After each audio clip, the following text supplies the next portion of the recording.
Let's defeat my hesitation! Man, it's actually been a couple of weeks since I did a What's X and my Y intro. That one came in kind of hot, actually. You've lost your way. I really did, and we found our way back in more ways than this, actually. Hi, chat. How's everyone doing? Mike Strin says Shadow Wizard Money Gang. Hey, Leica, you're on desktop, right? Yeah. Do me a favor, and if you click open GoGom, like the voice channel, you should see the soundboard thumbnail. You wanna play around with some of those noises, buddy. Grins. Yeah. Yeah. Yeah. I forgot to mention to that people in Kohan basically have free reign over the soundboard while I'm up, because I can't use the soundboard at all. This is excellent to know. Yep. Except while we're sitting here in Facecam, so I can put down a Shadow Wizard Money Gang. We love casting. Yeah. Yes. I didn't hear that. Oh shit. Okay. Well, you missed out on Shadow Wizard Money Gang. That's fine. It is currently just like and I, chat. I put down a few new goals in the actual Twitch UI. They're not gonna be up on screen here, but you should be able to see them if you're scrolling around on the page or whatever.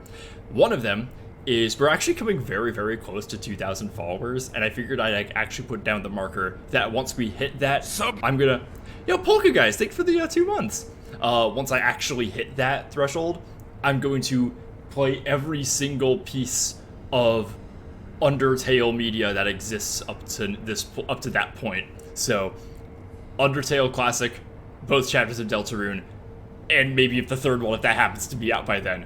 It's been almost 2 years or something, right? It should be pretty soon. I think that chapter actually came... I think Chapter 2 of Deltarune actually came out on my, Kingdom Hearts 4 stream back in 2021. I remember that. It was a wild sync-up of game history. Also Shinzo Abe. That was the next year. By God. Anyway, the other thing is, chat, if you guys are here following the dono post, you saw the text version of things being a little wacky for me right now. So, I have put down another incentive for everybody. If we can raise a new 50 subscriber, not a 50 total or anything, just 50 new ones, I have another complete history stream lined up. Now, it's going to require me holding back, and also to an extent, holding back a lot of info dumping instincts during this very stream, because it's the complete history of Sekiro.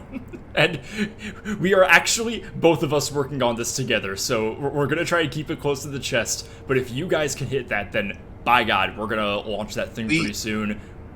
Chat, please let me talk about niche esoteric Shintoism and Buddhism within Sekiro. Let me yell at you about persimmons. I have paragraphs of film history to talk about. Yeah, we're actually chopping through this fucking script, actually. It's gonna be great. But yeah, if you guys can make that happen, that would make us so happy. What's the next part of the script that we're working on again? Oh God, let's not editorialize while we're live. I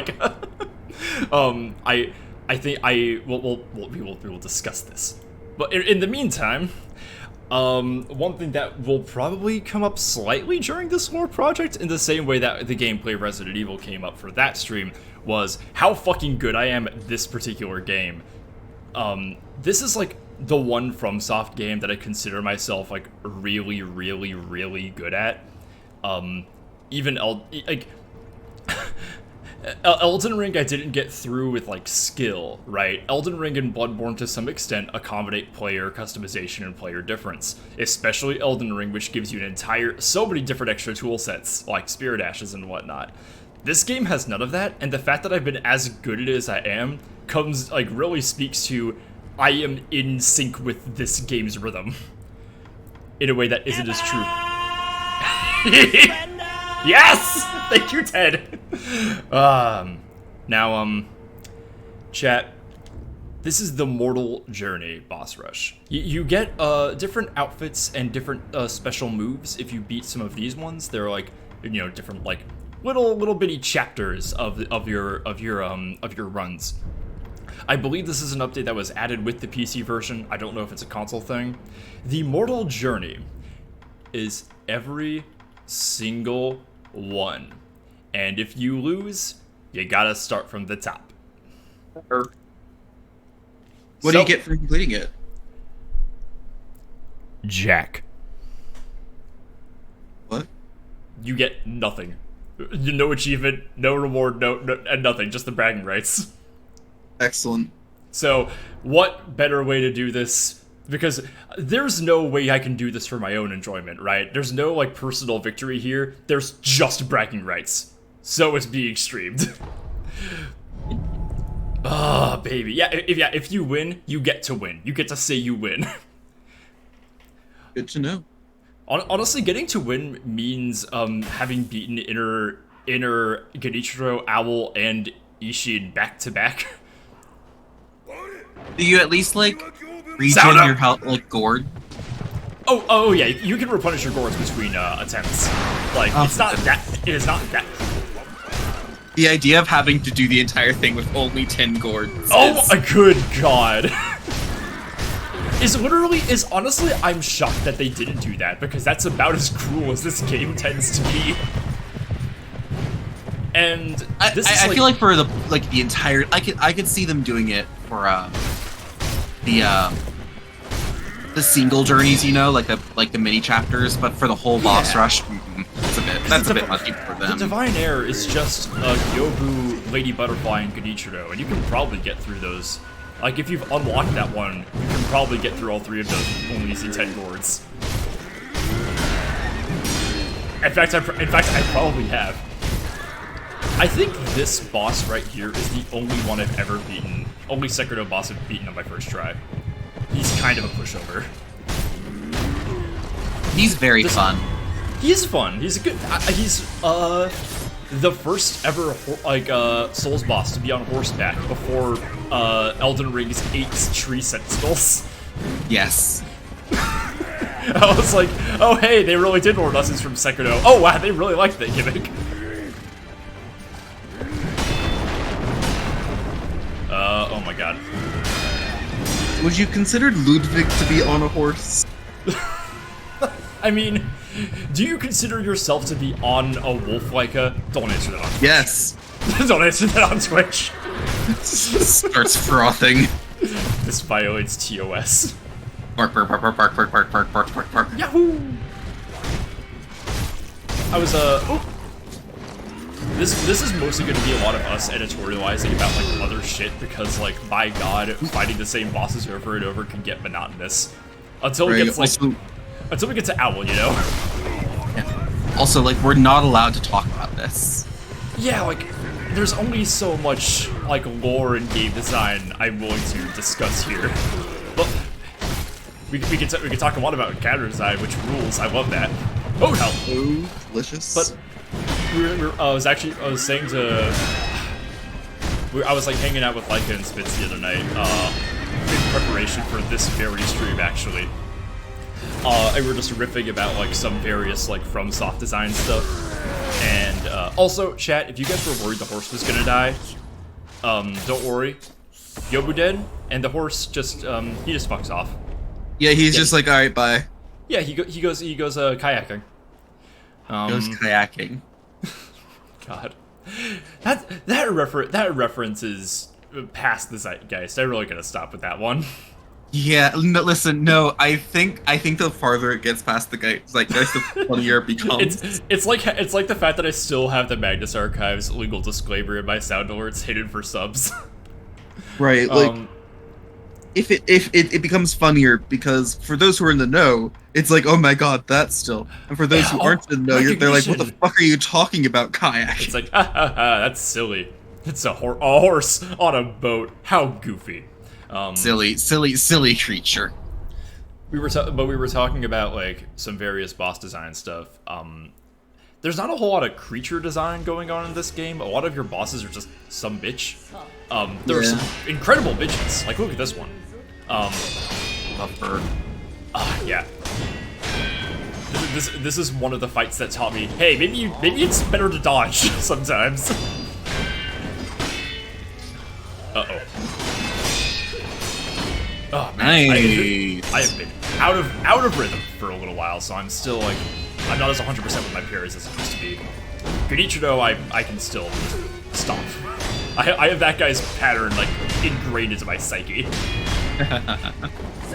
But with Ludwig, it's this crazy. I think it might be the single greatest creature that FromSoft has ever produced.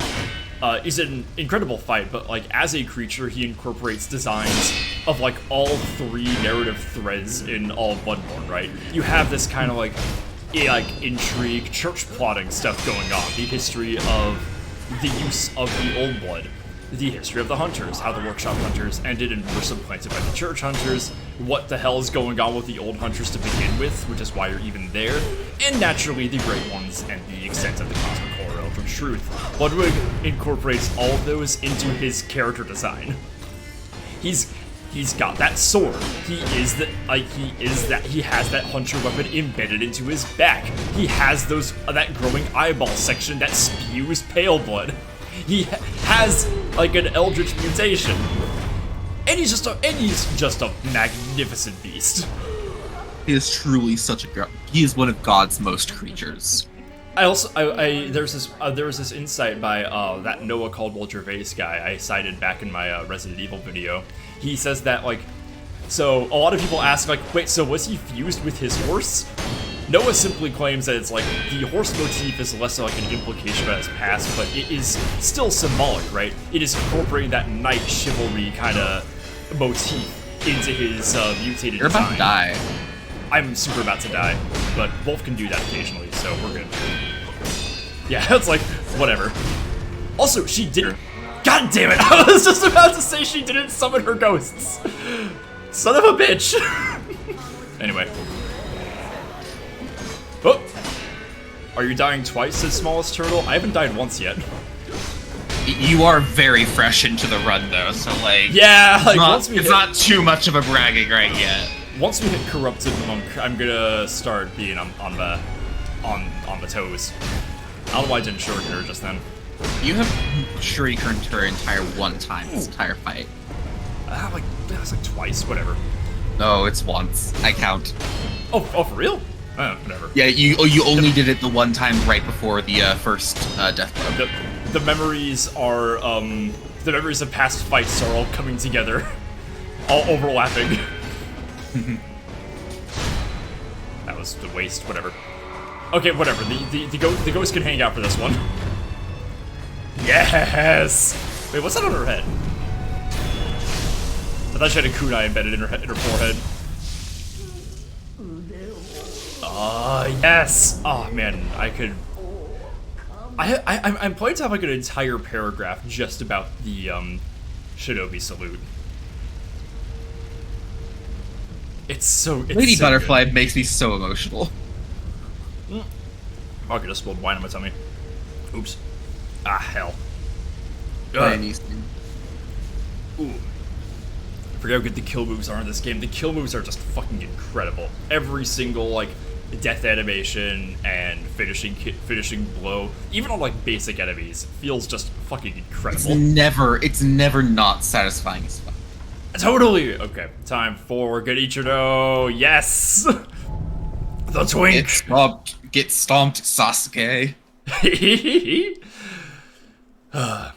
You get your free debts back. I think you keep your all 3 of your reses for this entire time. You don't like earn them.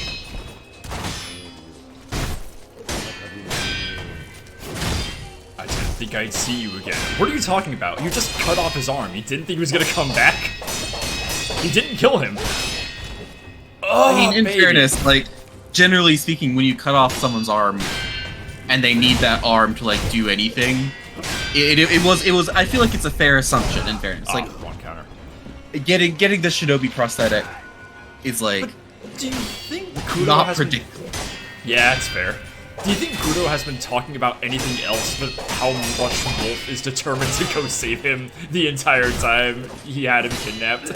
Literally, just like Wolf is going to save you soon enough, and Genichiro is like, I literally cut off his arm in front of you, and Kudo's just like, skill as shit, you should have gone for the heart. Oh yeah. Oh, that's not his problem. He's literally built different. You know this. You are kidnapping me because you know this and resent it.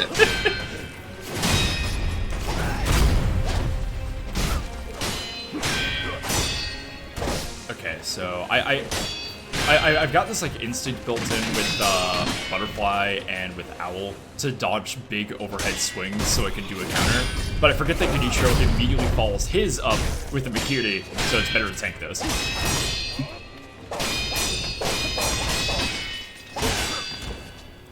Also, chat, if the sword clanking noises are too loud, Suffer. Too bad. Suffer about it. I have literally turned them up because it is. I am better at this game. It's easier to hear my parry responses. Oh. Oh yeah, let me hit him with one of these. Oh wait, oh wrong prosthetic. Fuck. I was gonna combo it with the axe. Yeah, hang on. Let me come on, bitch. Come on. Oh right, I forgot that he has like a proper second boss fight. Yeah, like it's not just these two faces. We get another fun surprise one. Yes! Right, no, that move is so fun. Yeah, comboing the Lazulite axe with the Sakura dance is so good. Ah, shit. And we can run one of these. Uh-oh. Oh, Fairy! Thanks for the 3 hundo. Ugh. Oh, dear. Ow. I'm trying to think. You know what's a fascinating thing about Sekiro bosses is that almost every single one of them is prefaced with like an animation or cutscene. None of them have a fog door. They all have like fog barriers that like once you enter them you can't leave, but none of them have you walking through the fog door. Right, because that would immersion break. Oh damn. It's very interesting how selective like they've been with the amount of FromSoft design tropes they have transferred over and what they haven't. God, that's so fucking good. It's like there is technically a Patches and there is technically a Moonlight Greatsword, but like neither of them are really like. Is it Patches? Oh, got him. Oh right, it's the band. It's the okay, yeah, makes sense. There we go. I'm really sad you didn't let me see the cutscene, or let us see the cutscene. Idiot. No, that wasn't me. They just skip it in this one. Oh, they just skip it this one? Aw. Very real shame because it rules. Right. Oh shit! I thought I misclicked. That time I did. That time I jumped. His previous phase literally just trained me to do a jump counter. Ah, damn it. I should be Sakura dancing those. What does Sakura dance do? Oof, 1 second, please. It's that kind of jumping attack that I've been doing, my special move. And it can deflect lightning. Oh, neat. Oh, shit. On account of you being in the air to do it. Yeah, you see he does a little jump there? Oh, yeah. Yeah. Alright. I think shit like the High Monk can also deflect lightning because... Oh, never mind. Just shut the fuck up and just watch this. This too is Yuri.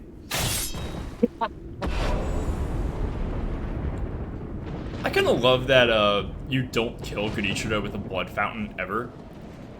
Like, damn near every single enemy has like a delicious like blood geyser come out of them. Genichiro has no blood.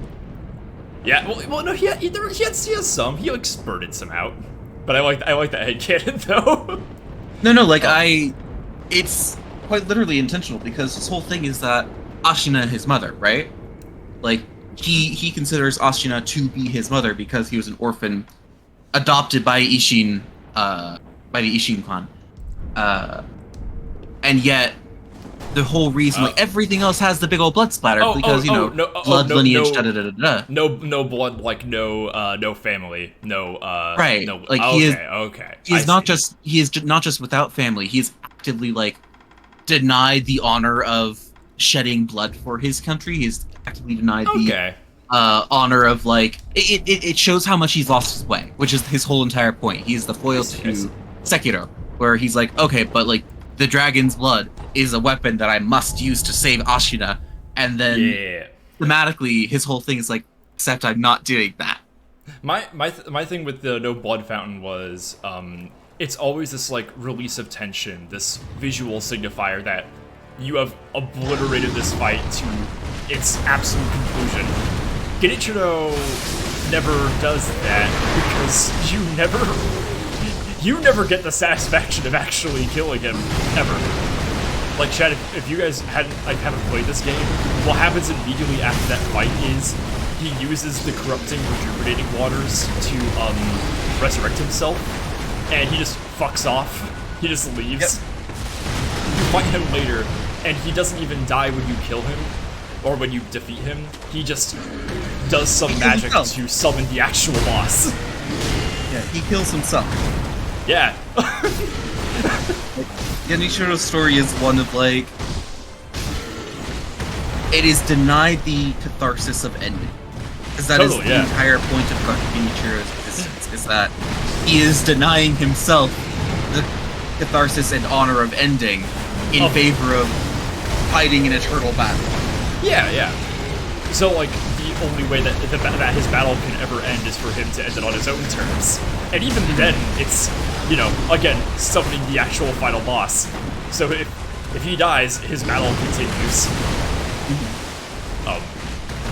Which runs very counter to everything Sekiro is trying to achieve. Runs counter to every single Buddhist principle, all of them. Yep.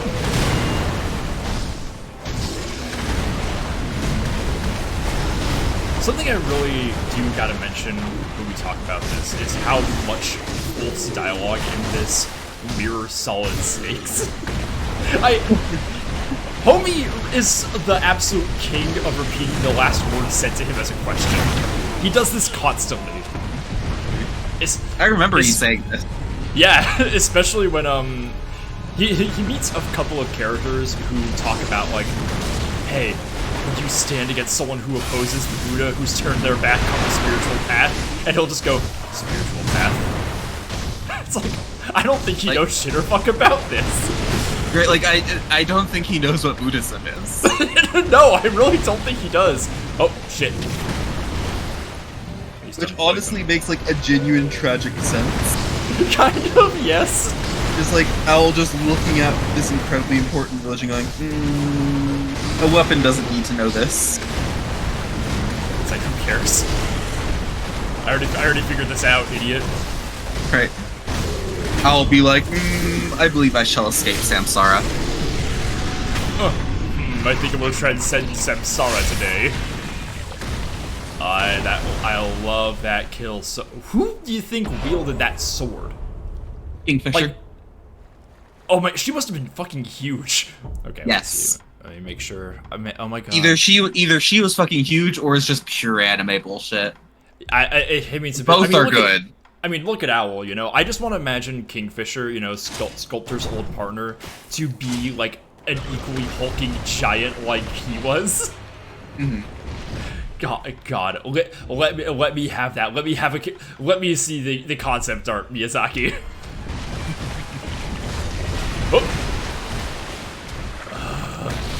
Oh shit. Idiot. Oh shit, hang on, I gotta change my skill also. Did you know that the Headless Ape is susceptible to the Mortal Blade? Yes. Like, okay, yeah, because I didn't figure that out until very recently. Yeah, he's got bugs inside him. Yeah, like, it makes sense, but, like, I was using the Mortal Draw on him because, like, I mean, I just got the Mortal Blade right before this, so I wanted to test it out, and it was doing hella damage. I didn't know that he was specifically, like, it was one of his counters. It was a weakness. One of my least favorite genre of Souls boss is the ones that fuck up your camera.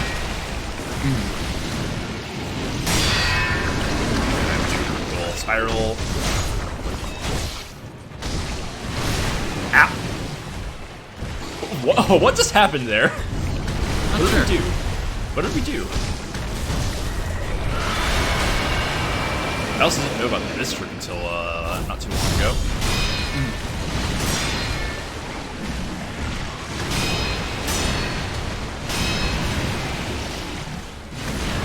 Oh, you missed!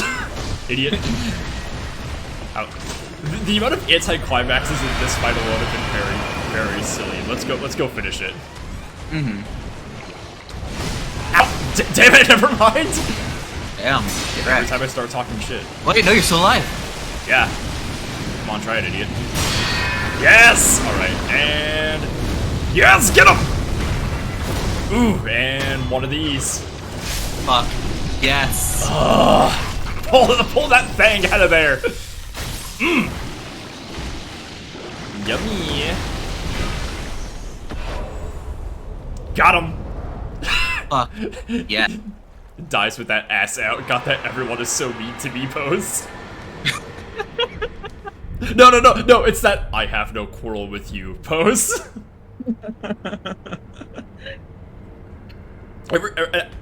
Now that I've seen that, I can never stop thinking about it. Every time I start this boss fight and he's turning his back to you. Me logging on to Grinder. Let me put the axe back on. Some twink just slides in my DM and says, I have no quarrel with you, sir. Twirling my hair. Okay. Shockingly, this one gives me a lot of trouble. It is not shocking at all. Corrupted Monk is awful. It's like, I don't mind the true. The true monk is actually easier just because, like, not a fucking apparition. Not a, like, regenerates posture at a literal mortal pace. Alright, let me just do the quick shortcuts. Already got a few cheap shots in, that's cool. Yeah, so you might think, chat, you might think to yourself, oh, one phase. That's not so bad. But once it ends the attack string, yeah, recovers posture fucking immediately. And keeping up pressure is very difficult here. Yeah. So the more hits to her health bar you do, the slower it regenerates. That is a trick that really helps in the immediate next boss fight. Yeah.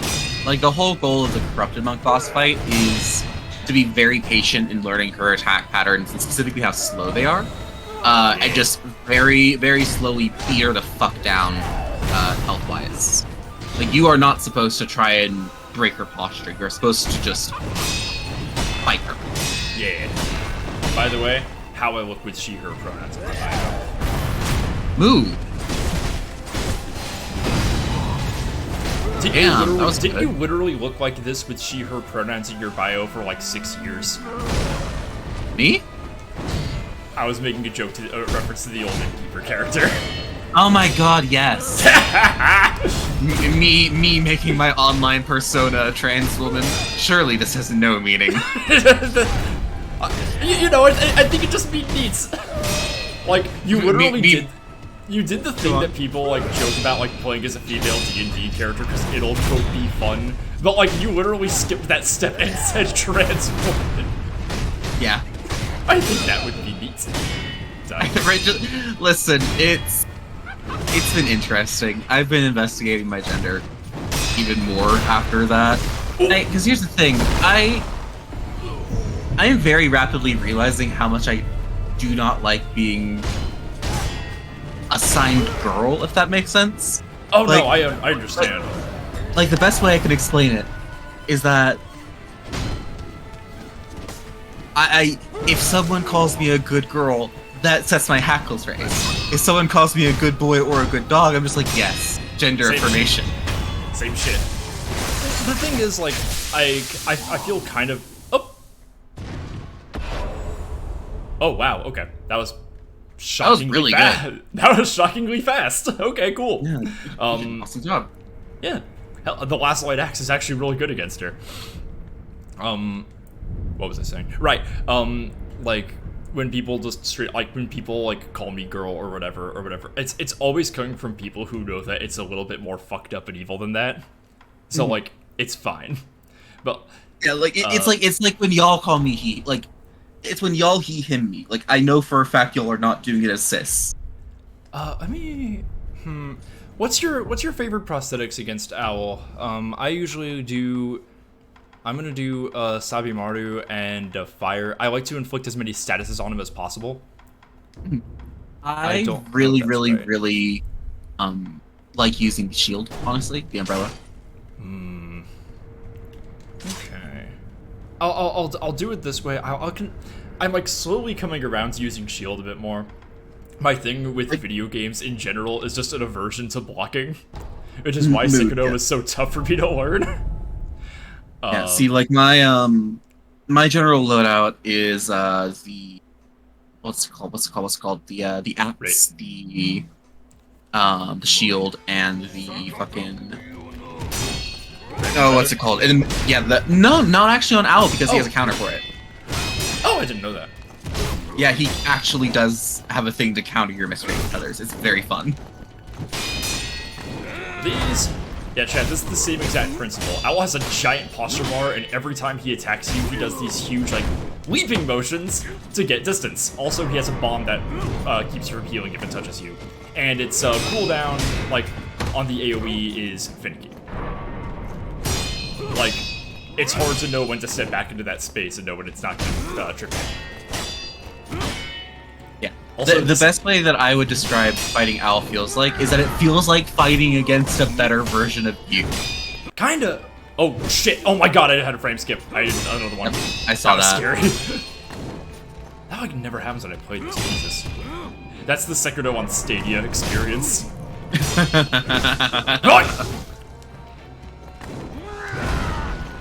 Idiot.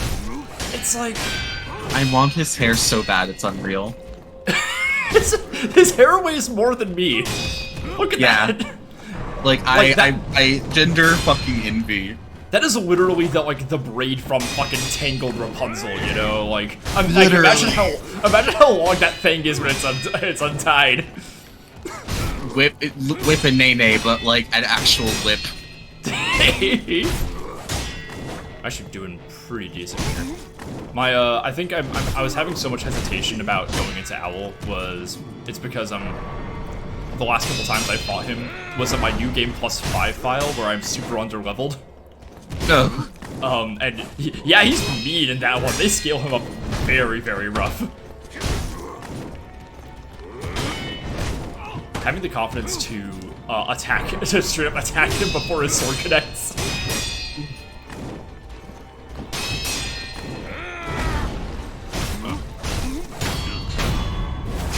Oh, bam! Okay. Does he do the thing? Does he do the thing? Yes, he does it this time.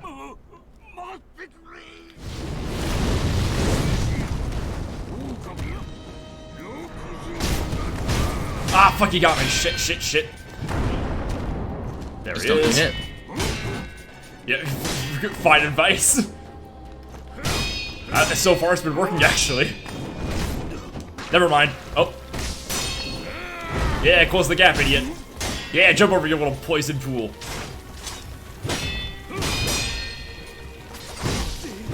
Oh, other thing about, like, talking about, like, soul strokes that didn't really transfer over here. There's, like, 2 poison swamps in this entire game. Both of which are optional. You do have to pass through the Ashina Depths one if you want to get to the Demon Village. But the one in Sunken Valley that leads to the Dried Serpent Heart, that one is optional. That's that. In fairness, I guess it. What were you saying? Oh, the ones in Bloodborne are optional though. You don't have to go through the Forbidden Woods one or the Nightmare Frontier one to actually beat the just to get any ending. Mm-hmm. Yeah. Miyazaki was holding back. I feel like a lot of restraint went into making this game. Like, it walks back a lot of normal design and a lot of player hospitality that was surprisingly there in other Souls games. And then Elden Ring just walked all that back immediately. It was like, here you go. Have your levels, have your magic, have your summons. In fact, have a map, have markers for NPCs, have a horse. Have a character whose appearance you can change literally anytime you want. Yeah, have an ability to change your skill set anytime you want. That said, the adding the NPC markers did not come in base. They had to add that. That's true. They did. They like because I remember playing Elden Ring 1.0 and that sucked. God, yeah. And like even with the like NPC map markers, some of the like optional quests are still like require so much scouring. Mm-hmm. It's it's hard to find like where Gold Mask is hanging out organically. Correct. I still have not done it. I also appreciate that because all of those like optional Elden Lord version endings are so like require so much player investment. There is only one achievement tied to the 4 of them. I think the only one of those I've actually done is Muse. I haven't done the Dung Eaters, haven't done Gold Masks. Mostly because I'm just more interested in Fia as a character and her content. Witch Dragon Fortisax is an awesome boss also. I thought I had the anti-healing. Okay, I just have poison. I'm going against every instinct I have to like close distance and be aggressive. I think it's time to... Ah, fuck! I was about to go sicko mode. Stop dodging me! Stop this! This is just like fighting myself.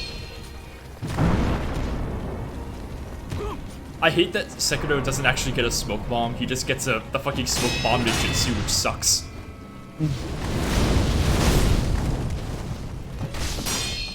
A smoke bomb would be very fun. Come on, flick burn.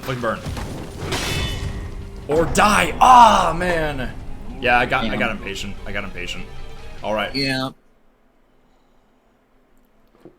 Chat, that is going to Gyobu. walks us back all the way to the beginning.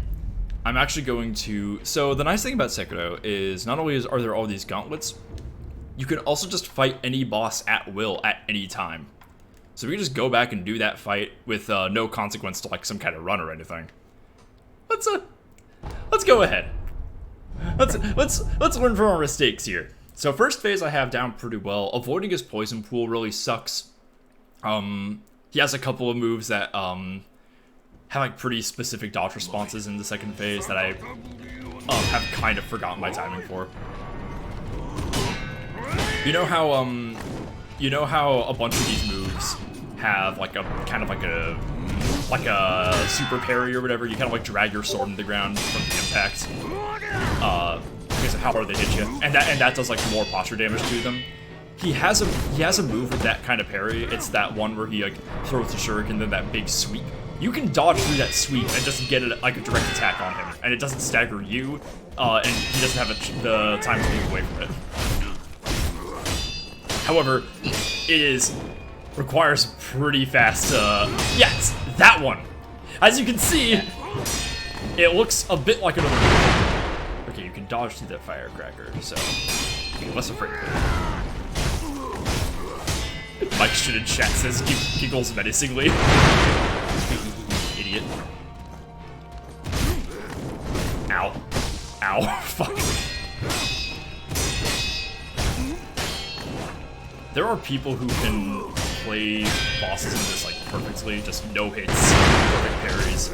And that is impressive, but by God, I could not imagine doing this. Alex literally plays when he's in his second phase. He just plays the Mortal Kombat, like the Mortal Journey, for fun. God. Like he fights Ishin for fun. I mean, I get that because Ishin's honestly an easier fight for me than this. But you have to understand, when I say for fun, I mean like he does that as his multitasking thing. Like he will fight that flawlessly while DMing our table talk campaign. Jesus Christ! Oh yeah, I could fucking never do that. Yeah, like he is a freak of nature. That's fucking nuts. I was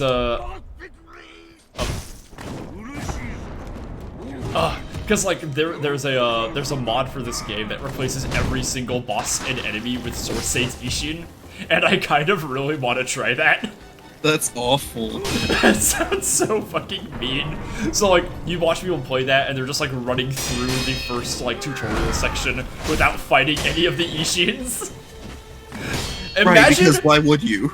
Imagine the Monkey Valley. Remember, you know the part with like 27 monkeys? Yes. 27 Ishin the Sword Saints. See, now I'm just imagining an even more cursor with the Great Snake is just like this is a giant Ishin. long Ishin. Oh god. I will say part of that is just fighting the same boss over and over if you just like run through like all the regular ass encounters.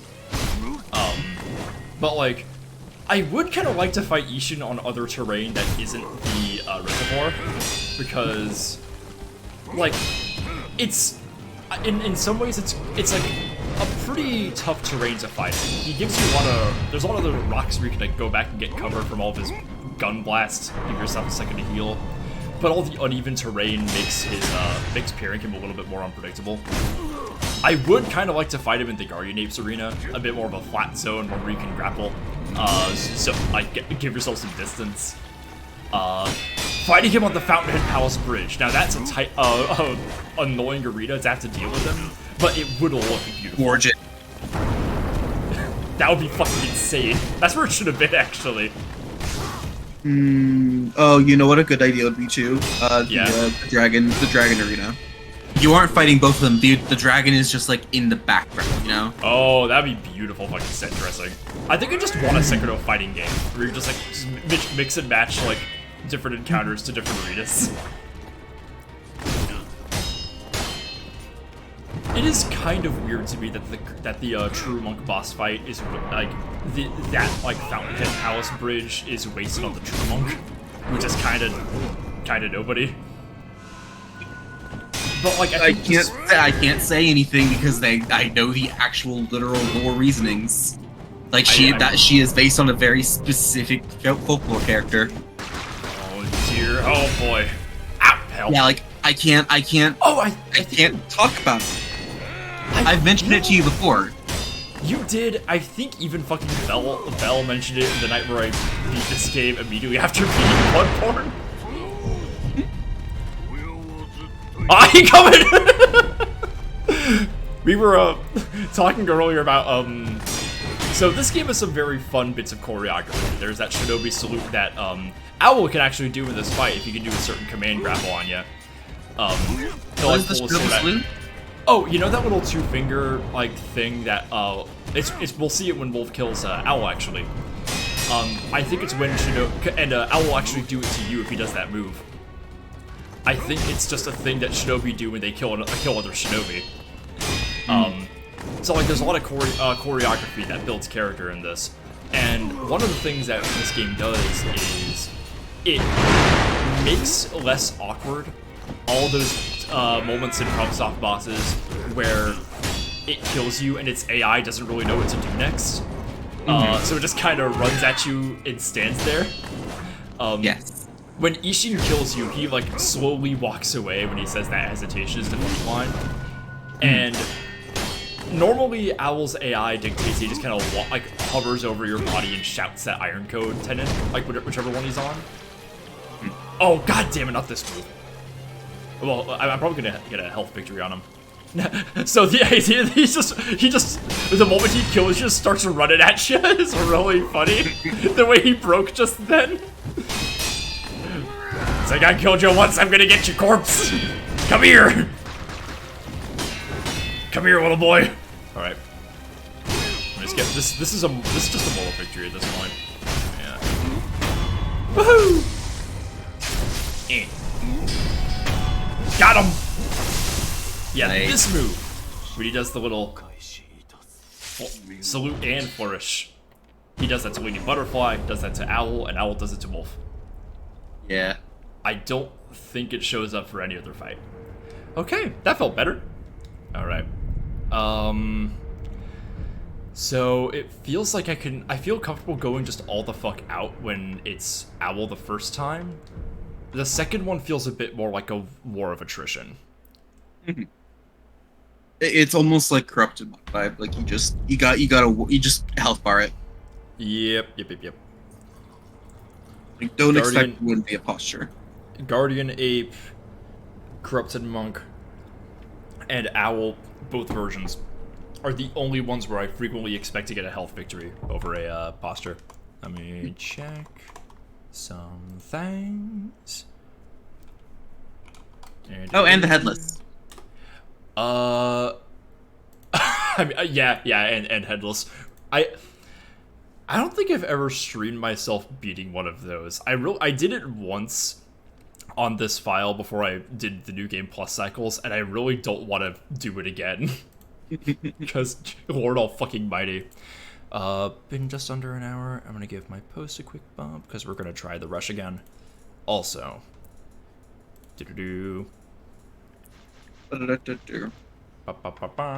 okay, new tool set. Let's do axe, and we're going back to this.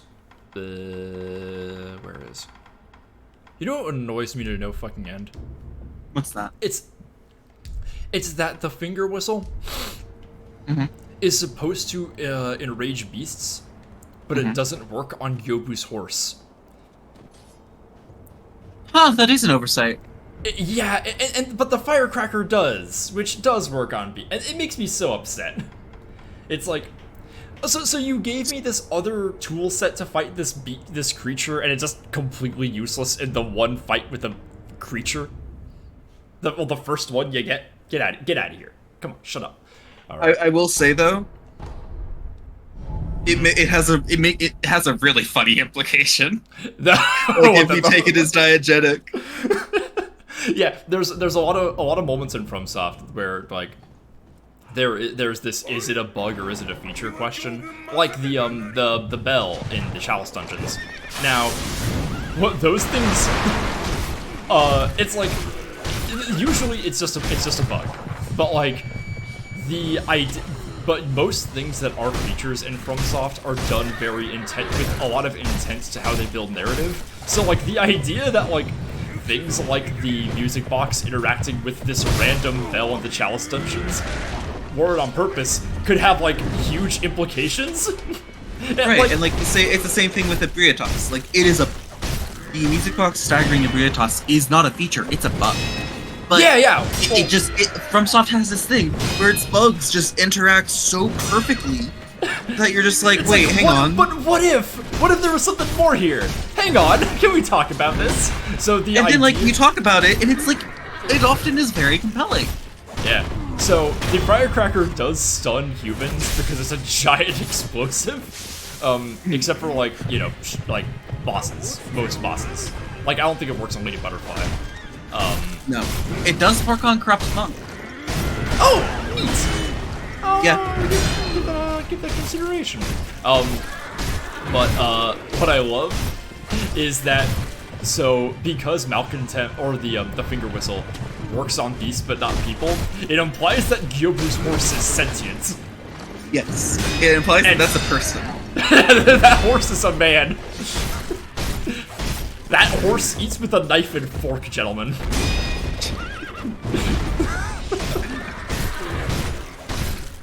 His name's Frank. Oh, it cursed him. He's come to Ashina to undo this hex. Nothing No, has succeeded. He is not here to undo the hex. He's just here to vibe. Yeah, no, there are no lands left for him. The conquer. Nothing but the sick land of Ashina. Okay, bye. Guess I'll go home. Did I? Okay, I did take a hit during that. I just had to heal exactly once. Gyobu really is just a fucking warm up. Once you get into it. All right.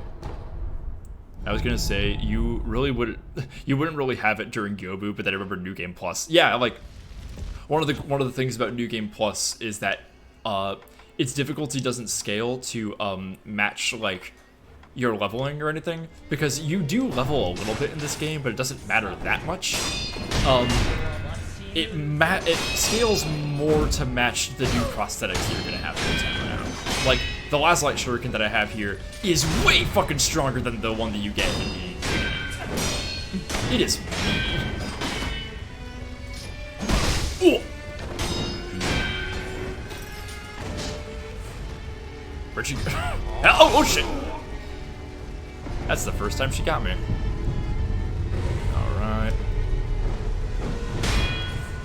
So such a good beat for her. It's so good! I was just about to say.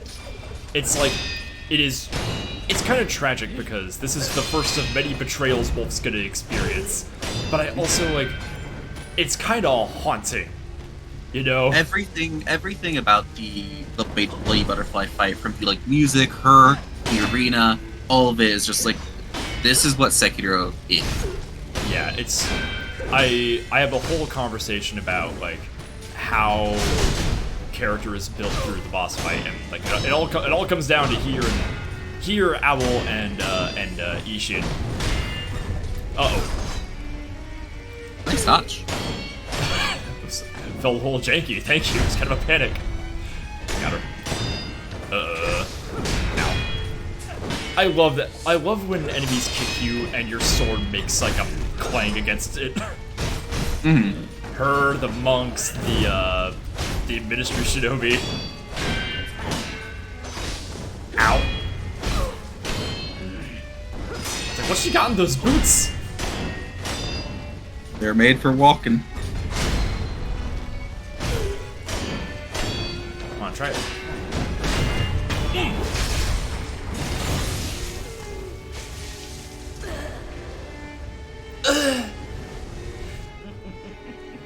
Sekiro's probably... I'd say Sekiro's most impressive accomplishment on a technical and narrative basis is what it did with facial animations. Like, it is the first FromSoft game to have fully articulated and like animated faces, and you don't really notice for the first little bit because no one's really all that expressive for most of it. But you know, for most of it, it can be very subtle. When you get to shit like when you get to some of the cutscenes with more close-ups on characters and ones where people are making wild expressions, like at the Shura ending. Like, the shock and betrayal on people's faces in that scene is so, like, gut-wrenchingly emotive. It's fucking awesome. And that's not and that's something that Elden Ring utilized very charismatically also. I still think about how fucking gorgeous Renala looks during that transition cutscene. Thank goodness, Renala.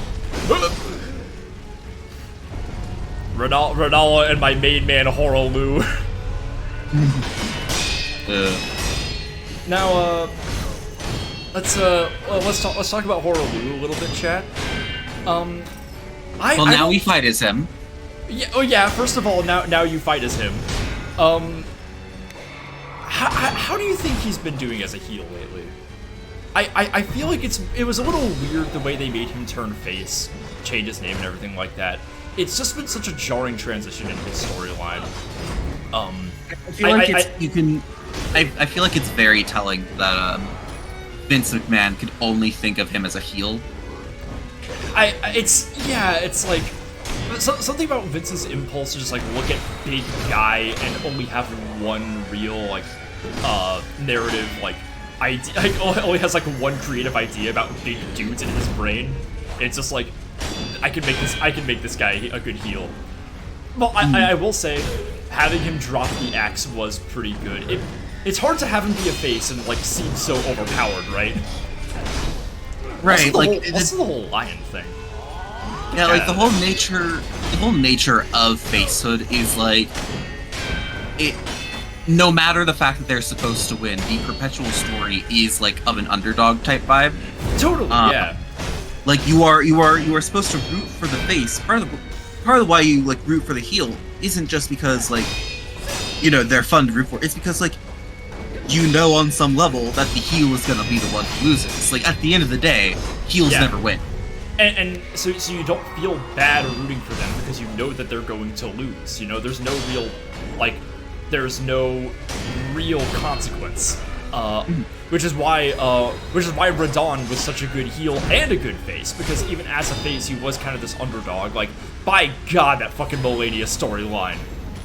I mean, I get what you're saying, but also it feels like just another Andre the Giant scenario, where like you could have given Radon the honorable out. He did not have to end as a fucking heel. Like, oh, he was good at the time he had. He was good, like.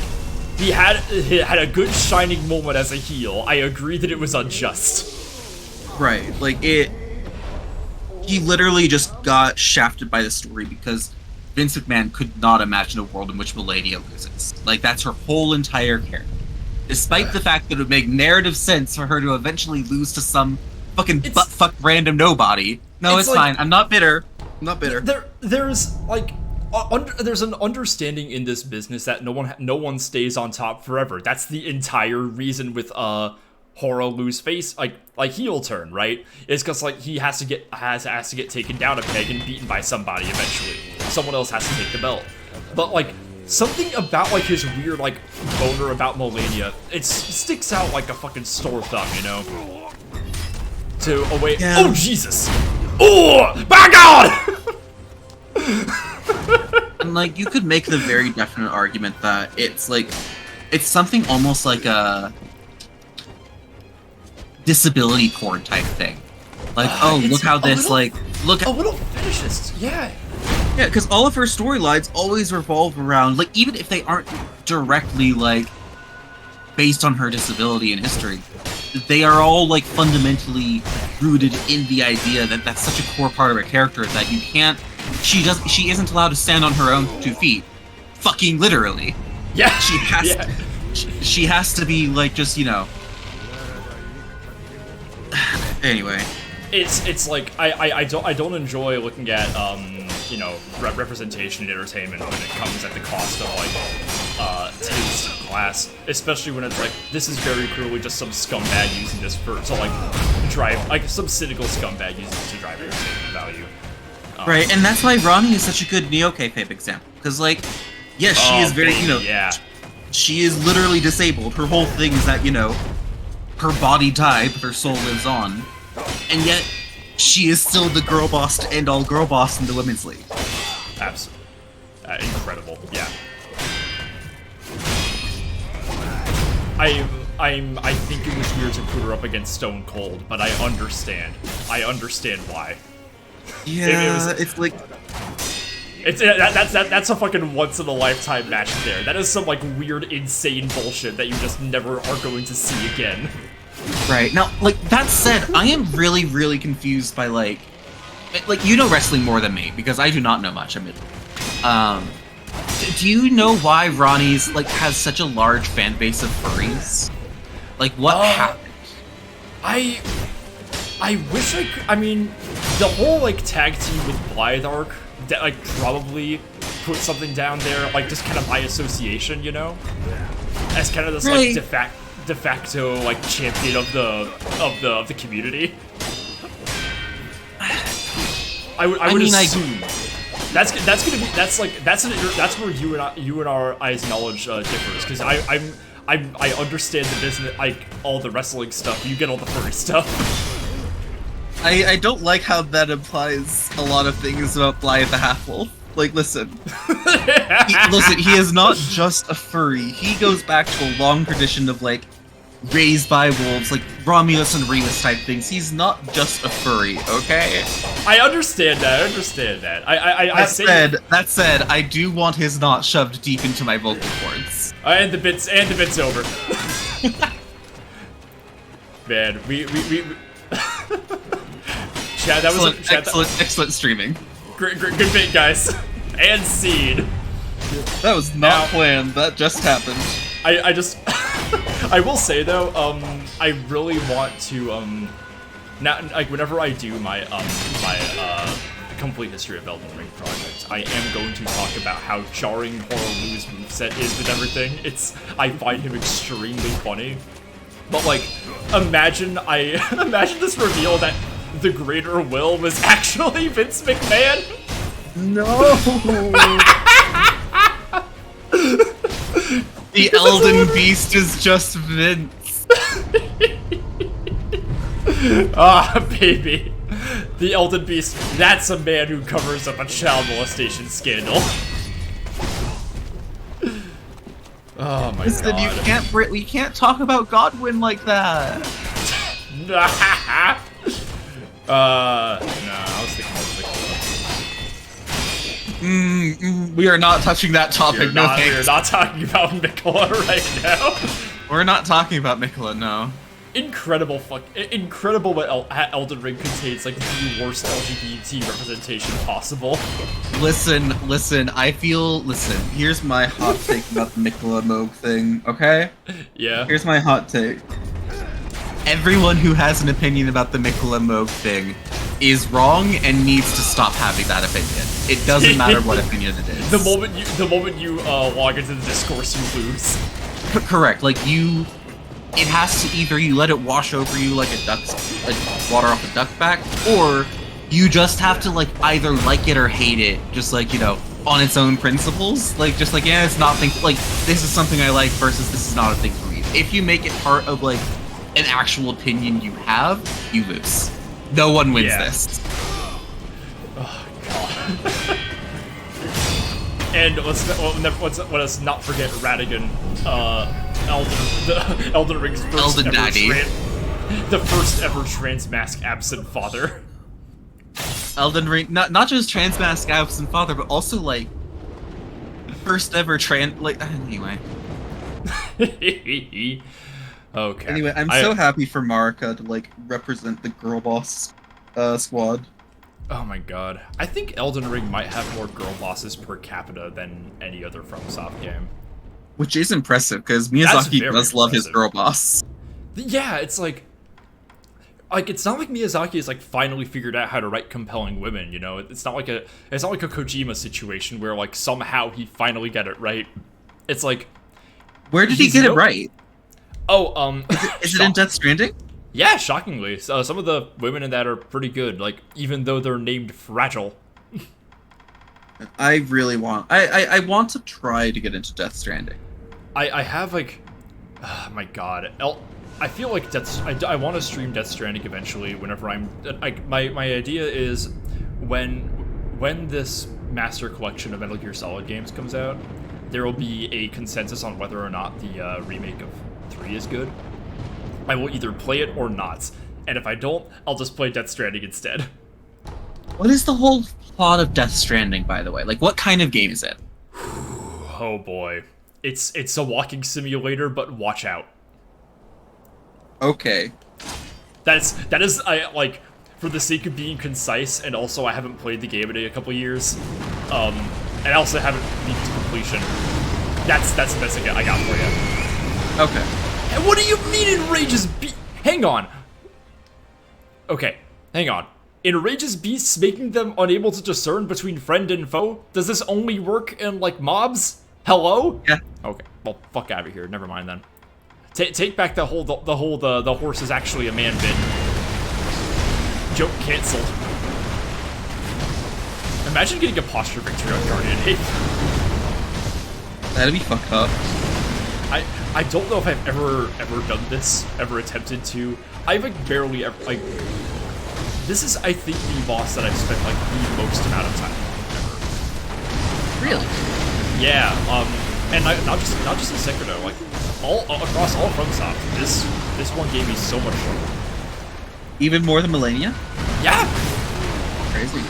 Because, like, at least with Millennia, I tended to, like, know what I was doing, for the most part, but I spent hours and hours and fucking hours on this guy.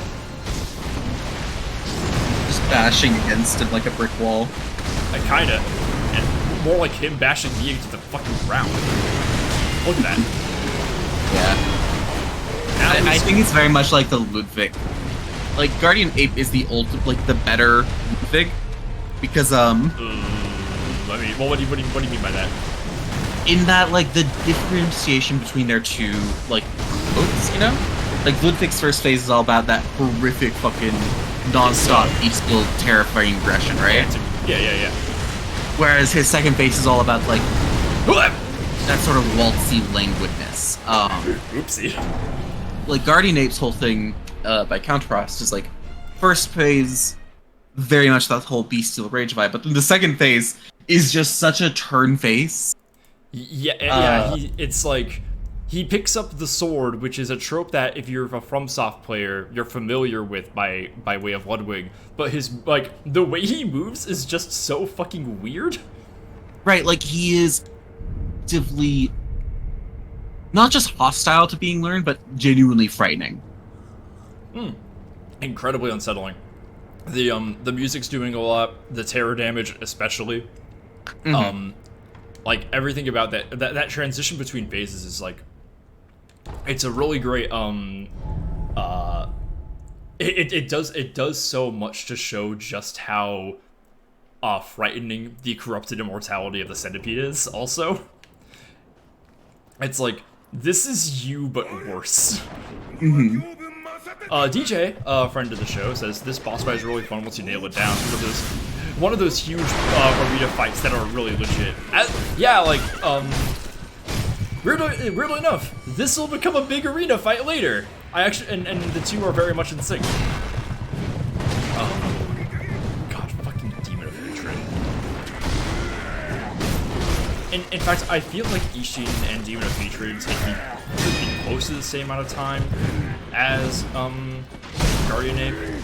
But, like, the thing is, if I gave up on those two fights, I wouldn't have been as upset, because Guardian Ape is locking you out of a bunch more narrative progress. Like, you just can't fucking do anything until you beat him. Yeah. What are you gonna do? Fight the corrupted monk instead? No, thank you. Sweats. Caveat says Sekiro isn't anything. Real answer. This feels like one of the least sexual games that FromSoft has ever made, so probably not. I just can't. I don't think anybody in this game is driven by, like, you know, sexuality necessarily.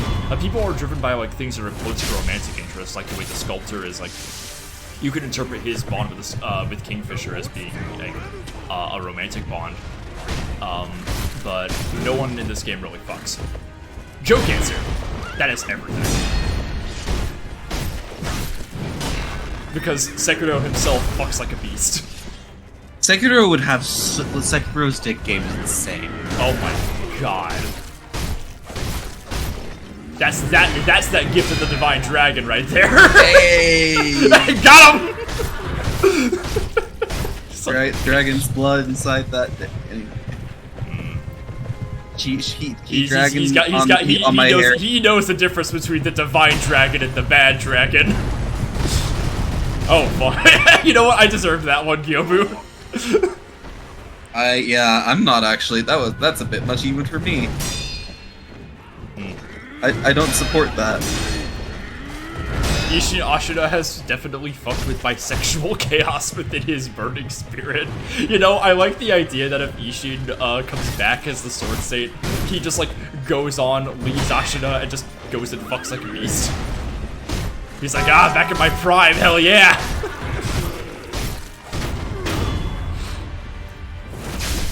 Sekiro's dick game would be insane, but he doesn't know yet, hasn't had sex yet. That's also very possible. That feels extremely true. That's incredibly in character. Like, I love Sekiro. He 100% would have the dick game of a god. 2, he's a virgin. Absolutely. Not by choice, you know. I feel like if he was, like, chasing some girl, Owl would just be like, but she doesn't go to the same school, focus! Literally, just like, this is not the shinobi way. Focus on your studies. That's dead. Tenet 4 of the Iron Code. Chastity is absolute. The Ashina style includes eating ass. That said, Sekiro and Genichiro, they've never had sex before. Both of them want to have sex with each other, but they have no idea. I think they both think what they did at the Castle Lookout was sex. Yeah. Like, Sekiro is a virgin, but Genichiro is an incel. Yeah. Like that is the essential difference between their sexlessness. Right. Like Sekiro just hasn't had the time and chance. Like he's been busy. Genichiro just really resents the fact that Sekiro won't have sex with him.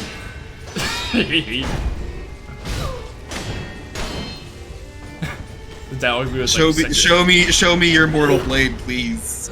Ooh. Ouch. Oh my god, she does kind of do the shinobi salute at shit. She does she holds her kunai up in front of her face, and it parallels the finger or the blade. Damn, character building. Ugh. Yeah, because that blow is supposed to one-hit kill you. Yep. The time that's in the moves that Owl and Butterfly do those salutes, it is in moves that should one-hit kill you by the time you fight them in the story. Bubblebore B says, "Love the fit today. Thank you. I decided to go all out for Femboy Friday, and also day 2 of Pride. Dawn of the second. Oh great, it's day 2 of Pride. Yeah, eve of the second day." Starbucks put out their Pride Cups recently, and they don't look awful. They just look kind of... They're plausibly deniably Pride Cups. That's awful. I hate it. They just have like a bunch of like tie-dye designs and bright colors that don't necessarily map to any like flag or anything. Which is like kind of fucking rich. That's fucking cowardly. Totally, yeah. Like the thing is, they do look good. They're just like... They're bad Pride Cup designs. They're not what I would make. Which is very funny, because I literally the thing have... is... It's just gonna say, because the problem with it is, like, if the point is, like, oh, it's just, like, you know, it isn't officially a Pride Cup.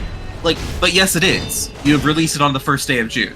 Like, yeah, it is the first day of June, and it says Pride on the tag. Like, what about this says that? This looks just as Pride as Tumblr's, like, Pride color palette. It literally has some of the same colors as that. It looks fucking... I don't know, like, I forget what it looks like. I forget, like, what exact colors are there, so I can't describe them to you like a... But it does look fucking awful, right? Thank you for trying to describe colors to me, Seb. I really appreciate that. I used to forget... Chat, it used to be almost a running bit that I would, like, constantly forget that, like, it was colorblind. It used to be, right. Mm-hmm. Hey, I'm actively doing my best right now. You know this. I don't know this. Sorry. No, I'm kidding. Okay. I can forgive your cringe little goldfish memory. Actually, I take that back. That was mine. No, it was correct. Okay. If something happened, no, it didn't. I thought I had that. See, there we go. Yeah. Yeah, I think the moment I like realized that was that was a common animation between the 3 Shinobi, I think that was when I realized that this might be the best FromSoft game. These games have a very incredible attention to detail, and finding a lot of the story information requires a lot of persistence and observation. And to put that much character in between, like, just in one animation that you only see in 2 different boss fights, is that just... most people are never going to make a connection between. Yeah, it's kinda miraculous. And, like, most people are gonna be too distracted by getting one hit killed or fucking beating the bosses. Mm-hmm. Alright.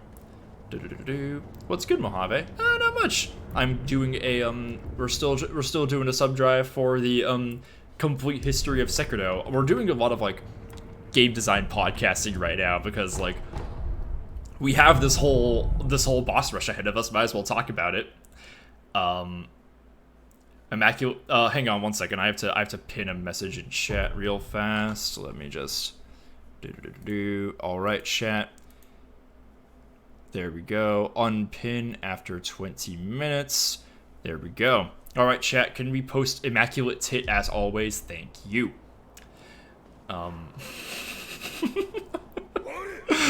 Sorry, Gog, that's just... I couldn't not. I can't not. Hey, Spitzy. Yes, we are winning. No, we're not, actually. We made it about halfway through this on our best attempt out of what is now our, fourth. Also, Spitzy, I gave you a VIP badge. It's fun. I tend to do that for my Twitch mutuals, and I keep forgetting to do this. But also, you sat through Resident Evil games with that. I was looking at and reading chat while I did that parry. What in the fuck? I'm gonna fight Gyobu with my purples real fast. Yeah, chat, I promise I am not looking at the... Okay, I'm looking at Gyobu. I'm not. I'm just trying to demonstrate the difference.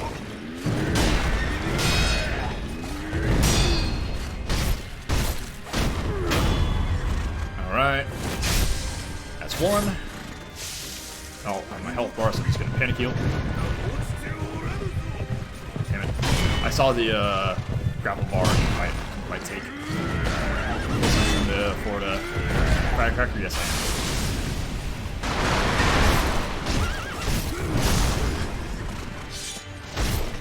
It's a really good thing that my left eye is my good eye.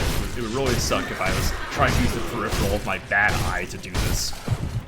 It'd be really funny. I'm not gonna do this for the bosses. I'm mostly trying to demonstrate how much I'm like how fucking easy Gyobu is to me at this point. Ah, fuck.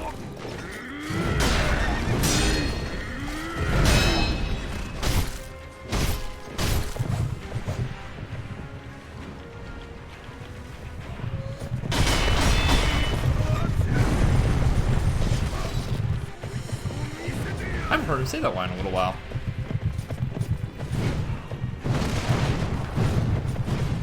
Good God, stop. Just fucking approach me, damn you. Ah, damn, I haven't died against him. Okay, that's it. That's enough of this. This is getting hard now because I'm missing a lot of the grapple prompts. He does a lot of running. Just stop it. Stop running. Stop using your horse. Stop it. Get down from there. Hey, that's not.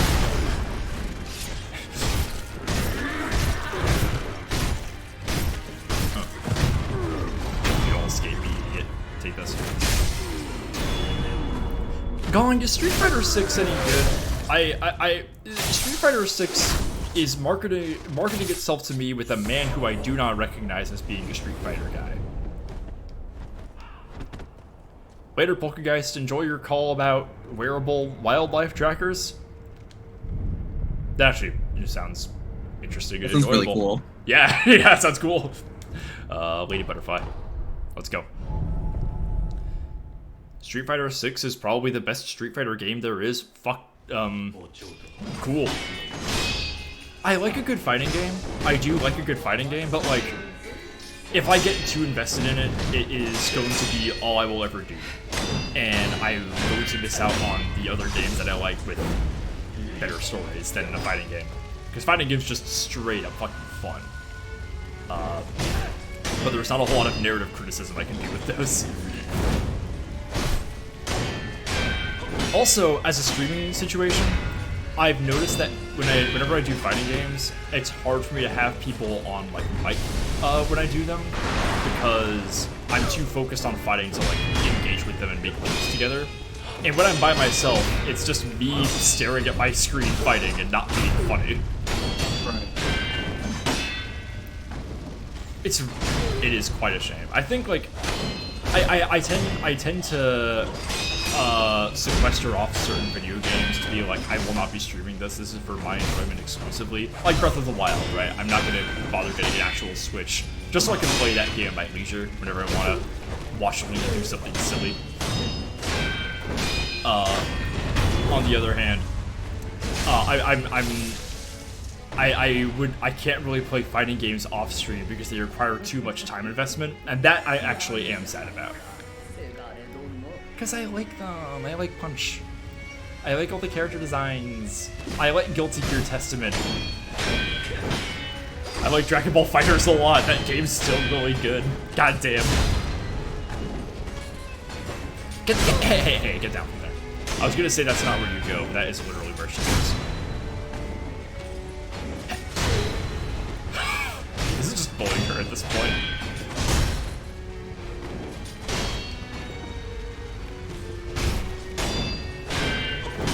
Oh Gong, I am not only a Dragon Ball FighterZ enjoyer, I just like Dragon Ball a lot. So when I learned that there was a Dragon Ball game that was like an actual, like, really good fighting game, I was super fucking psyched. Ruthie got Laika into it, mostly by, I think it's still a good desire for her to be better than me. Yeah. Funny enough, that's like, oh, you're not alone in that. You might have been watching me talk about like being good at Ultra Kill or whatever.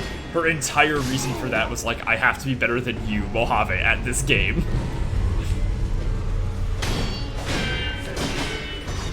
It's like I'll admit my feelings towards Ultra Kill were the same. I'm not sure. Yeah. I was just gonna say I just haven't gotten it yet because I'm literally not sure it's a game you would like. I know you don't like FPS games like in general, and frankly, neither do I. I'm like only a game that I actually like. It is very, very fast-paced and very, very like, it requires a lot of concentration and reflex. And it's like, I want to try it. You should try. I think you should try it, because even if you're not playing the game like on like at the pace that it like demands of you, it's still just a fucking fun game. Like presentationally, it's awesome. Gong but bigger. Your team is Majin Buu, Baby Janemba. You picked all the Boos and Buu clones. That rules. Mine was, I think I was primarily Yamcha. I tried to mix in Roshi and Android 21 with the Codon. I like the coat moveset much better than the pink moveset. Also, Android 21 was a big part of what got Laika into the game because she also has a hair that Laika envies. I don't know if you remember this character's design. Do you remember what she looks like, Laika?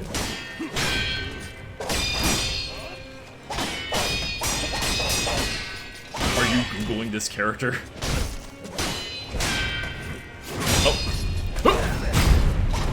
One of the 7 Buu players in the world, and I literally know the other 6. Oh, I can just left shit. Oh, yeah, I said PR back. No, I remember Android 21. Okay, good. One of Dragon Ball's rare girl bosses, I gotta fucking say. That game's got like 2 other girl bosses. I got sunburned today. Super bad. Ugh. Bad. One of those things that I really hated. One of those things I really hate about the summertime is like, yay, finally there's like some sunlight, and why do I have Divine Confetti on? I did not remember switching to this. I literally don't remember having that toggled. It's okay, I'll fight Kiichiro more efficiently, do more damage. But it's like, yeah, it can like be outside and get a little bit more sunlight. It's a little bit restorative, but watch out. Yeah, but watch out. Okay, I should go back fine.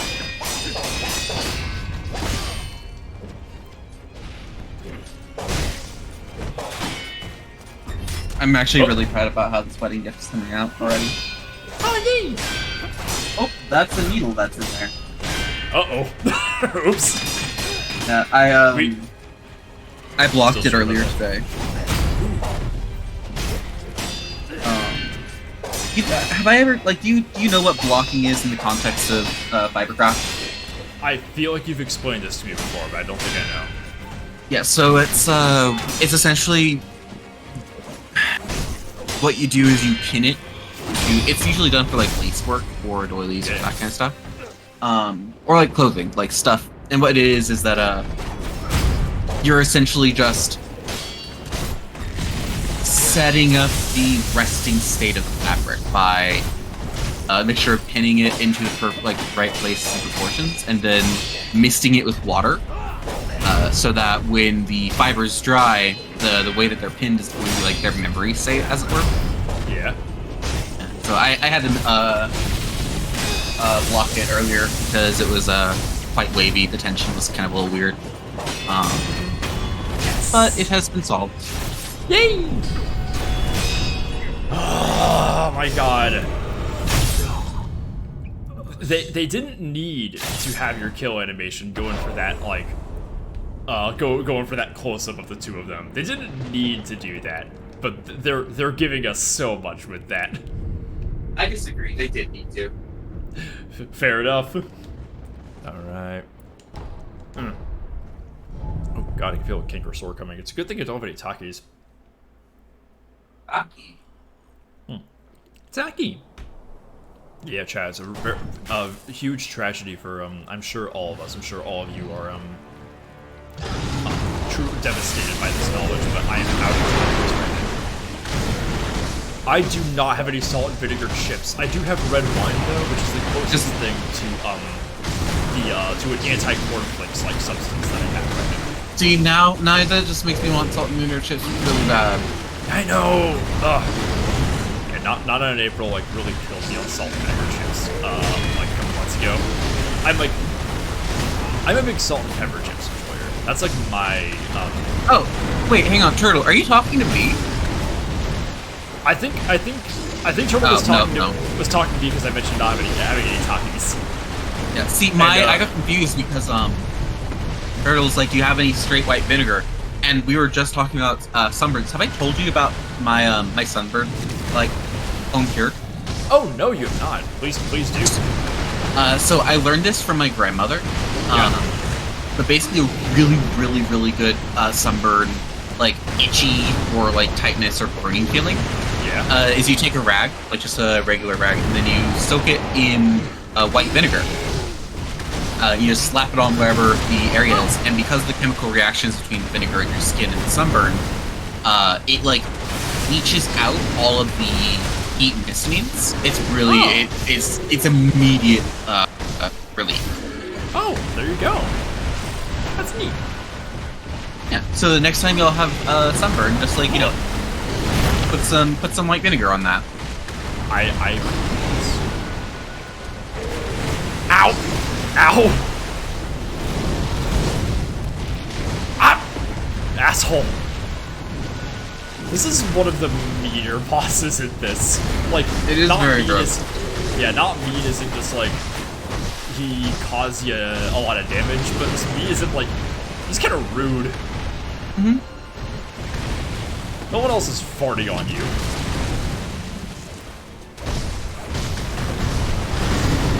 Ow. Oh, damn it. Fucking ape got me again, son of a bitch. I think it's time for a practice run on the guy. Doo-doo-doo. I love how I just have the message pinning options just kind of stuck here. Let me just click this. Maybe we can just exit them out. There we go. And it says I can just manually unpin the Immaculate Tit post only at the end of the stream. So I can just have that up forever, which would be hilarious. Okay, practice run on that bitch.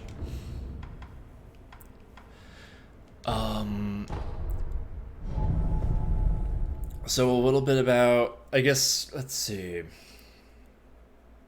Yeah, so no news for the Sekiro thing, but I will give you guys a bit of an immediate timeline on what's going down. So we did a little bit of Signalis, and there's like maybe like 45 minutes to an hour left of that game. I'm gonna try to find like more organic time to show the ending of that. I might like I think people voted in for me to like stitch it in with the ending of Outlast also, which honestly feels appropriate, right? And 2 horror games in a night, that's the thing that I kind of done before. I think, yes, I'll do that like sometime, I don't know when. I might start the Evil Within game potentially, but I'm going to pick a day, next week. It will either be Sunday, or just the next like most feasible day that our schedules line up, to play Alien Isolation with Bun. Now, the 2 of us are going to be going through that whole game together because, there's this very fun incident where Bun was trying to start up her, start up her own channel at one point, and picked Alien Isolation to stream. Now, like, do you think they, would mesh well with a horror game at all?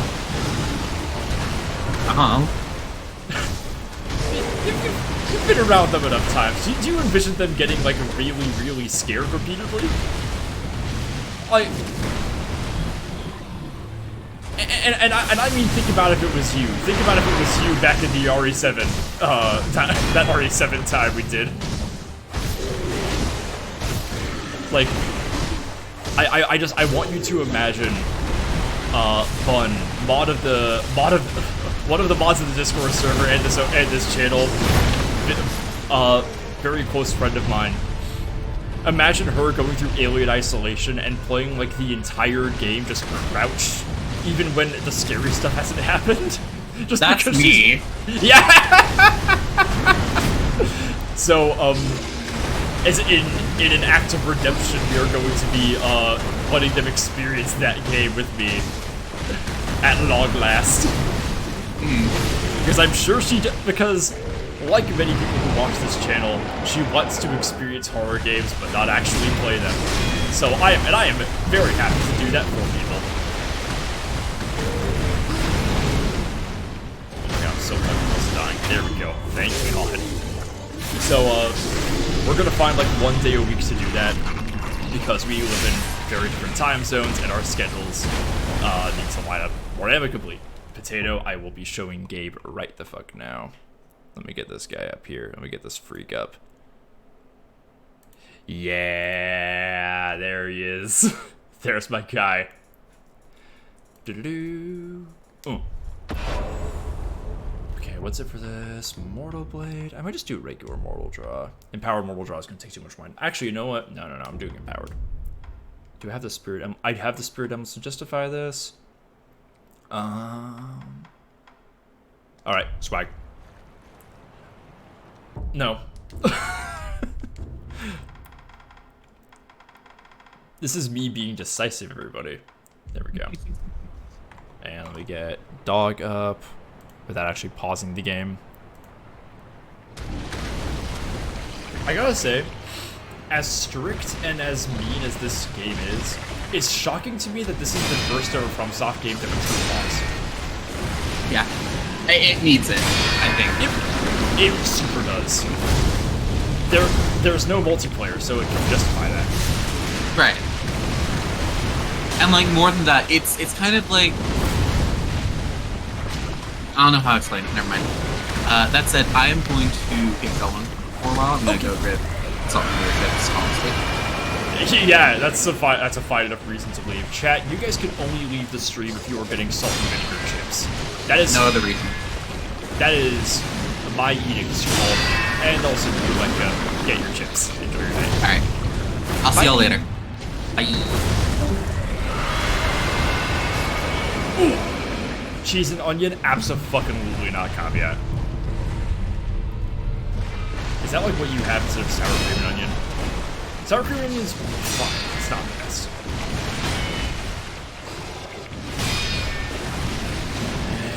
Whammo! Alright, chat, it's gonna be just you and me. Interrupted! You got him! One of the very nice things about Mortal Draw is that, like, it never depletes your spirit emblems. You can just kind of keep on using them.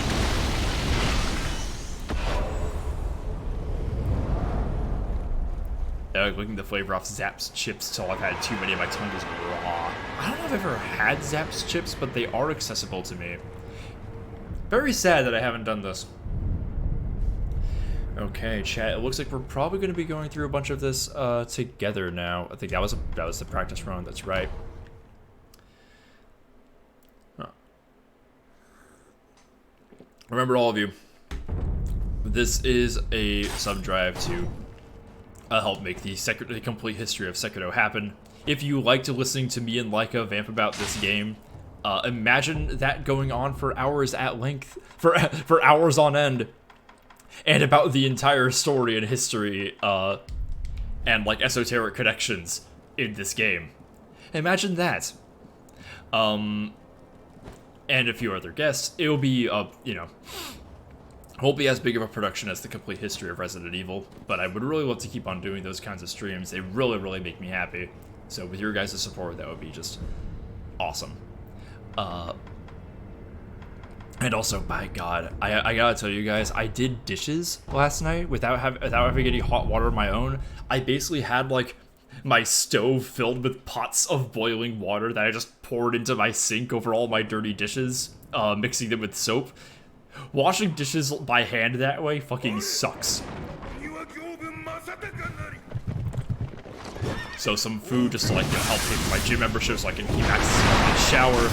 But I need access to food because I can't cook as much, just to ease this trying time for me. Another streamer I know did a subathon where donos and subs to do a timer. Oh yeah, no, I've done ones like that, and they usually run for like 4 or 5 hours, not like 13 days. Because y'all are generous, but there are not that many of you. 4 woods of laundry. Oh man, turtle, shit. Yeah, I don't have laundry in my place, so I tend to I go do my laundry at a laundromat and everything, so that aspect is not a problem to me right now. Well, I kiss him.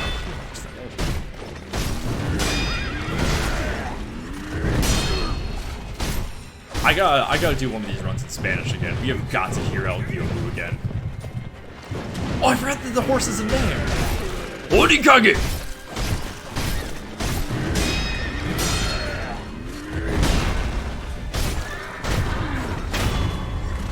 Turtle, somebody's gotta teach you a lesson.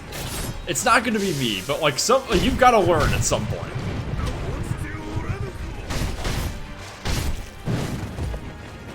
And spark. Ow! God damn! Yeah, you recovered from that one a little faster.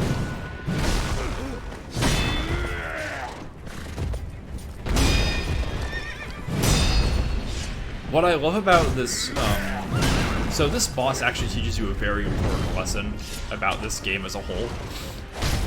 So every boss here has like pretty much a specific counter, a specific like weapon art or prosthetic tool that will chip away at its defense, stun them, do more damage to them. Every single one has something like that, right? Now, you can beat pretty much every boss by just attacking, dodging, and parrying, the 3 basic combat functions. However, immediately after this fight, we're gonna meet Ishin, and he tells you, he gives, and if you do a little favor for him, he gives you the Ashina scroll, the one with all of his moves. And he says, it's our style of fighting, but there's no hard and fast rules. You just win your battles. That alone is the most important rule of the Ashina style. And that line is very, very funny to me, just because I like the idea of opening this like ancient text of his martial arts wisdom, and it just says, "Just win, forehead." But it is literally how you're supposed to play this game. You're supposed to win your fights. You have to use everything at your disposal. So there are people there's probably some people out there who say like don't use the prosthetic tools or whatever. I'm sure they exist. It's like the same people who say never summon in Elden Ring, a game that expanded the summoning mechanics so hard that there's an entire boss fight themed around it. But you can't just beat this game with attacking and parrying alone. You gotta be willing to mix things up. You gotta fight a little dirty. Like with Lady Butterfly, you gotta be willing to use the tools every now and then. So, in a way, it's like, that's what I'm saying, every boss kind of feels like a puzzle to solve. As well as being a straight up fight. Every single move you see, every single attack has a thing that can counter it. A parry timing, a dodge response, even just straight up attacking before they can. See, it would have been more appropriate to dodge that rather than try to block it. And every time that like little "watch out" kanji shows up, you gotta figure out for yourself what to do there based off your animation.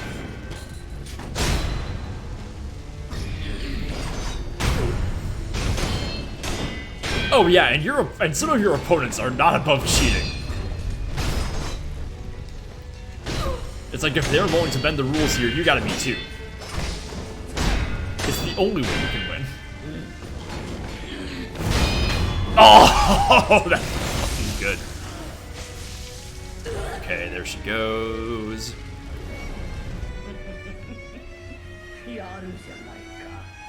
Dun-dun.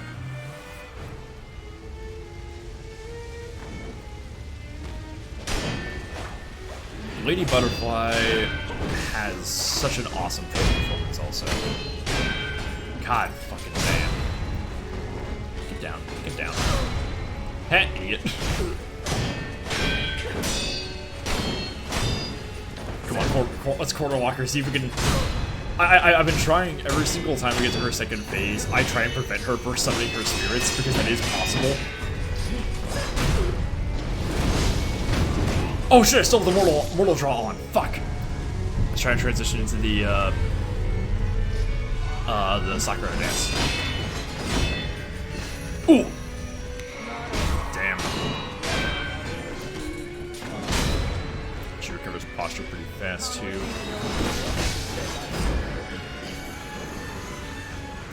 Now we're having fun, boy. I feel like that's something that I've been like sent in DMs after saying statements that I cannot repeat on Twitch. Whoop.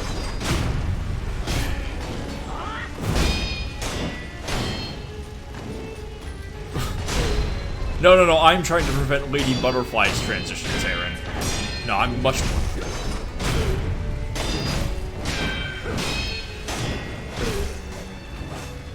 Why is she trying to knee?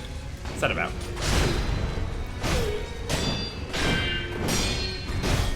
Oh fuck! God damn it! Oh.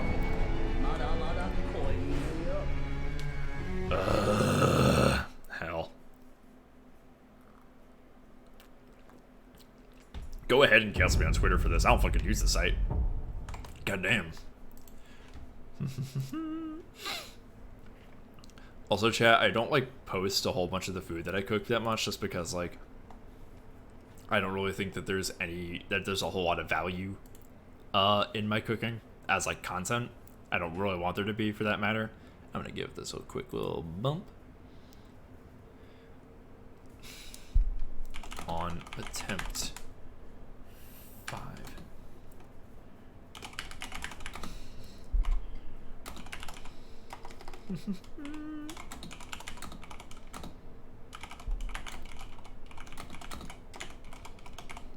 And bing bong. Okay. Yeah, I don't like post a whole lot of my food all that much, but like I need you guys to know that my dad recently handed me off this giant pack of pastrami that was like pretty close to going bad, so we didn't really want it. But I managed to use it this morning just before its date, and I cooked it all in this massive pan and then scrambled it with some eggs and made it into bagel sandwiches, and you are all so jealous of me. Because by God, they were delicious. Getting real into pastrami lately.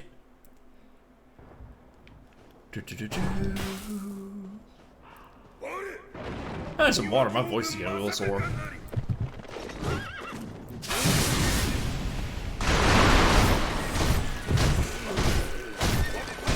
You are all imagining toasted everything bagels with Swiss cheese and scrambled eggs with bits of seared pastrami in them. All of you are pawns in my game.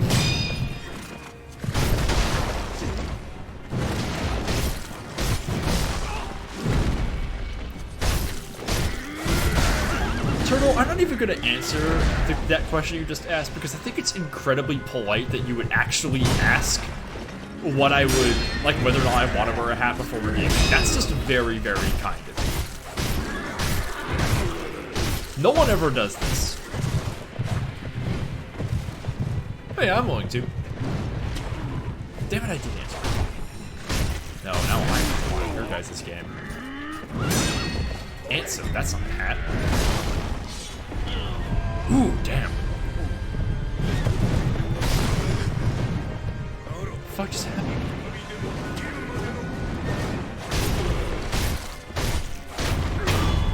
I haven't had fried eggs in my way in so long because you don't keep Parmesan in the house as much. What are you doing with Parmesan and fried eggs? What's that about? How are you mixing those together? Please tell me. That's a wild mix of things. Yeah, after this fight, I'm getting a hat.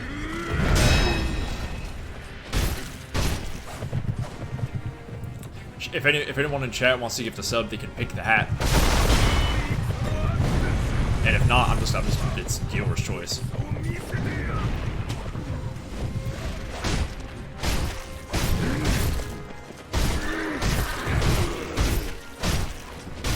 Attacks kills you. I feel like only. I'll try it again. Damn. You're not going to kill me a second time. Okay, do you put the Parmesan on like after you fried it, or do you put it in while it's frying so it cooks into the egg?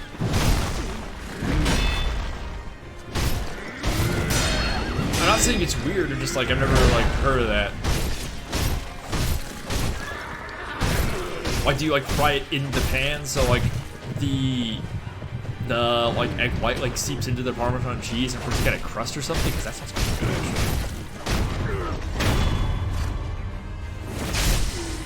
actually. Enjoying my record of having never lost this guy, no matter how much more I drink. Alright, nobody has gifted subs, so I'm just picking whatever hat I please. You're all fools.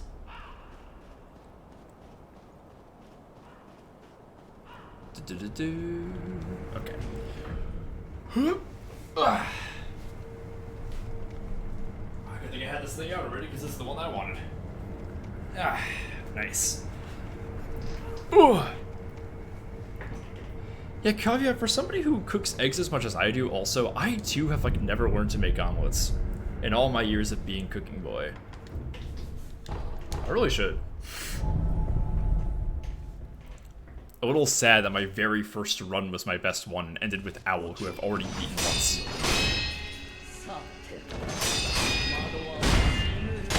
You'll die if you doubt yourself, boy.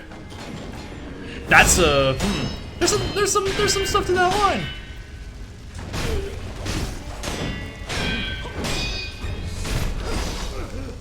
You please fold my eggs like nobody's business, Vince. By God, this needs to happen. Put this thing back on. Also, what am I doing not putting on the Sekiro dance? Yep, stop! There we go, better. Might as well use the flame vent. I don't know if this will inflict a burn status, but you might as well fucking try. That's not really gonna be feasible, she blocks too much. Back up heal. Oh, that was close! Get out of here! Shit. Attacks kills you, by the way. Where? Oh, I'm out. Woo! Oh, that was a cool transition. That was awesome. Thank you, Gritty Reaper, bye, Pearl. Really appreciate you. Yeah, chat. If you guys like can't afford to drop a sub or anything right now, do consider giving the post a button on somewhere so it gets out to people. You know, keep the spoilers going. I would really appreciate that.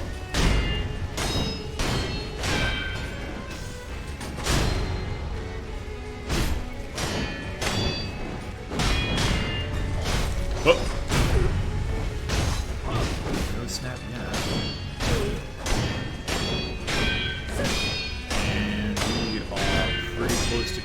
posture bar. Fuck, god damn it. Okay, res and go to fucking town. Let's go, buddy. Yeah, nice, nice. Ah, son of a bitch. Okay, let's do it. Up, back up and heal. You're not watching from up there. You are literally actively attacking, killing me right now.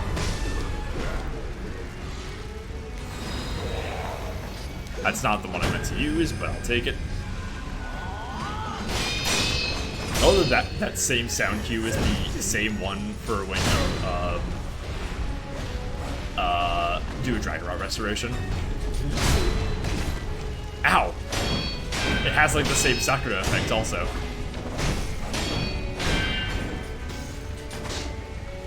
Ugh. Okay, I was like, yeah, only 5? Jesus Christ, with these boss shurikens. I need to heal right now. Oh my god. Did I die once during this phase? Oh yeah, I did. That's what triggered the whole illusions anyway. My short-term memory in these fights is not great. Why should it be? No real time to back and recover posture, just gonna have to eat a stun. God damn, okay. Just give me some time. Pop a snap seed. Oh my god, the camera. That was not very kind. Oh my god.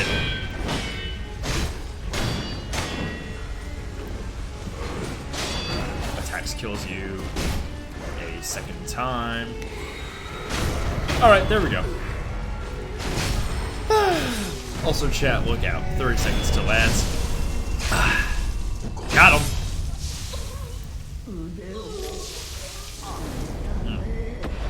Fuck yes. Fuck yes, fuck yes, fuck yes. Ah, hell yeah. Okay. Do a quick bing bong. Battle next foe. I guess I should probably keep trying to do that axe combo. It's been working out for me. Oh? Oh?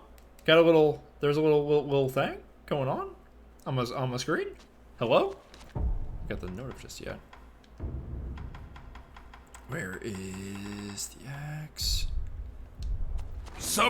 Whoa, Alex Turtle! Oh my god! Thank you so much for gifting 3! Holy shit, thank you so much! To Void Song, Saris, and Wanderina. God damn! I appreciate you. We're in 4 out of our goddamn 50. First time in chat. Oh my god, what a king. Haven't said shit and already putting stuff down. You're so generous. I really appreciate you. Also, if anyone would like to be generous to Terran, who has requested a sub as well. Let them see not advertisements on this day. Let the products and services that support this Twitch channel not harm their peaceful. I have nothing else. I have nothing else to add here. I got distracted, vamping that got my ass.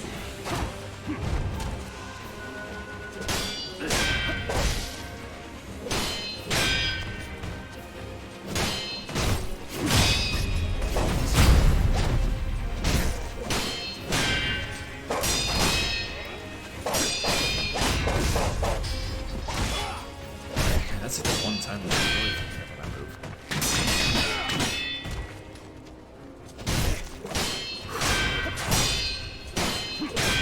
Starting for the red wine again, folks.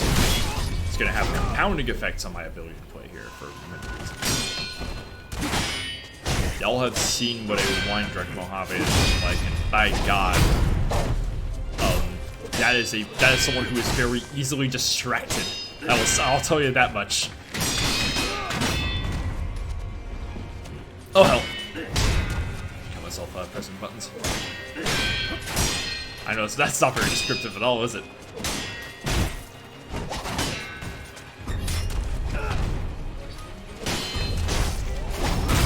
Idiot. What do you think of some of all those mountains over there? What's fascinating about this world is that Washington just feels so small. Like, if you look out over the if you look out over the landscape, you don't see, you know, like farmland or villages. It's like this kingdom just feels so tiny, but the consequence here feels so huge.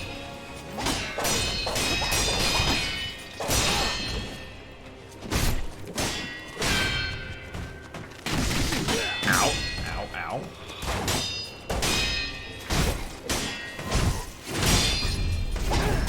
Dies kills you. Oh, also, Elk Turtle, looks like you set yourself. I really appreciate you.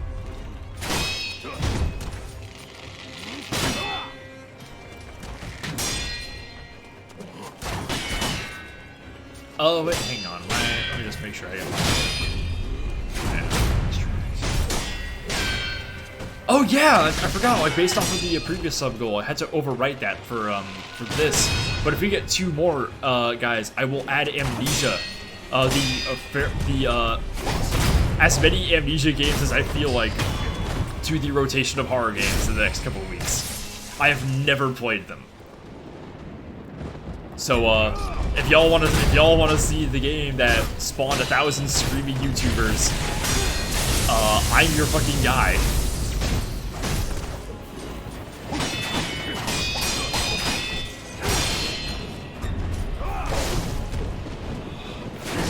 I can't promise that I'll be scared by it because I don't really know how exactly it's meant to spook you. But I have it in my library and I'm ready to get that thing going. Just need 2 more from y'all. God, fucking wrong response. Shit. As you can see, I cannot promise that I'll be good at that game, as my ability to be good at this game is waiting. Amnesia Turtle. Of the Dark Descent fame. And also of a Machine for Pigs fame. And I think they're coming out with another one? Very shocked that they're still making those games.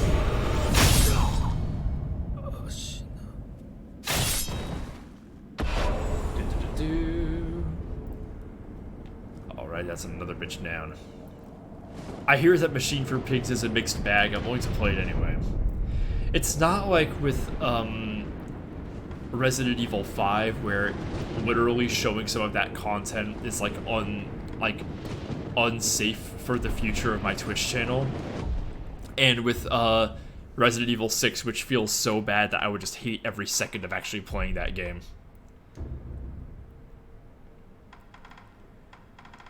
Yeah, like I feel like for a lot of people like my age, I feel like Amnesia was one of the first like games they watched people play. So, and it's a complete blind spot on my horror game experience.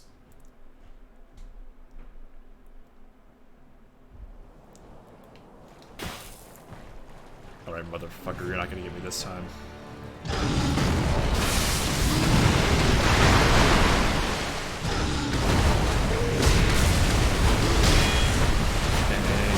Those parries are going to accomplish nothing.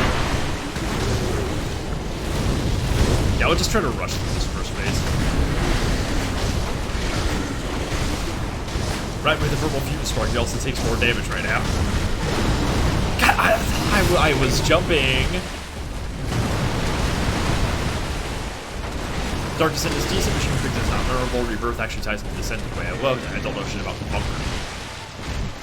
I watched a brief bit of a Jacob Geller video where he talks about some of the shit in Machine for Pigs, and he was actually he seems to like that game a lot. And I mean, I'm not very familiar with Jacob Geller, but I like the stuff that I've seen from him, so I'm sure I like the game too.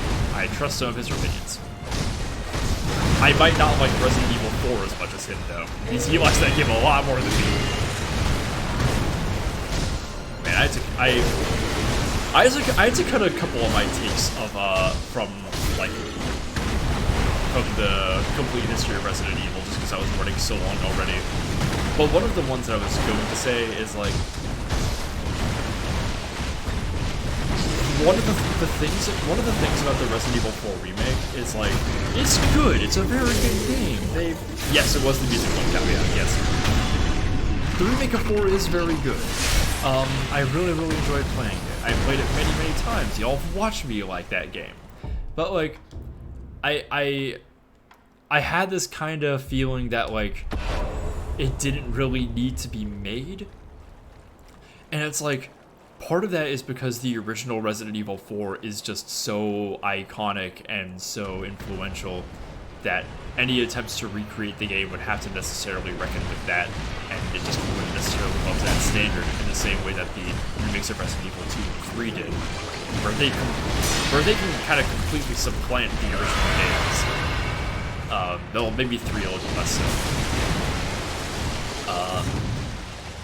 And my other thing was Resident Evil Village adapts a lot of the style and tone genre elements of Resident Evil 4 into the kind of classy and, you know, clean presentation and really effective horror experience that the remakes of RE2 and 3 were. It was like a soft remake of that game. Oh my god, I just interrupted his scream. Holy shit. Huge.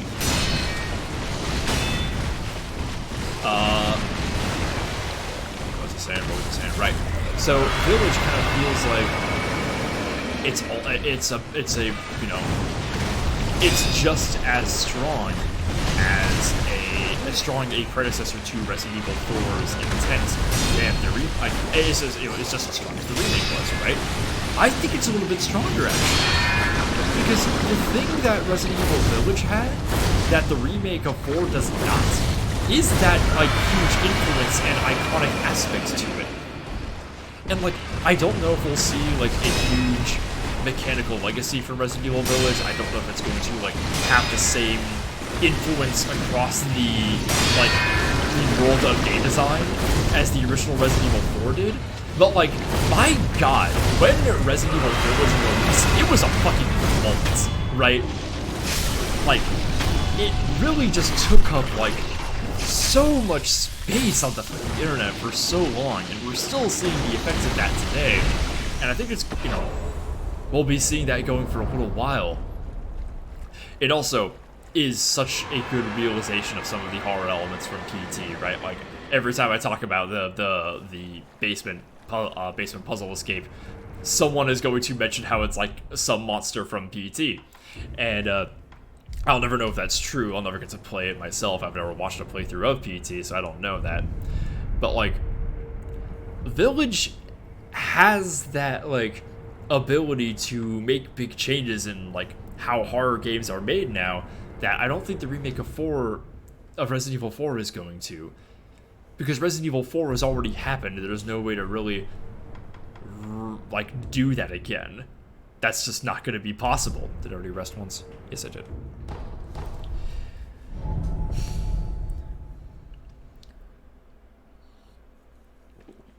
Nothing is going to be more influential than Resident Evil 4. Consider Elden Ring.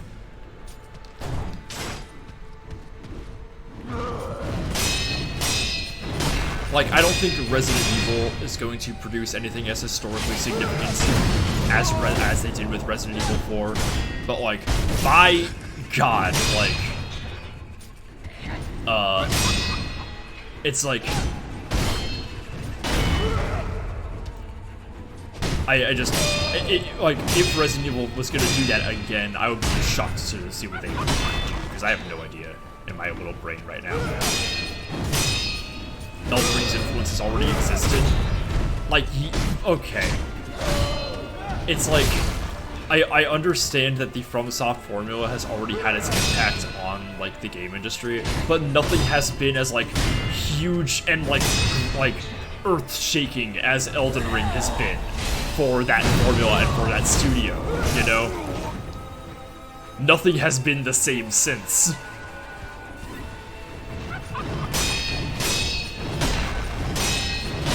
Oh, Simpsons hit and run? God damn it.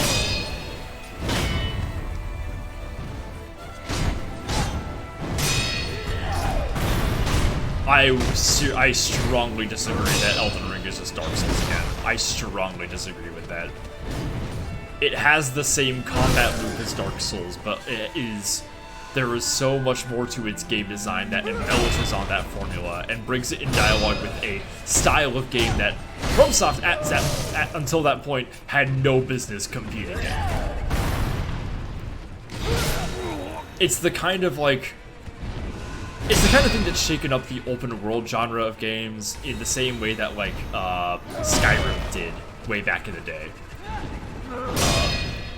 You could argue Breath of the Wild is something kind of similar, but like I think Elden Ring took that like ability to modify the open world formula of games and just turned it up to so many more degrees of experimental nonsense.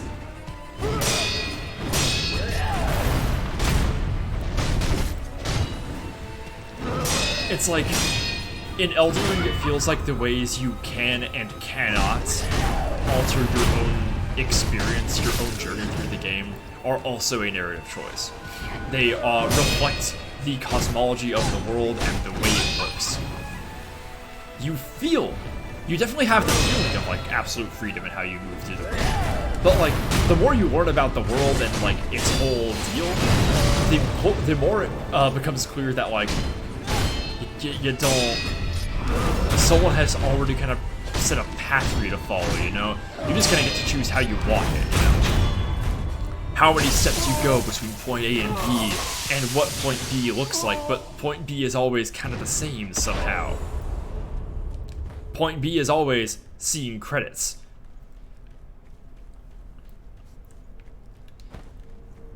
Man.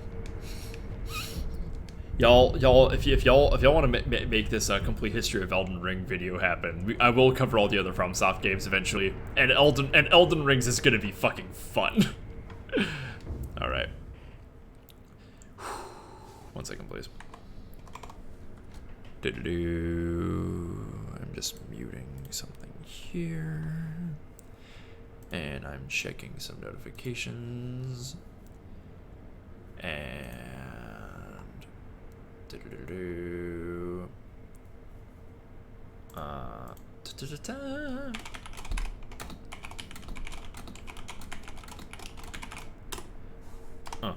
I'm getting fucking announced about how I look tonight. How do I look, everybody?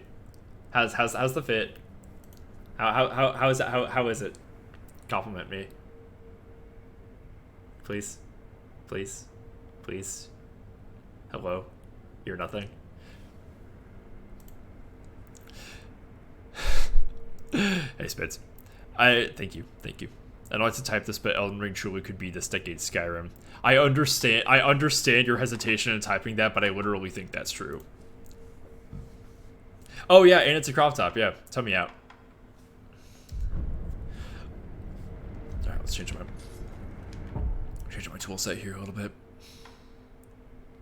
Keep the fire on, and we'll do last lightsaber reminder. Ooh.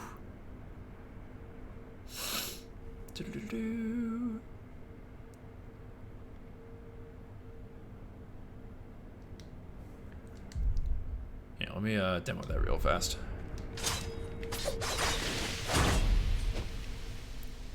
Right. It combos into your sword. That's right. I will stay, Emmy Spitzy. Bye-bye. Yeah, the twink allocations are back.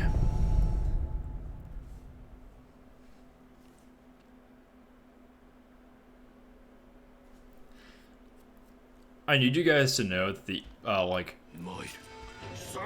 there are some very specific intersections between CT and I's styles in ways that I did not expect.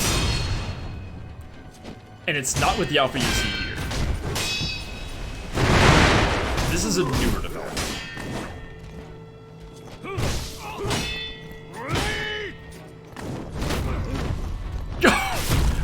Oh yeah, y'all want to see him do the salute? He did it. I miss when you ran it. At me. That was fun. How's a big asshole like him just so agile? Heh, idiot.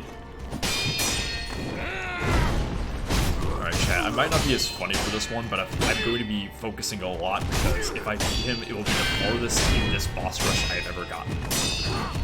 Yes! Finally did it.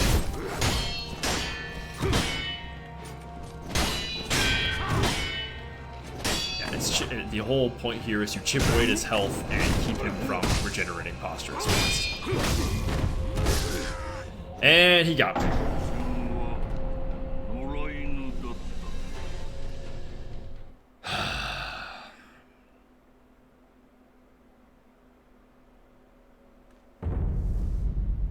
Let's change up the outfit, guys. Let's change it up. Change form. So, go look like our original. Wolf's original form is also his best fitting one. Yeah, I mean, that's just a true statement. Let's see. Memory of a shinobi that once served Ashina. It is accompanied by a debt of gratitude to the one who took his arm and graced him with the name Sekiro. That would be, oh, show off desk prop. Yeah, sure. Let me, here, let me go over here real fast. Let's see. I'm also just gonna see like how low am I lit right now? Turn this thing down one, or not? It's up one. Yeah, that's the lowest it can go. So, haven't really had a chance to look at the glass I'm drinking out of because it's been so. Quiet the fuck down, Discord. Oh my god. Shh. Go away. Thank you. It says let's just look at the Crow Goblin, everybody. It's been so long since we've seen her. Weird. She kind of matches my shirt, actually. What the fuck? With the black and the blue and the red. Hello? Damn, I didn't mean for that to happen at all. This is some nice little outfit chemistry going on, everybody. Eh? Yeah, what's this little stray strand doing there? Get out of here. Eh? Everything's all. Let me just move over slightly. Eh? Solid. That's fashion, babes. Look it up. Alright, back to the game. Get that thing out of there. Boy, put that thing away. Alright. Also, Tengu. Ah, if you see a rat, it must be killed. And also Shura. This one's nuts, but I'm gonna do my boy Tengu. Yes! Ah! Oh. You just win your battles, idiot. Just to win your battles. Here's some cute little chains hanging out that collar, maybe attached to bracelets. Why do you want a chain to hang out to hang from my collar? What are you imagining, Turtle? Tell us in detail.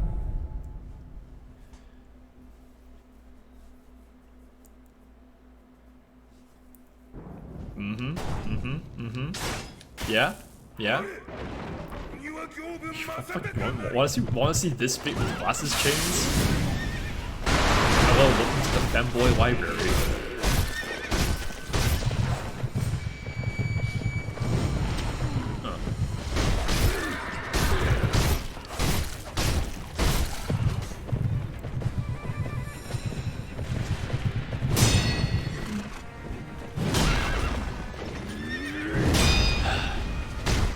Having to start over from square one is a little demoralizing.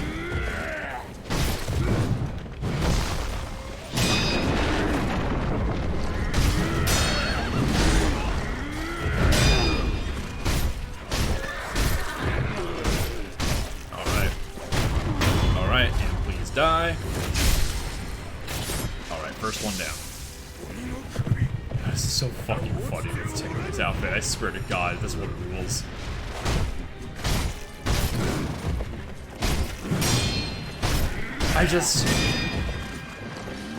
Ishin as Tengu never was shirtless. The fact that Wolf decided to do this is so fucking funny. Ah, god, I freaking it follows it up with an attack.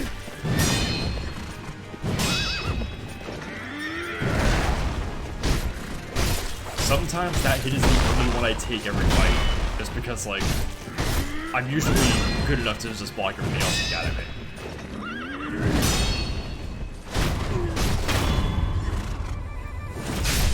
Interestingly enough, the spear that he's wielding here is the same one that that bitch General Kamada wielded in the very first cutscene of the game, which is also implied to be the same spear that Ishin wields during his supernaturally young version when you fight him the final time.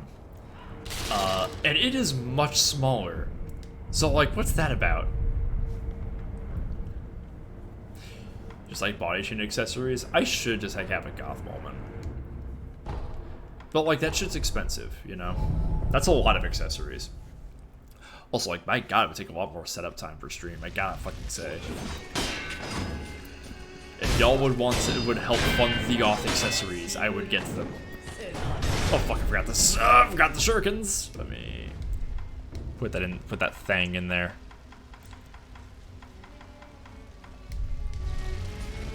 Go to your local hardware store. Fair enough.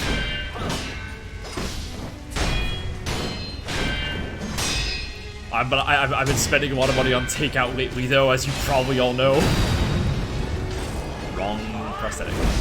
Ow!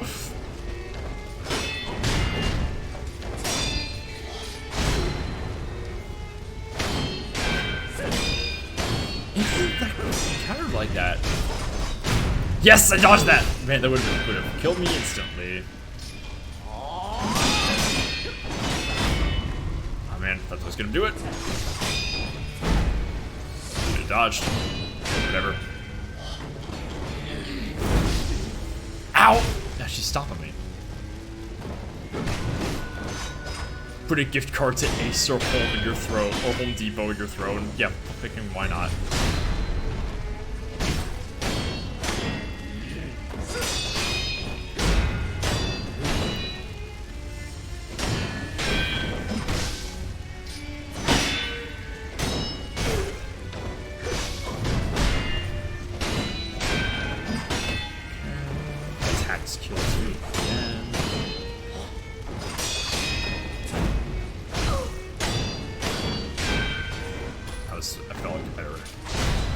Better counter than what I've been doing previously.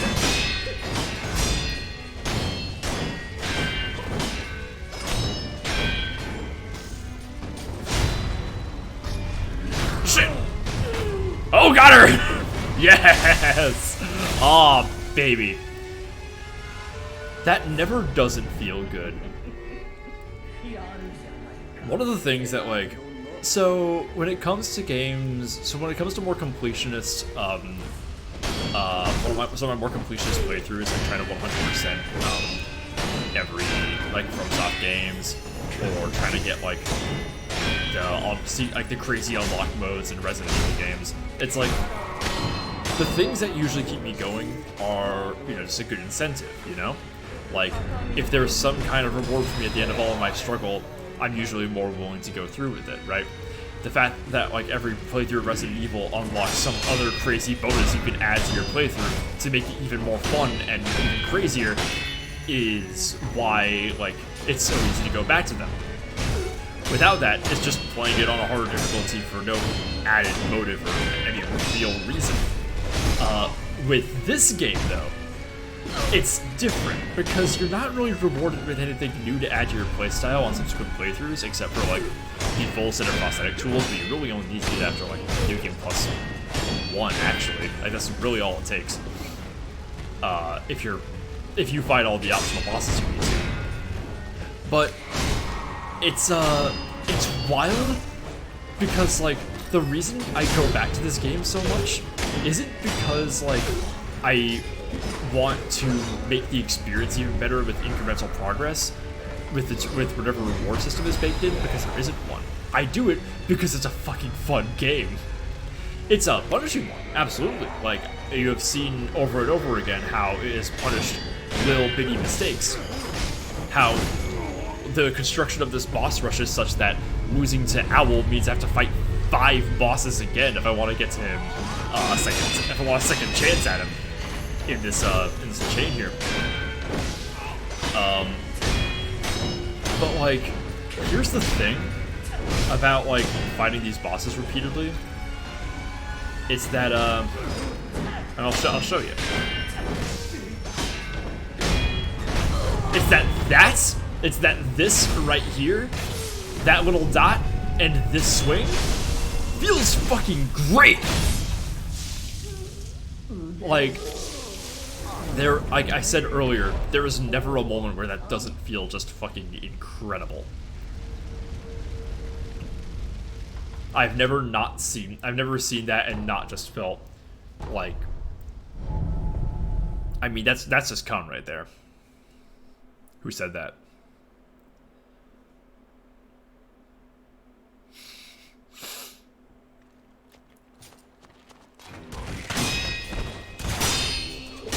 Oh, show Carol? Yeah, speaking of.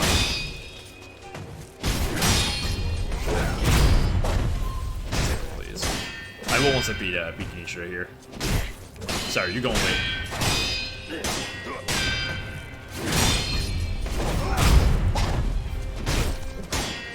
Oh, fuck, I forgot to rest between phases. Shit. Oh my god, I was too busy editorializing. Fuck. Okay, I'm gonna have to concentrate, guys.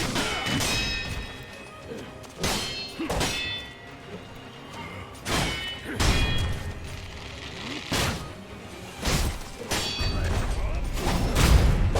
Don't shoot everybody.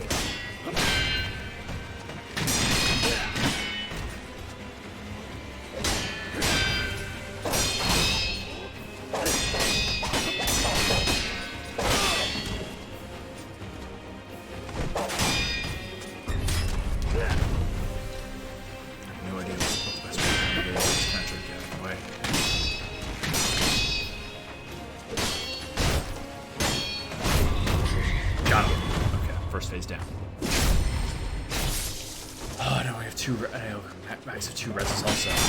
So I died once.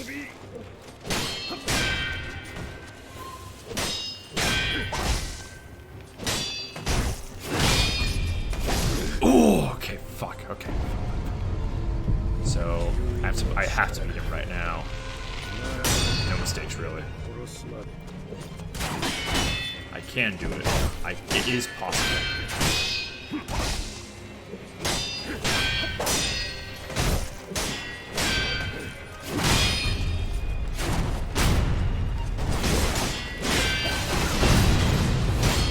Damn, okay, that was a good fucking combo. Shit. I had to kind of switch tools on the fly there. I don't know if y'all noticed that.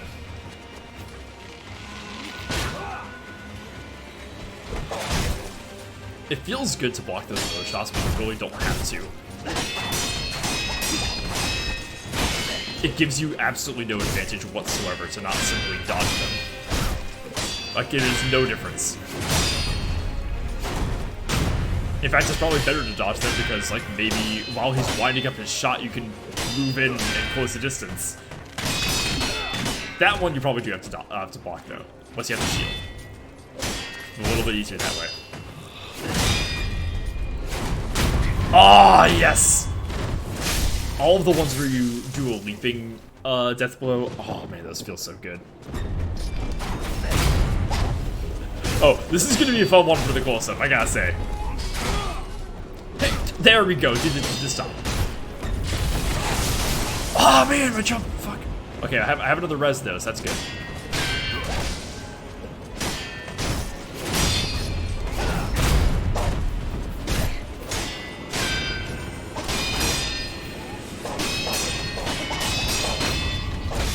Oh, that was really the ones. Oh man, I needed to block that last one. Fuck. Damn it! You guys do need to. Oh, never mind. Let's remember his moveset. Oh, interesting. Ooh, you missed! Thank God he did. I got caught up in my feelings there. Dodge, dodge, dodge! Oh my God! Oh! Whoa! Oh man, I am not doing great, guys. This is tense. This is bad. I do not want to start over right now. Yes, finally. Whoa, too early?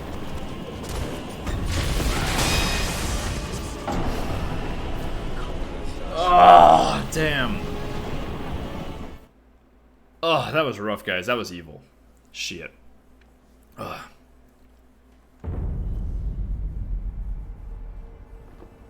Sip some water.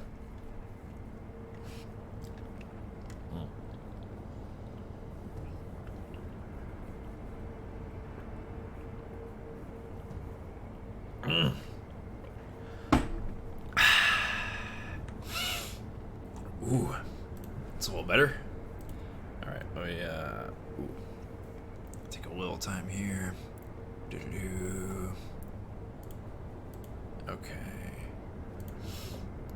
So we're just looking at notifs, seeing when I last posted this. Okay, I'm gonna do a quick will.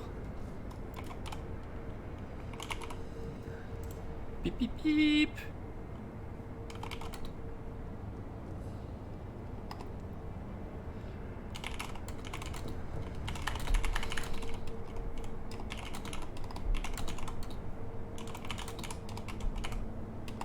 Bing bong. Alright. I just put a little call for Kokon folks. Okay. Oh, that was fucking brutal. Let's try it again. You know what? Here. Let's do something. Let's make myself feel a little better, guys. We're gonna practice a little bit. So we are going to try out some of the other bosses. So I'm gonna do some of the ones I haven't fought as much. So let's try fighting Emma real fast. This is one of the bad ending bosses. It is one phase. It's very short, very low stakes. But if I'm a little too cocky, it will fuck me up severely.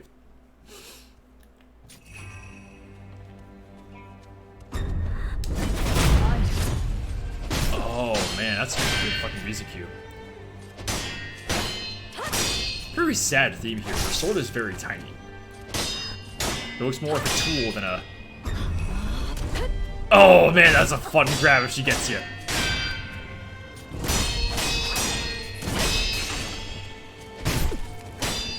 Yeah, her moveset's so cool. She's so graceful, so fast. If she were an early fight, she would be fucking deadly, but you fight her at this point, so she's not that much of a threat. Oh, she does an Ashita cross on you. Yeah, she was trained to fight by Ishin, so she has a few of his moves.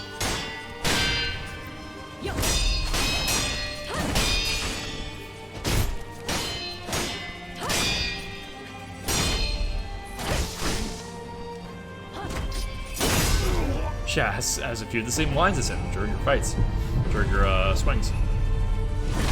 Whoa! She really fucking went there, goddamn!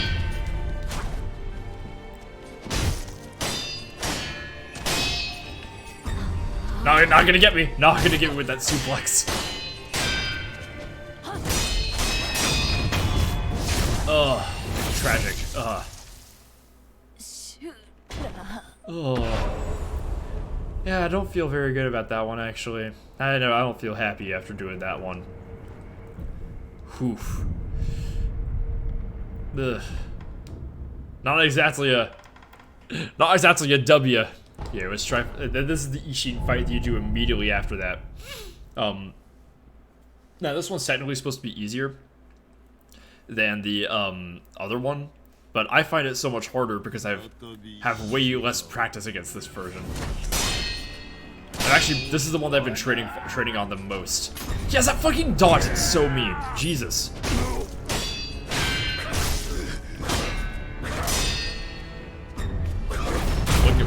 Please send some of your thoughts into live vlogging. I want to see these horses.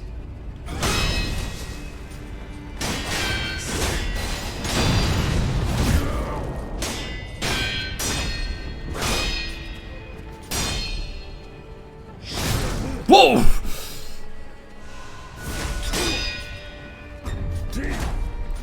Missed.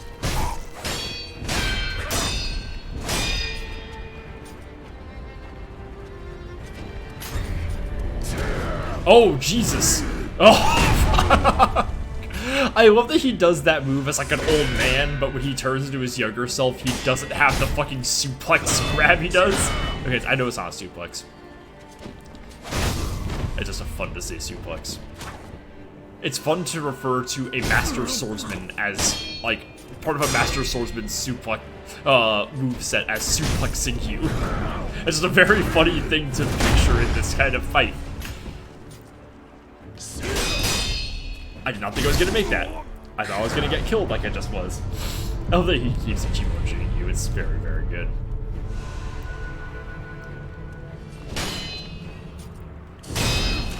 Homie was literally, like, on his deathbed just before this.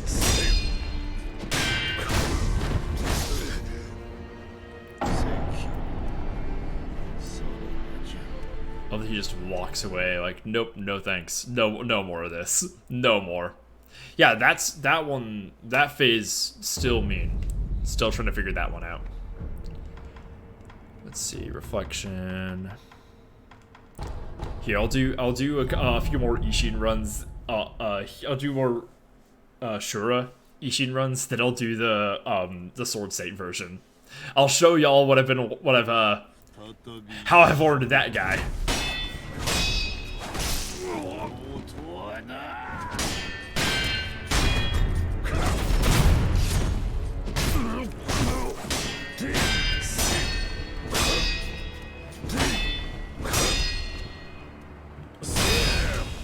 Here, I'm gonna switch to the Sparking Axe for this one.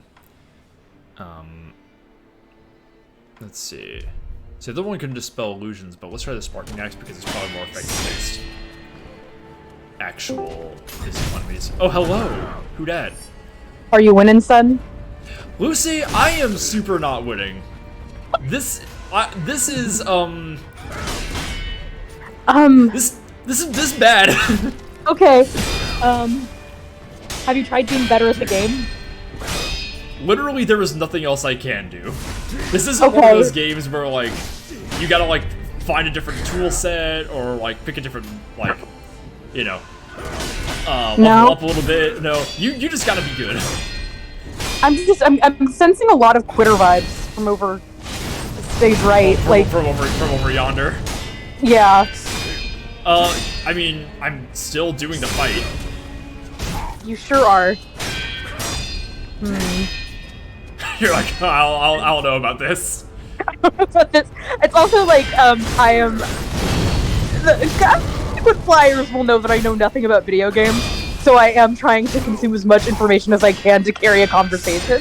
So I'm just like... you just gotta download this. You gotta download this thing. Ooh, okay, first phase done. So I've already 100%ed this game. I'm not, like, trying to beat this for the first time. Oh, check this shit out. Oh, that rules. That fucking rules. Yeah. That's awesome fucking moves, yeah! Yes. This guy is this is the final boss of the bad ending. This is where you forsake your duties to your young master, who you love and care for your shitty-ass dad who wants to abuse his power. This dude comes and kills you because you have clearly you would not be doing this if you have not literally started turning into a demon. And that's what happens if you beat him. Fascinating. Yeah. So I think you're supposed to use the let's see. Let me go. Yeah, this is a little different than normal FromSoft games because it has an actual pause menu. Nice. Okay, that changes things. Beautiful landscape. You're getting the shit beaten out of you in. Look at my hat. Look at my hat, boy. I like your. You hold him out. Sorry, I kicked my dog in the head on accident. Lucy, what the fuck? He's laying at my feet and I didn't know. Fair enough, I guess. All right. hang on, potato. Let me pin this. Yes, I became a Democrat when I defeated him.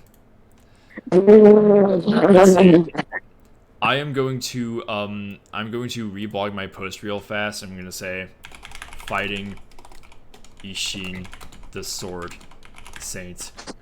Now, I'm going to show you the version of that same fight, which is the one where you fight during the better endings. It is also a much harder version of that same fight. Alright. So let me switch to this guy. Actually, I'm gonna change my form real fast. So do we feel like Wolf's actual original canon design?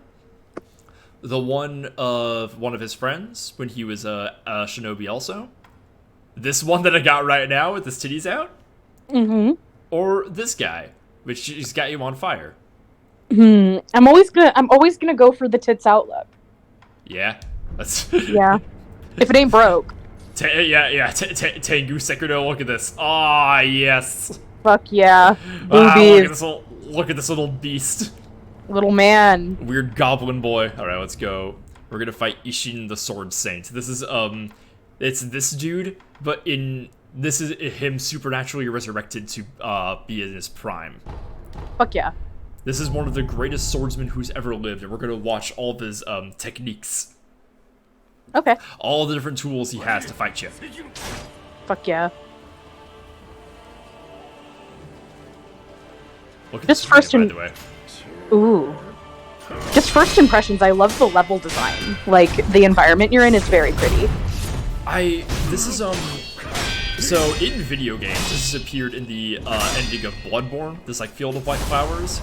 And that is another FromSoft game, right? It's also appeared in the ending of Metal Gear Solid 3, during that game's final boss.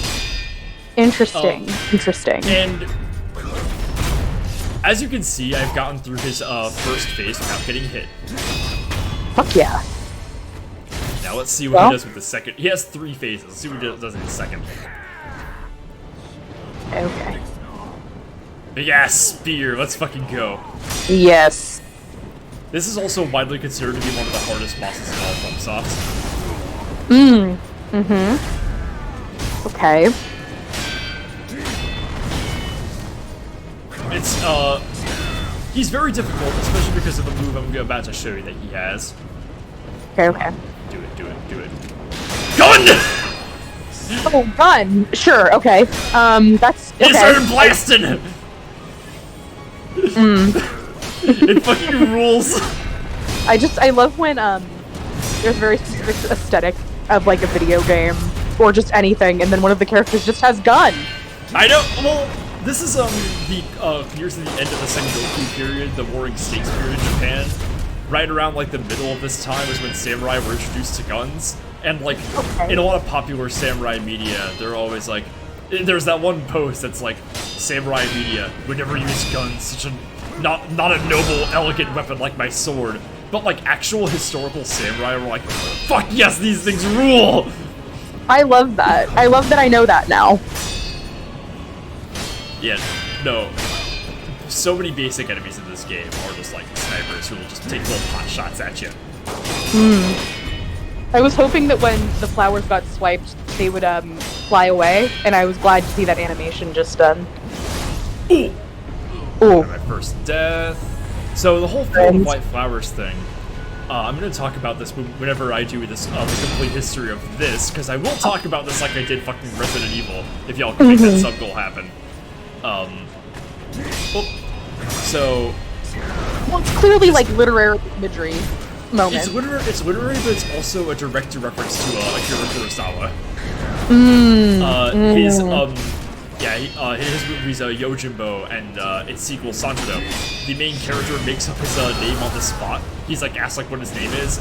He looks out at a field of white flowers and says his name is Sanjuro Atsumi, which means field of white flowers. Real. Yeah. Okay. Fascinating. Alright, second phase is done. Fuck yeah. Hey Havoc, that sounds like hell. Alright, now let's see what he does on his third phase. Oh shit, we got lightning now. Oh. I was literally getting ready. Okay. Never mind. I'll compliment you later. Thank you. Oh shit! Yeah. Ooh!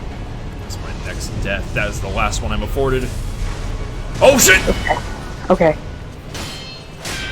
I love Minecraft bird noise that you just naturally make. I just kind of do that now, yeah. Yeah. Come on, try it. Motherfucker, wow. Okay, so, You can lightning. deflect the lightning if you jump in the air in time. I did not, so I was killed. Hesitation is defeat. That's many are saying this. Many are saying this. I was gonna say for one of the hardest bosses in these games, you're doing pretty well, but I mean, you still were doing well. But... So the thing is, you'll notice how I stomped this guy, but the other version of him like fucking sucks. I've like beaten this dude like in just playing the base game like 4 times or something. Mm-hmm. The other dude I fought only once, just through playthroughs of the game. Right. He's something else. He's in the bad game, in the bad ending, and this dude is like, you know, he's your roadblock to getting all the 3 better endings. Mm.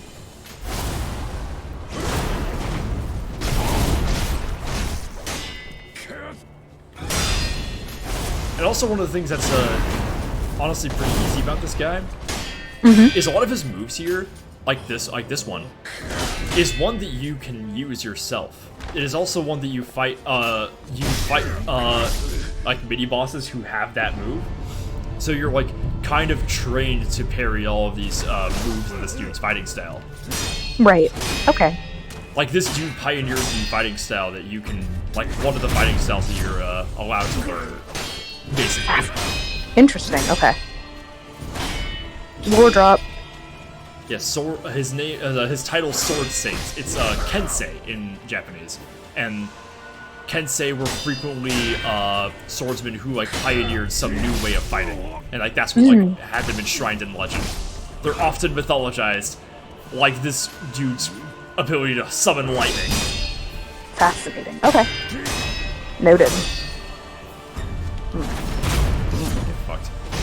The whole idea is that Wolf doesn't really have a chance here, so you have to be just better than his AI. Okay. Okay. For this stream, because I just popped in, have you been, oh my god, questions. I have to ask a question. Have you been, sorry, my brain is working at like 30% right now. Take your fucking time, I'm also kind of tipsy. Okay, I'm glad that you know that I'm high.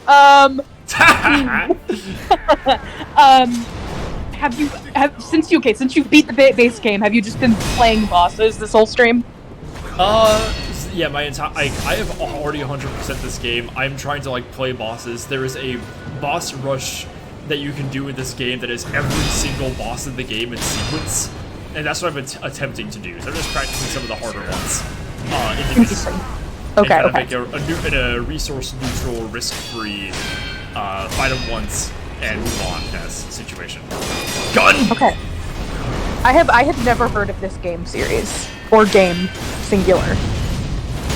I don't think you've been on for a Sekiro stream, yeah. No, because look, even if I had been on before, like I knew what Metal Gear Solid was before I started hanging out on your streams, but I've just like never heard of this. Yeah, Sekiro is one of the least talked about Microsoft games, and it's, in my opinion, the single best. Fascinating. Okay, that's usually the way. Yeah. There is very specific reasons for this, but it's like it is probably my single favorite story that they have ever told, and by that metric alone, like that metric alone is how I judge a lot of games, by like how good is the narrative that they are putting down at you. And the thing is, this game makes a lot of gameplay sacrifices to support the narrative that it is trying to tell you, where other games kind of have a gap between the story they're trying to tell and the game you can play. Take GTA 4. That's the one where they have the character who like doesn't want to do crimes and doesn't like killing people. But like, it's a GTA game. It's all you fucking do. Not to say the most masturbatory phrase in like game analyzation, but ludonarrative dissonance. Yes. Ah, baby. I hear that, and you're a fucking BioShock enjoyer. That's right. Yeah. I'm also a Jacob Geller stan. So right. He's got to be. Like, I know enough about Jacob Geller to know he's been fucking parroting that phrase constantly. I think he's to the point now where he's self-aware with it, where he's like, I'm gonna say it again. Yup. It's respect, but yeah. Okay. I'm. Oh, sorry. Go on. We get the opposite of that in this game. In this game, hold up. First of all, in this game, we get this fucking mobile ride to see. Check this shit out. We beat him. Yay! Congrats. And it looks like this.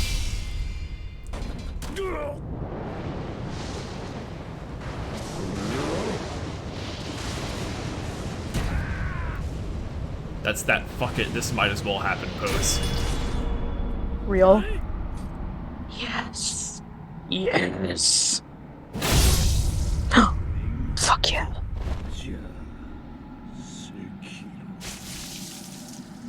Fuck yes, fuck yes, fuck yes, fuck yes, fuck yes. Ah, feels so good every time.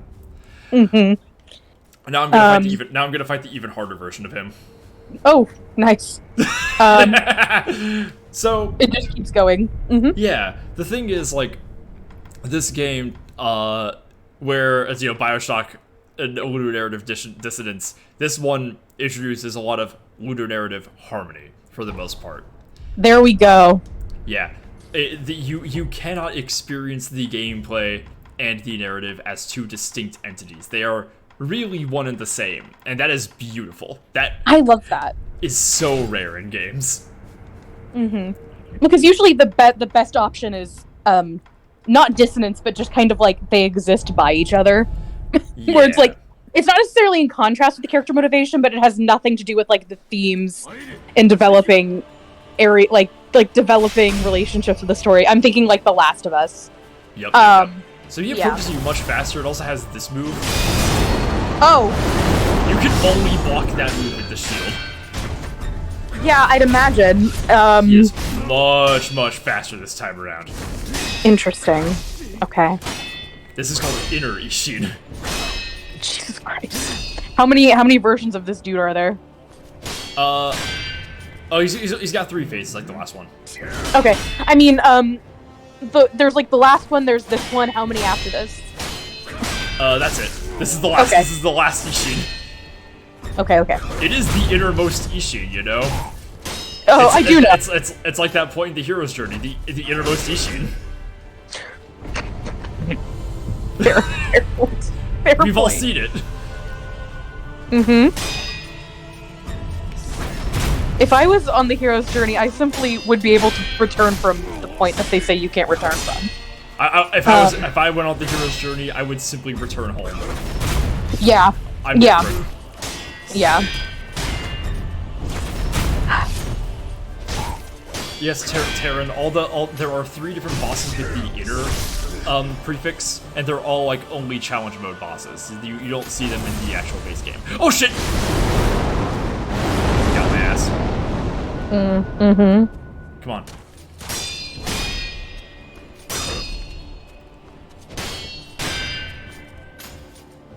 Whoa! He does a lot of fake outs in this face. Nice. Okay.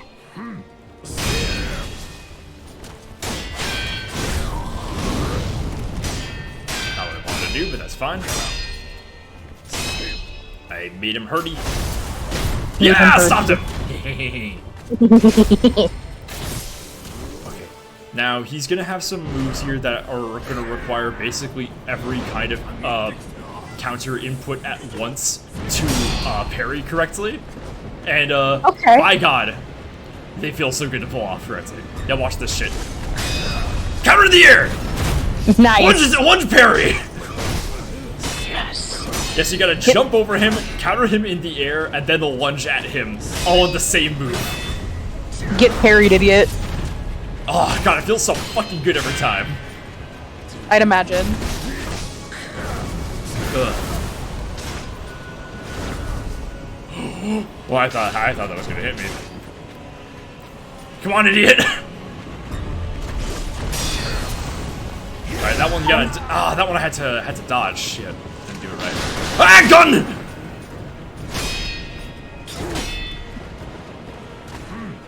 I love him like doing just movement, and I'm just kind of standing there. Yes, it's very good. Fuck yeah.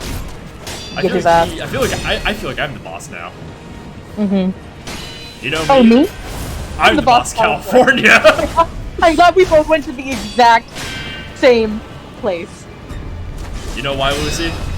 It's because Because we're the boss, California. we're the boss, California. We're the boss, California. I want that shirt so bad. I can't tell you how much I need that Surely shirt. you can spare one of them. I know, right? You have What enough. is it? You have enough. I want to see if if you can buy it somewhere. Give me a second. Gotta do some research.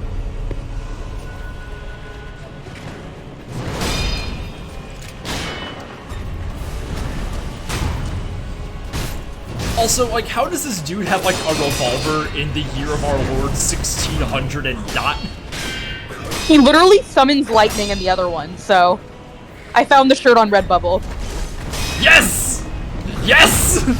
Oh my god, I'm gonna put that on my fucking throne.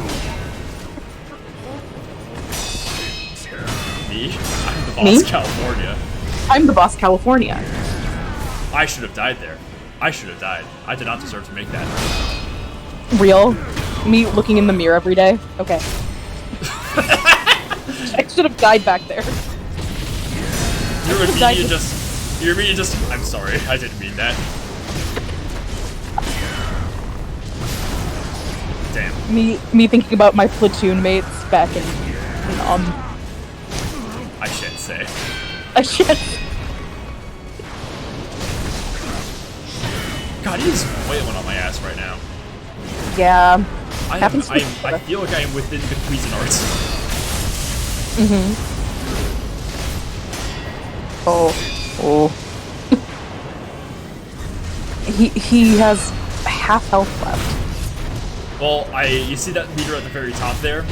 That's how much posture he has, and if I break that meter, I get him. You see, chat? First fucking try. Fuck yeah. Fuck Now, yeah. Motherfuckers, I am good at this game. You're the boss, California. Wow. Get his ass. Oh, fucking hell yes. Literally, all of those fights where I've lost against Big Monkey, all of that angst is now faded away into nothing. Yeah. Immortality severed. Ah, he did. Alright. Hang on, I gotta give him a proper burial. I knew it! I fucking knew it! Incredible. Beautifully done. Let's see, battle extraordinary foe. Who should I practice next? Ooh, okay. He's gonna be a little tricky. Inner Genichiro isn't so bad. Inner Father is gonna be fucking evil. You have to fight this old man like 3 times. I'd be fighting my inner father every day. Also, there's this bitch. I don't think he's in the boss rush. He's kind of a gimmick fight. Not really. You don't have to try too hard there. Right. So okay. I do the oh yeah, I gotta do Malcontent. I gotta do the Fire Umbrella. And I'd say not Last Light Sacred Flame. I'm gonna do the Axe instead. Oh my god, hey Cody, thanks for the 26 months, bestie. 2 fucking years, Jesus Christ. What the fuck? Like more than 2 years, right? Evil. I'm coming up on my 2 years of being sub to Mia. Jesus Christ. Wow. It's so wild that I've fucking known her for that long.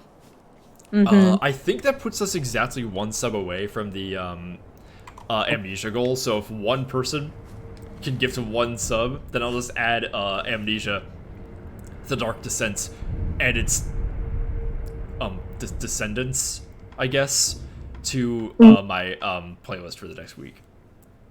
Or the next couple of weeks, I guess. Sub. Thank you, Have, for gifting to Rangerine. We, yeah. Amnesia time. Hell yes, thank you so much. Oh shit, Fucking hype. Oh shit, hype train? Hype train? Hype Anyone wanna train? do it? Hype train? But please, that would be cool. Ook ook. Ook ook. No, like. Oh shit! We're already going. Oh my god. Oh god. Something about this character design tells me he's dangerous. I'm not sure what it is. Yeah, he's a fucking mean to fight. Yeah. Fucking epic, like, epic character design, though. Like, fucking epic. I know, the Demon of Hatred is an awesome creature, but, like, by God, he's mean. Texture. What? Get fucked, idiot. Like, I don't know what to tell you. Yeah, literally, it's like, what the fuck do you think, what am I supposed to do here? Havoc, the goal was to add Amnesia the Dark Descent to my list of horror games I'm gonna do in the next couple of weeks. So, on the list right now is beating Signalis and Outlast as one stream. Also, the Evil Within games, also made by Shinji Mikami, who made Resident Evil 1 and 4. You know, the good ones. Resident Evil 2 erasure. Resident Evil 2 good, but it didn't have the same, like, butterfly effect on the gaming industry as the other two did. Fair point, fair point. Yeah, he's mean, guys. He's a little stinky. He's a little mean. Definitely not playing fair, for sure. Yeah. I love when you die in a game and it's like, here's how to play the game, idiot. Like in the loading screen afterwards. Back to the demon. Like, looks like you forgot how to play the fucking game, idiot. Here's what to do, you doo-doo dumbhead. But yeah, if you guys keep the support going, I'll do that complete history of Sekiro stream where I do all that war shit that I did for Resident Evil about this game. Yay! I haven't decided if I'm gonna subject Lucy to it yet, though. I don't have a cast set up. Literally right now, it is me and Leica. There you go. But we'll come up with some more. Fill that panel out. It'll be just as good as the Resident Evil one in terms of the company and the energy. I respect that. I respect that a lot. In a second, Leica, Cody, there's one of her's already kind of a bit to ask for. Even she would agree with this. Wait, who? Leica. Oh yeah. I forgot about that. Yeah, I just didn't know. I didn't know who her was. God damn! 1 minute till hype train passes. Does anyone want to be cool? Anybody want to be super cool? Anyone want to be nice? Nobody mad at me. Everybody niceys. Lucy, have you ever had to wash dishes by hand without hot water? Yes. In my dorm room. Doesn't it? In my dorm room, like every day. Yeah. Yes. Did you wash like an entire sink full of dishes while boiling water yourself so it would be hot in the first place? No, I have not done that. That's what I did last night. I'm sorry. Water in my house right now. Do you know what I did last night? What'd you do last night, Lucy? Your mom. That's awful. Kill yourself. Yeah. Fair enough. I parry his feats. I love in this game where when you parry someone's stops and it makes like a clang noise. Yes. I love a good audio design in game. Okay, I forgot. I remember how to parry this move. You don't stop on him. You gotta like stand back and wait to grapple him when he's there. I just mid-air parried him. Fuck out of here. Mid-airied. I am God. I'm the Mario! Yo, arms, and then again, go to the Mario! I am God, and then, you know... Come on, it's time to go eat the Dario! I like that you have it memorized. Just like that! Oh, God. Fucking God. Dick. You can't forget Dick.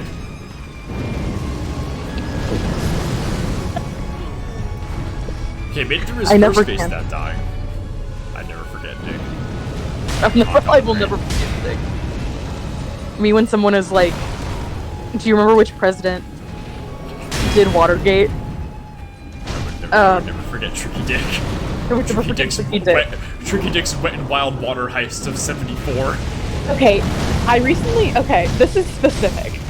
In Gravity Falls, there's an episode where there's a bunch of wax figures. That is the only episode of Gravity Falls that I have ever seen. So I don't know when you watched it or if you remember it at all. I do. I remember a lot of that episode, actually. I remember the Dick Nixon figure. Yes, and if you will remember correctly, Dipper like knee checks it, and it like breaks his legs and kills him. I recently rewatched Gravity Falls on Disney Plus with a couple of my friends, and I was waiting for that shot because it used to be my favorite. They got rid of it. Evil! Oh, get out of here! I might have just missed it, but like I made them rewind it, and I didn't see it. So fuck. Biden's America. Biden's America. Like truly Biden's America. Only Biden's America would censor Gravity Falls again, and be the one where he kills Richard Nixon. It's like, again, it already went through like a lot of censorship, and it was like, yeah, I know. One more round 5 years after the show ended. Gotta censor this show killing the only like universally hated U.S. president. Yeah, it's like it's a 12-year-old killing a wax figure. You can't give me that pleasure. Whatever. I hate it out here. I'm grabbing a Diet Pepsi. You know, a 9 p.m. Diet Pepsi. Oh, me? I'm grabbing a 9 p.m. Diet Pepsi. We gotta come up with a new joke. We do. Listen to this. Oh yeah. That was a good. I don't know if that. That was a good sip noise. There we go. I heard that go down your gullet. It was me opening the can, so I might have not caught it. I didn't hear the can noise, but I heard you sipping it. There we go, ASMR. You winning? Sorry. Never apologize to me again for speaking your truth. For saying something true and beautiful. Are you winning? We do need to come up with another joke, because now I'm the boss California is stuck in my head. Me? I'm the boss California. I'm the boss California. I still find it so funny that one time I played Metal Gear Solid 2, and the only way I was able to defeat that boss fight was just by saying that line repeatedly. It's like a distorted version of Germa's "Cheers to You" audio. Oh shit! I can't press the buttons. Oh! Holy shit! I have one more healing item left. Okay. How did I parried a fucking fireball, everybody. I am God. I like how you have to get like a little bit delusional with it. I do. That's just the experience of being a Twitch streamer, honestly.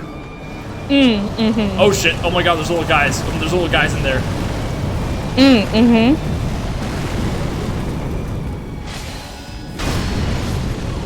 What killed me? Death. How frustrating.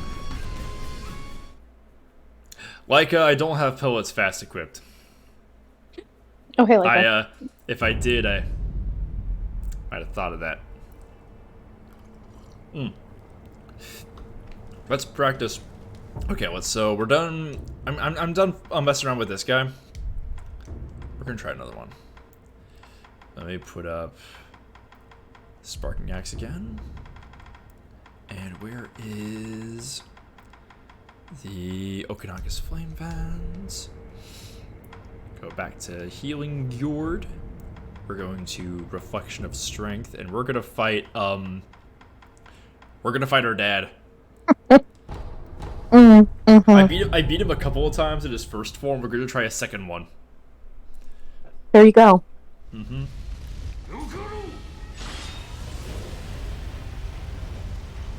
Come on, motherfucker.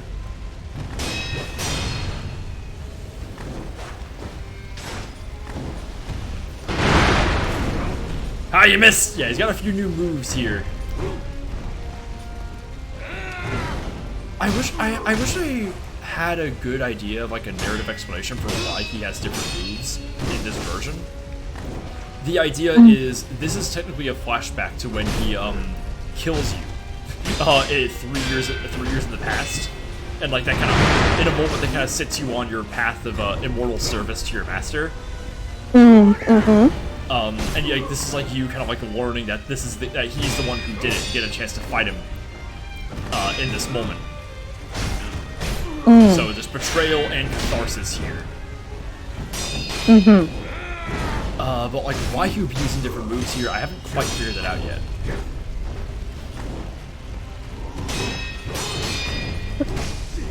Great news. What's the news? That supernatural show, The Winchesters. Oh yes, like, yeah. It's officially dead. They could not find it a new place to live. The CW Yes! didn't want it nowhere else. Ah! Hell yeah! Another win for the strike, everybody! We got another one! Honestly, like, excuse me, the Bakersfield weed. Oh God, what's happening? Is that even a loss? Like, Absolutely not. No, we did not need more supernatural. I just, my opinion is known. That's all I have to say. Although I will say we did not need more supernatural, but by God, that show existing would have been the funniest fucking thing. It would have definitely been more proof for the God isn't real column in my journal, but I disagree. I feel like the existence of the Winchester show is only proof that there is a God. just like a cruelly indifferent one, or just like one with a sense of humor.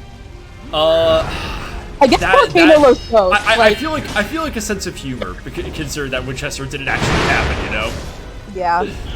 1 second, I'm gonna mute my mic while I cough.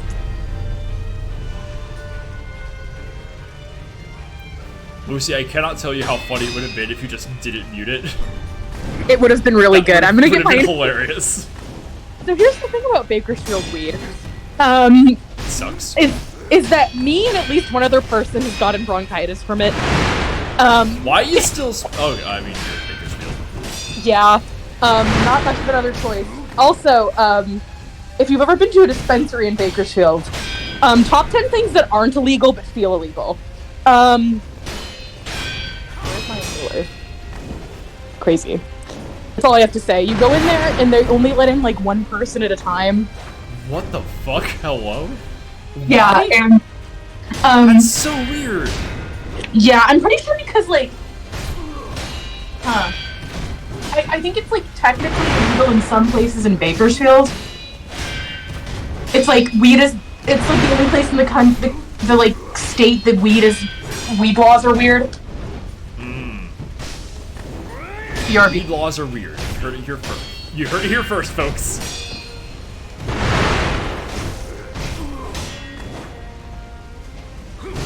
Yeah, for whatever reason, they like something about how like dispensaries are like I don't know, taxed or something. It's fucked up. Anyways, don't smoke Bakersfield weed. That being said, it's stronger than weed from literally anywhere else in the state because it is not. Wild. All right, first phase done. Yeah. Can we talk about how fucking gigantic he is? Yes. He rematerializes. There we go. Big boy. Fuck yeah. I love him. It's really fun monster design in this. This is Not just monster. a dude. This is like a monster. I know, I guess I meant character design, but I was also thinking about the demon.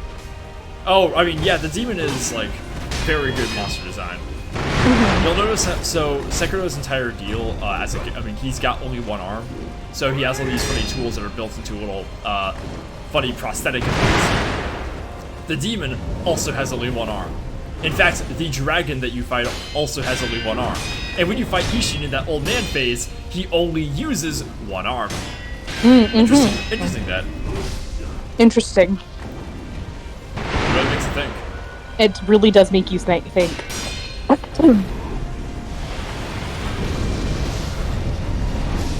Damn it! God damn.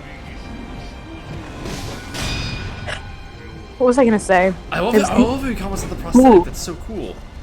That is interesting. Ooh. I don't think we're gonna get this one, guys. Actually, I'm gonna equip some pellets real fast. Fuck yeah. Where? Where? Where? Oh, there. Okay. Yesterday, I was looking at $600 pipes on Etsy, as one does. As you do. I found one that was like shaped like a dragon. Dope. And my recommendations on my phone for ads have been fucked since then. And today I saw Awesome. today I saw a shirt that it's like the Breaking Bad logo, where like the first letters are like elements of the periodic table, but it says smoking bong. Why? Just why? I want it, and I want to make it into a micro crop so bad. Like, oh my god, you have to. I think that would just be really epic. Yeah. Sorry for being in my stoner era, chat. None of us are mad at you. Literally, all of us are encouraging this. It is so funny. I don't get to leave Bakersfield until Sunday, so that's what's up. Idiot. Fucking Mrs. Fireball, idiot. Dumbass. I hate when that happens. Are you ever you know when you're in the mall and you miss Fireball? all the time. Only in the mall. That is where this happens exclusively. When you are trying to pay at H&M and you miss Fireball. Would never shop at H&M. Yeah, I was trying to think about stores that were in malls. Give me a second chance. When you're in Hot Topic and you miss Fireball. I'll allow it. Okay. Fair enough. I have bought an item from Hot Topic once in my life, surprising probably nobody. I used to love Hot Topic, quite a bit. Why? What? Why? Why? I don't remember what I just said. Keep it real. You said you used to love Hot Topic once in your life. Why did I? Yeah. I was like 13. Fair enough. That's the entire thesis of my defense. Oh, because between the ages of like 11 and 13, a guy worked the one in my hometown who I thought was cute. Yeah. Oh, stretch time. 1 second, please. Let me just. Got my spine. Baby. Ooh. Thank you, potato. I'm getting tense. Oh, okay. I think I'm done practicing, guys. I'm just gonna go do more attempts actually doing the circuit. Yeah, get ready to see what the fuck I've been putting up with this evening. I'm a bit more wine drunk than before, so let's see how this works out. Yeah, this is fighting every single boss in order. Including those secret Ishin phases.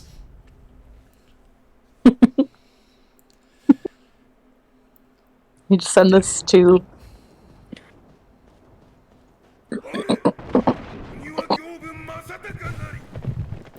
You ever watched Catfish?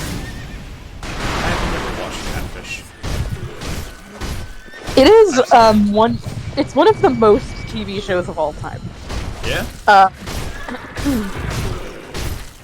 It's the way that the two dudes on it will like reverse image search someone's profile picture and they'll pretend that it's like Sherlock Holmes levels of deduction. Yeah, homie, that is not, like, that's like one of the first things that you do. But it's things that none of the people on the show do. Like, they don't even think to do that. They're like, I've been talking to this person for 3 years, we have never FaceTimed, I have 3 pictures of them, and I don't know their address, but we're in love. And I've never heard this person's voice. Yes! Well, some of them are like that, and then some of them will be like, I've heard this person's voice, and then they'll play the person's voice, and it's like clearly not a man, or clearly like not the man in the picture. Totally not, no. Or I guess I guess distorted somehow. to be like possibly unidentifiable. There was one where it was Possibly, clearly a 15-year-old boy. Clearly, yeah. It's the perfect television show. My biggest pet peeve, my biggest guilty pleasure is horrible reality TV shows. Just horrible shit. I understand this to an extent. Sometimes when I'm sad, I will watch like early seasons of The Amazing Race. And some of those are like trash. Like garbage. This is like early 2000s, just like absolute like fucking. There's some like fucking poverty tourism going on in those early seasons, and it's kind of gross. Like we used to. They'll go to India and like go on a train, and they'll be like sad, depressing music, be like, wow, look at how, oh my god, they're so poor. This place is so scary. Oh. It's like, motherfucker, it's India. It's just India. Have you ever watched Naked and Afraid? I've never watched an episode of Naked and Afraid, but like my brother's been watching the NBA playoffs, and I'll like watch some games with him, and they promo that show occasionally, and like there's this fucking some of the guys they bring on for that show seem to be just like really something else. And like, there's a guy who just like says to the camera, "I'm gonna show the devil who's boss," and then they show the title card. It's like, imagine being like a non-American and just watching that, and like that's your idea of like American entertainment is like about. It is one of the best, if not the best, reality TV shows of all time. Utterly it's just bizarre. It's mostly because there are exceptions to this rule. But for the most part, any given episode is two affluent, crunchy white people, being like, I have to do this, or like, I have to do this to survive, while there's like a camera crew around them and they can leave whenever they want. Yeah, and also, they do it and there's no cash prize. They just do it. Wait. Hello? Yeah, there's no cash prize. I thought there was like a $10,000 prize or some shit. What? No, it's completely for free. It's just to do it. No, so literally no one is making them do this. No, there's no reason. That's wild to me. What in the fuck? Also, a pro tip as someone who's seen so many episodes of Naked and Afraid. If you're watching an episode and the guy in it says that he's in the military, he is going to be the worst partner ever. That sounds fucking insufferable, yeah. It is miserable. My favorite episode of Naked and Afraid, I don't remember a lot of the details from it, but they were like... By the way, Chad. I want to see your guys' favorite episode of Naked and Afraid right now. Otherwise, instant ban. Anyway, continue. Yeah. Is this episode, and I don't remember either the people's names, but I remember they were somewhere like in the Caribbean, and it was like a hot, mostly deserted island, no fresh water, just like awful conditions, because it always is. Yeah. And okay, when you go completely naked. They give you like a burlap sack bag, a map, and a fire starter sometimes. And sometimes. you have like sometimes, because in some episodes they don't. So I don't know if they added that into later seasons because it was too hard. But they also have like a little tracker necklace, whatever. So most people when they okay, sorry, I don't know if I explained this. They're allowed to bring one like item of their choosing. So like most people will bring like a pot to boil water in, a machete. This one girl brought a magnifying glass to start fires with. Oh my fucking god. Oh my god. A fun fact about her fate. She got dehydrated like 3 days in and had to have a medical tap out. Of fucking course she did. Yeah, she has no like conception of like survival based in reality. It is the perfect TV show for someone who has never been camping. That is fucking incredible. That was my prolonged pitch of Naked and Afraid for everyone in chat. I hope all three of the people who stayed throughout that and didn't just immediately exit out enjoyed it. Just immediately log out of the stream. Also, hi Orc, how you doing, mate? Hey, sorry that's when you came in. Ah. Oh. I'm not. Are you winning? Me? Yeah. I'm boss alpha. Sorry. I'm super not winning, by the way. Are having fun? I am at least having fun. Yes, I am enjoying this immensely. Good.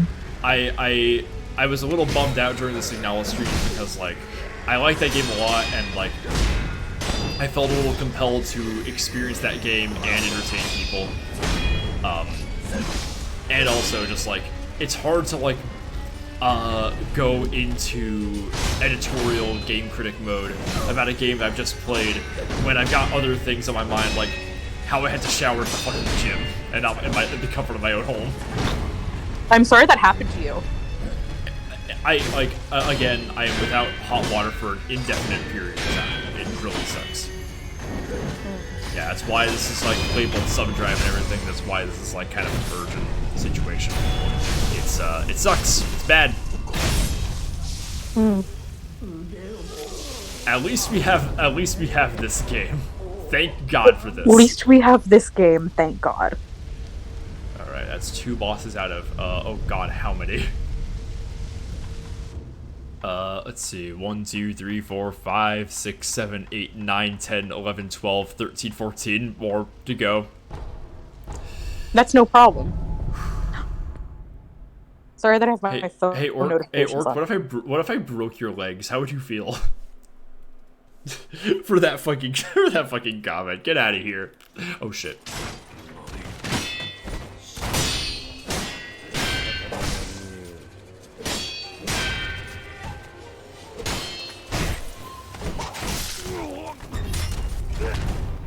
The good thing about the boss fights in Sekiro is that every single one of them is like awesome. Okay, that's what I've noticed, actually.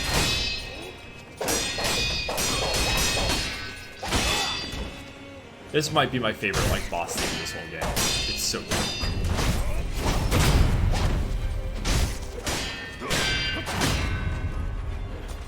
This is like your principal antagonist for the game, and you fight him here like third boss in very early. He survives the encounter, then just fucks off until the very last fight of the game. Relatable. And you kill him like instantly, and he summons the actual final boss. It's awesome. I love that. Best character. Oh shit. Best character. Hang on. Okay, Tyrangerine has decided that Season 4, Episode 11 of Naked and Afraid is the best based on its title, Sir Thrive. Sir Thrive. I don't know if I've seen that one. You haven't seen Season 4, Episode 11, Sir Thrive of Naked and Afraid? I probably have. Let me look it up.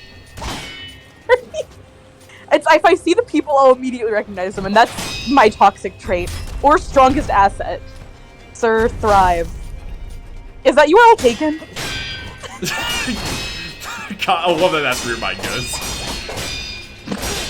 Sir Thrive is also the name of a startup on LinkedIn, so I have to look up Naked and Afraid now. Bad. Potato says, I think this might be the next game of play after beat RE7 Madhouse mode. I never did finish this game.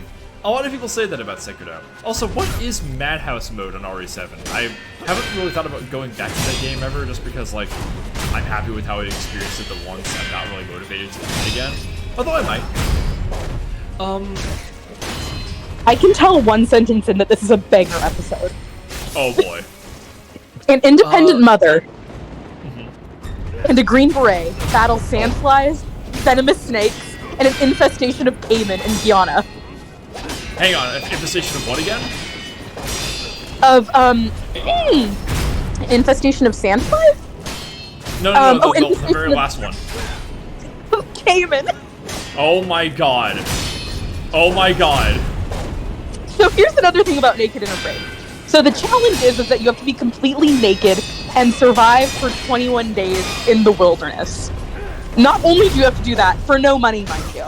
You then have to go to your extraction point, which is always like a 5-mile hike through like some dangerous condition. Usually it's through like a river that like is known to have alligators in it, or like up a mountain. It got fucking water snakes or some shit. Yes, Yes! Whoa! Yes! Oh. Oh, God no. damn. That was delicious. It was delicious.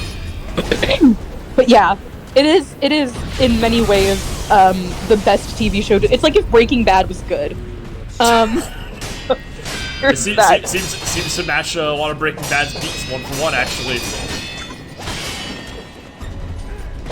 Yeah, see, we have to make a fire.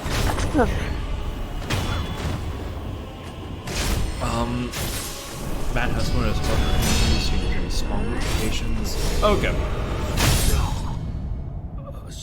Orc thought you said infestation of cavemen. Of cavemen. Of Infestation cavemen. of cavemen. Of cavemen. Yes, cavemen. I like that. Oh, okay. Well, I know what I'm watching tonight. I didn't realize it was on Hulu. So.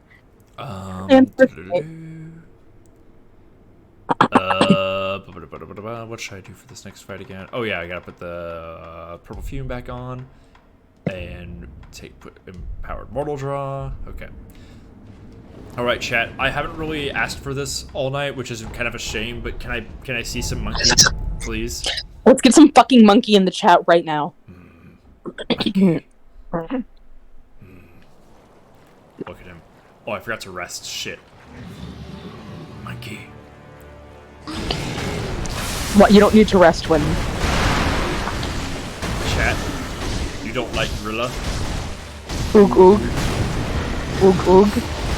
Posts that forever that in levels of impact are comparable to like We Didn't Start the Fire by Billy Joel. I don't know why that was the example, but I was thinking the moon landing in terms of like impact on modern American society. Yeah, but same thing. Ook ook. Monkey. Oh shit! Ow! Ow! Ow! Ow! Ow! Thank you, Chad. Thank you guys so much. This boss is literally why that emote exists. I'm not even joking. Yeah, it's this fucking game.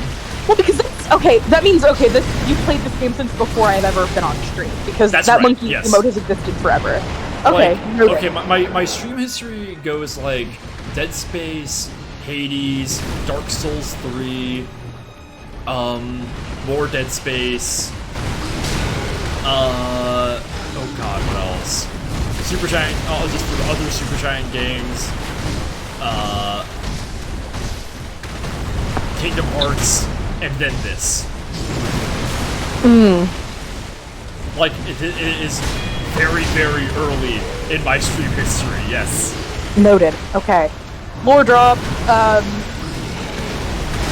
no light gorilla. Ook ook. Ook ook.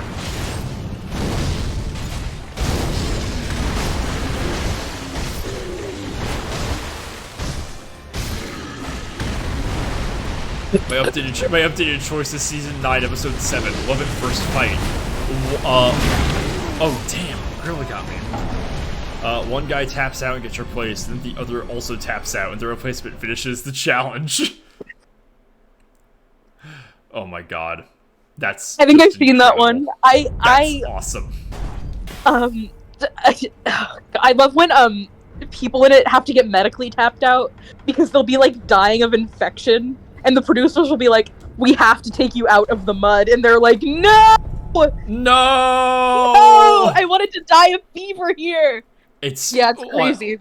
It's the fact that there's no cash prize that's really fucking me up here. It's like, what's the stakes here for any of these people? I really don't understand. I think it's like a clout thing. I guess that's wild.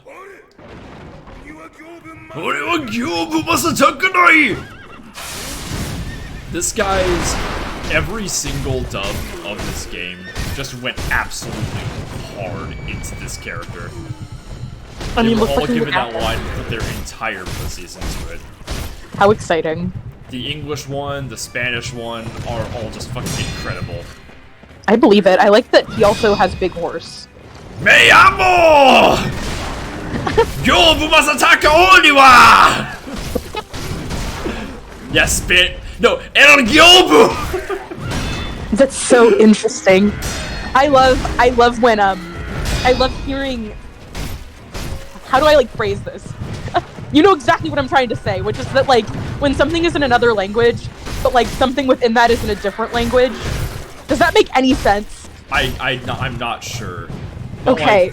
Like, I will say, so like I once heard it argued that like a good reason to watch like shonen anime like original Japanese over their dubs is like if you speak English, it is much easier to recognize bad and stilted acting than if you watch it in a different language.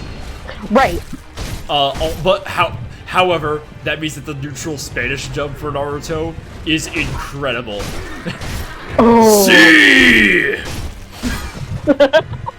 It's just awesome. Fuck yes. I think what I was trying to say is that like when I'm watching something and it's like something that is half in English and half in Japanese, it doesn't break my immersion. But when something is in half Spanish and half Japanese, I'm like, what? You know what I'm saying? It's always so interesting to me. Mixing two languages that you do not speak. That's like yes. Signalis will like change its text based off of like whatever language that you put down. Yeah, I put it in English for readability. But a lot of the environmental text that isn't just like dialogue subtitles is unchanged, and a lot of it is German and Japanese. Interesting.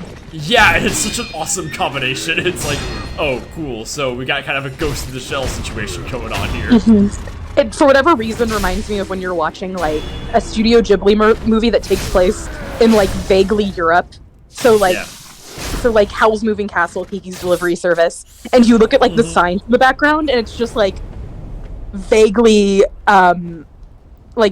German or like vaguely. Oh, is that like, I don't know, Dutch maybe? Who fucking knows? Yeah, and it's like it's so interesting. Or like I think there's like a close up of a page somewhere in Howl's Moving Castle where it's like not written in English. Right, it's like Welsh or something. It's just odd, but it's interesting. It's just interesting.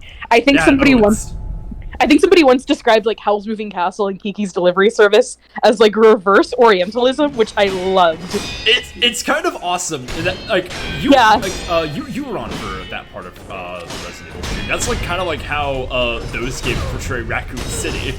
Which and I'm so into it. I'm so into it. Me being into it reminds me of how people will be like, it's weird to wear anime t-shirts in Japan, like how it would be weird to wear SpongeBob t-shirts everywhere in America, but Americans would be like, outta here with that shit. That would own. That's my reaction to Raccoon City. I'm like, this owns. Yeah.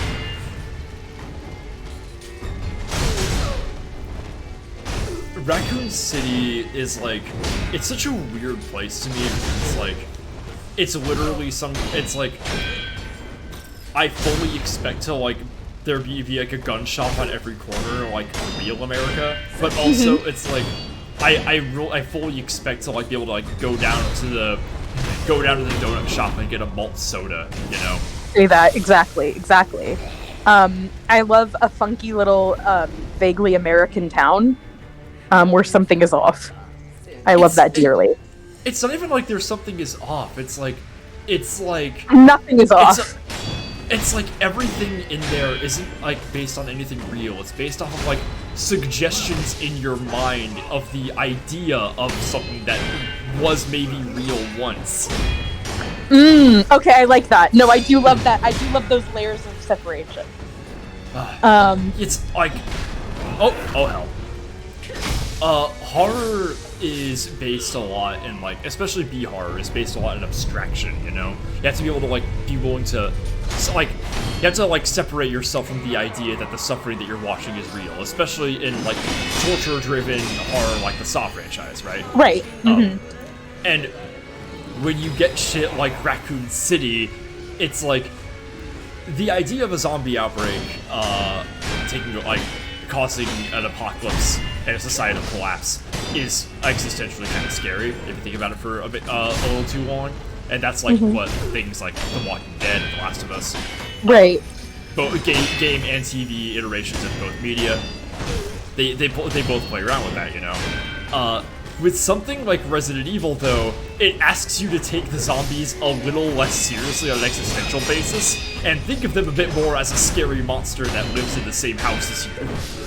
Right. It's zombie apocalypse is a playground versus zombie apocalypse is an existential threat. Absolutely, yes.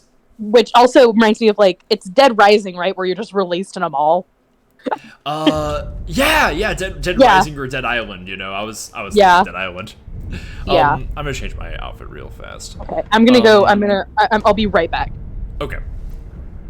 Havoc, if you haven't been around long enough, every kill animation of this is fucking gorgeous. I didn't really get into this so much during the complete history of Resident Evil, but you can kind of think about it like you can kind of think about Resident Evil games like a haunted house attraction, right? They're this experience where you can go experience some stress, experience some scares in an environment that is fundamentally harmless to you, right? The whole idea of the zombies in Resident Evil is that they are harmless, but you're just kind of stuck dealing with them. You're living in their world, and they're not even they don't really have the capacity to individually cause a threat on a scale that you cannot very easily grasp, right? It's not like the necromorphs of Dead Space, where even one of them can cause the collapse of an entire colony to succumb to the plague,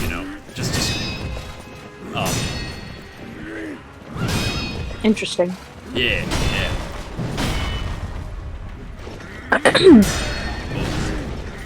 I told Wolf to cover them up, slut. Real. Oh, I forgot that the horse is a kick animation. That's cool. Yeah. I'm really sad that the early 2010s happened to zombies because they're such an interesting literary thing to me. But they're so overplayed now. You know what I'm saying? Yeah. We kind of talked about when you weren't around, I would recommend watching some of the parts of the stream you weren't there for. We talked about Resident Evil 5. I won't explain why we got into this, but we kind of got into some of the more wider genre implications of what a zombie even is, what it represents. I love that. I wish I'd been there for that. I love conversations like that. It's the idea of zombie fiction has been, for better or worse, an exploration of the idea of a horde of nameless, faceless, other uncanny beings. You're allowed to kill. You're allowed to do as much violence onto as possible. That have the capacity to supplant and destroy your way of life, right? It's a lot of people who are into zombies are also have concerning political meanings. Yeah. Yes. It's all also zombie media is like that, but that trope does exist, I mean, I had a dramaturgy professor who I loved. Our class was about monsters in plays, and I was in the class while The Last of Us was coming out, and he had played the game, and I was familiar with the game. So after class, we would talk about it sometimes. And I said, dope. I just cannot reconcile the ending of The Last of Us morally for myself. It goes so against what I believe ethically. Okay. So what do you mean? I don't know shit or fuck about how that game ends, so I'm mostly taking your word for it. But okay, I'm not gonna spoil it for you then. But if you ever play the game or watch the show, people who have know exactly what I'm talking about.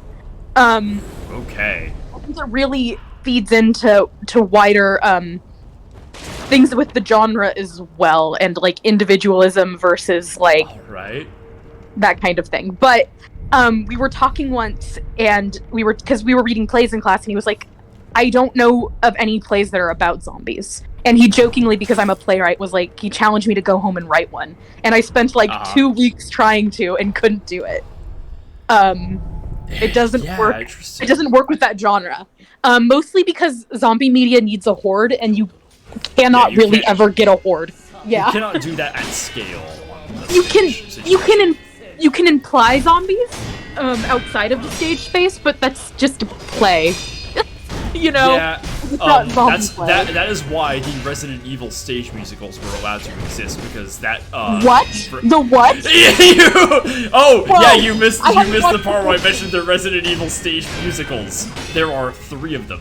2 of them are canonical even. I'm gonna throw up. The what? The Resident Evil stage musicals, Lucy.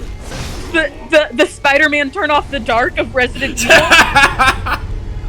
Oh my god! A big sign that a property in a piece of Japanese media has kind of lost its narrative credibility and needs to focus on its brand recognition to survive is it makes a stage play. That is interesting. Okay, that is not endemic to Resident Evil. That shit happens a lot, actually. Can you name some more examples? Because this pertains to my field of study, so I'm curious. Oh my god. I have to think about this. I don't know if there was a Devil May Cry stage musical, but it was also Capcom, so it's very possible.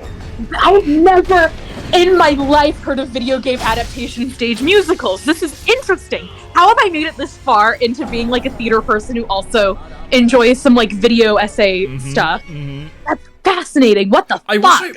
I wish I could tell you like about the musicals themselves, but like there's very little about like how they were received or what they were like, what their production was like. That's not a good sign. Yeah, in my experience, not a great sign. There's no, I would agree with this. For example, there's a Howl's Moving Castle musical, and people will be like, well, what is that like? Because they know how much I love both the book and the movie. And I'll be like, I don't know. Because it never gets produced. So, which I think that the book Howl's Moving Castle is actually a perfect vehicle for a stage play. It's just unfortunate that one exists that's not very good, probably. And that you couldn't really make one without it being associated with the movie. Yeah. But that's... Okay, 1 second. I have to stand up again. Ah! Take your time.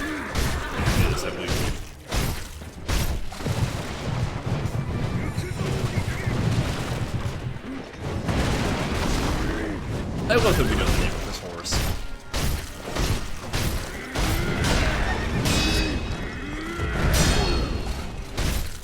There are other horses in this game, but you just see their dead bodies.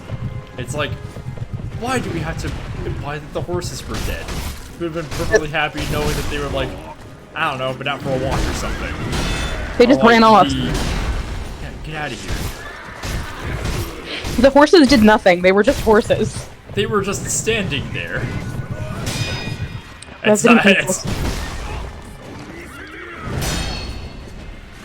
is Biohazard, the stage. Yep. Biohazard the stage, Biohazard the experience, and there's gotta be one. I think there's one more. I'm looking at stage pictures. I wish I could say that it looked like really good, but it just looks like a stage play. Yeah. Because sometimes, actually, that's kind of interesting. No, it's just that I thought it was a leaning platform on the stage. I thought it was a platform on the stage that could like be held at different angles. So like. Ooh, yeah. But it's not. It's just how the camera's being held. Oh. Real fucking shame. Yes. Yeah, it's just a stage play. Like, actually, maybe it is crooked, but still, it's not enough for the rest of the stage. It's just shitty stage design, proscenium stage, nothing interesting. That's upsetting. No, it's unfortunate. I would have loved to be like in my lore stream, like, oh yeah, the stage musical is actually very good, but I had to talk about it like in all like the tangential side media in the latter days of Resident Evil's middle period, some of which is regarded as like the worst Resident Evil media that's ever been made. That checks out. I don't know if the stage musicals are that bad, but they don't look fantastic.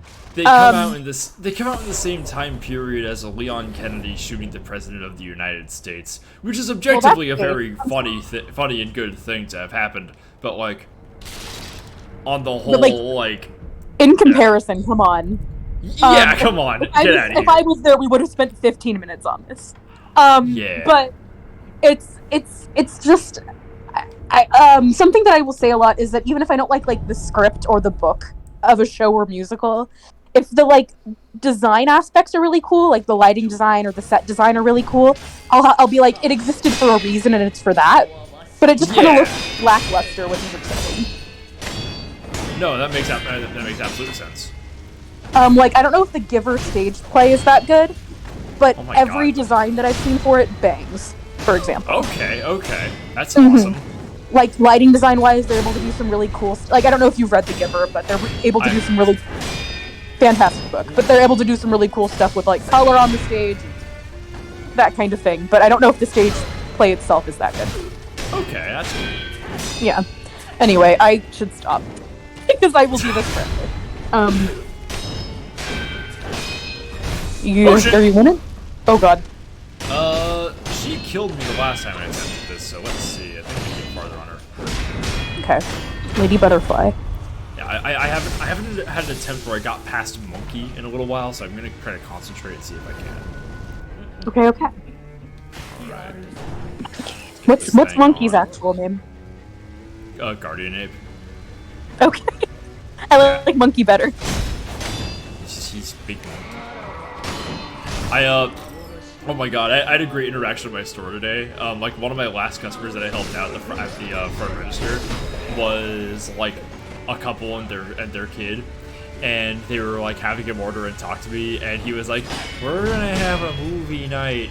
And I was like, oh yeah? What are you guys watching? He's like, we're gonna watch King Kong versus Godzilla. And I was like, and I got to be like, oh yeah, who do you think's gonna win? Who are you rooting for? And he goes, King Kong. And I'm like, ooh, that's tough, man. The Godzilla's got that big laser. That's gonna be tough.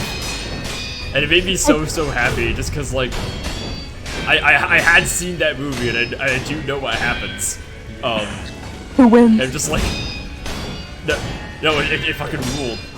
But it reminded me of this one story where so before, like, when that movie was being promoted, and my brother and I we were gonna see it, and we were watching like a trailer for it with our mom on TV, and we were like, hey mom, like who are you rooting for, King Kong or Godzilla? And she goes, Godzilla, and we're like, why? Like it's like, what's wrong with King Kong? And she just like kind of pouts and goes, stupid.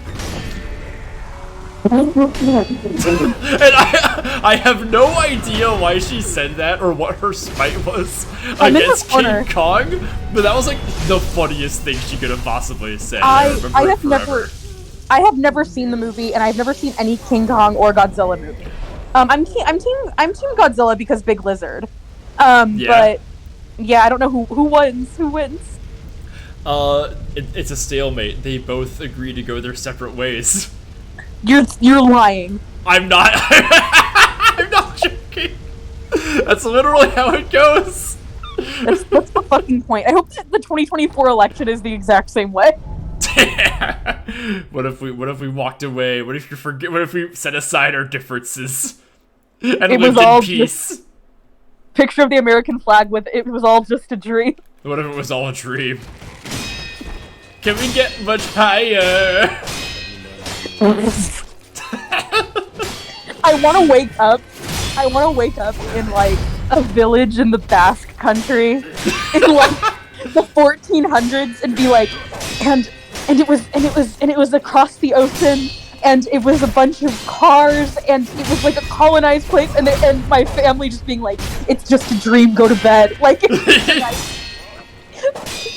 And there was Big Soda there. There was Big Soda there. Oh, first phase didn't get fucking hit.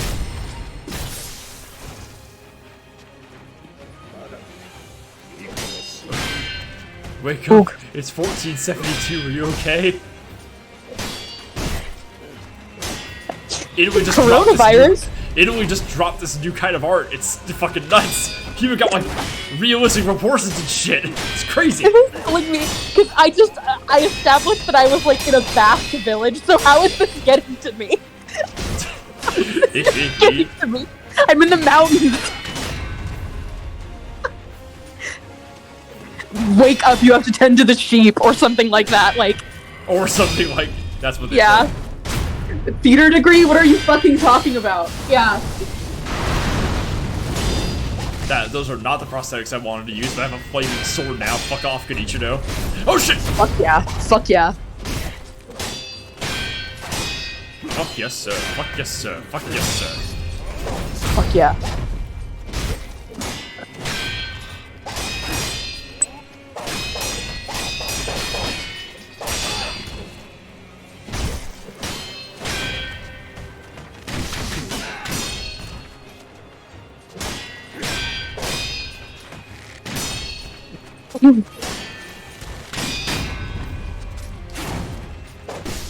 God damn! Oh shit, that was real slick with that one. Kinda too bad I didn't get a chance to heal, but whatever. Then surprise, he rips off his clothes, he naked. I'm kind of sad I didn't get a chance to heal. Me when I am my own downfall and I'm dying of the cycle or whatever the fuck. When I am dying of the cycle or whatever. You just be saying words sometimes. It's so beautiful. I do. One time I was talking, to and they told me that I used words recreationally. You kind of do, yeah. Yeah, and I love that, especially like as like a writer. That's a huge compliment. I do that. You kind of just be saying stuff for fun, yes. And I'm like, I hope that this is coming across because it makes sense to me. But you understand. Why did I jump there? Goddamn. I was Oh well. so close to beating him too. Shit. Oh well. Terran says I don't go for men, but they did go off and making him desperate, shirtless, and covered in blood. All right. Chat, should I have a desperate, shirtless, and covered in blood stream?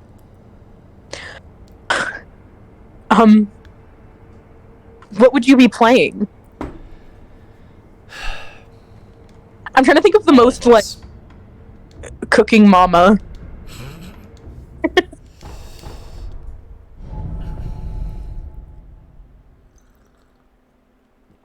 Minecraft.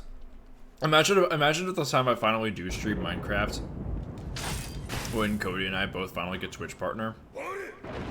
What if I stream that and it's shot exactly like the Black Cilantro Margaritas TikTok, where it is very, very clear that I'm being held hostage and streaming against my will? How would you guys feel? And pour it. I want to make Black Cilantro Margarita, except I can't have activated charcoal, but I was going to say, just to see how it tastes. Is it activated charcoal? Is that what black drops liquid supplements is? I'm pretty sure most stuff that's black like that is activated charcoal. For hydration and reduce hangover. I doubt it. I'm sorry. Not to be dramatic. I do not think that's what that's for. I don't think that it does either of those things. That sounds like a college student being like, if I mix vodka with Gatorade, then it's like hydration. And a splash of vodka. I think about that every day. It's such a good video. Black cilantro. I want what she has. Just a splash of vodka. Black cilantro margaritas. That's what she has. Pour it up. The only thing that comes close to that for me is grins. One that comes close to me is the video where the guy is like, "How did you feel 10 seconds after recording that TikTok?" Do you know what I'm talking about? I don't think I do, no. Oh my god, it's this video where this dude pours like an entire bucket of syrup on his pancake, and it just hard cuts this dude really close up, and he's like, "And how did you feel 10 seconds after the like recording finished?" And you had to get on your hands and knees and clean up the syrup. Like, it's just such a good like. That's kind of intense. I do love that. It's kind of like Patrick Bateman-esque monologue. Like, that's so intense. I watched American Psycho for the first time. Oh, how was? I fucking loved it. Ugh. Oh, hell yes. I'm finally watching movies that are like Tumblr girl specials for the first time. Yes! I also watched The Witch for the first time. Fucking Oh fantastic. fuck yes, that movie rules. I had 3 nightmares about it, so it's a new comfort horror movie for sure. Nice, nice. Yeah. My dog woke me up at like 4 a.m. and I had to use the bathroom. And then I went to lay back down. My dog had essentially woken me up from a witch-related nightmare, right?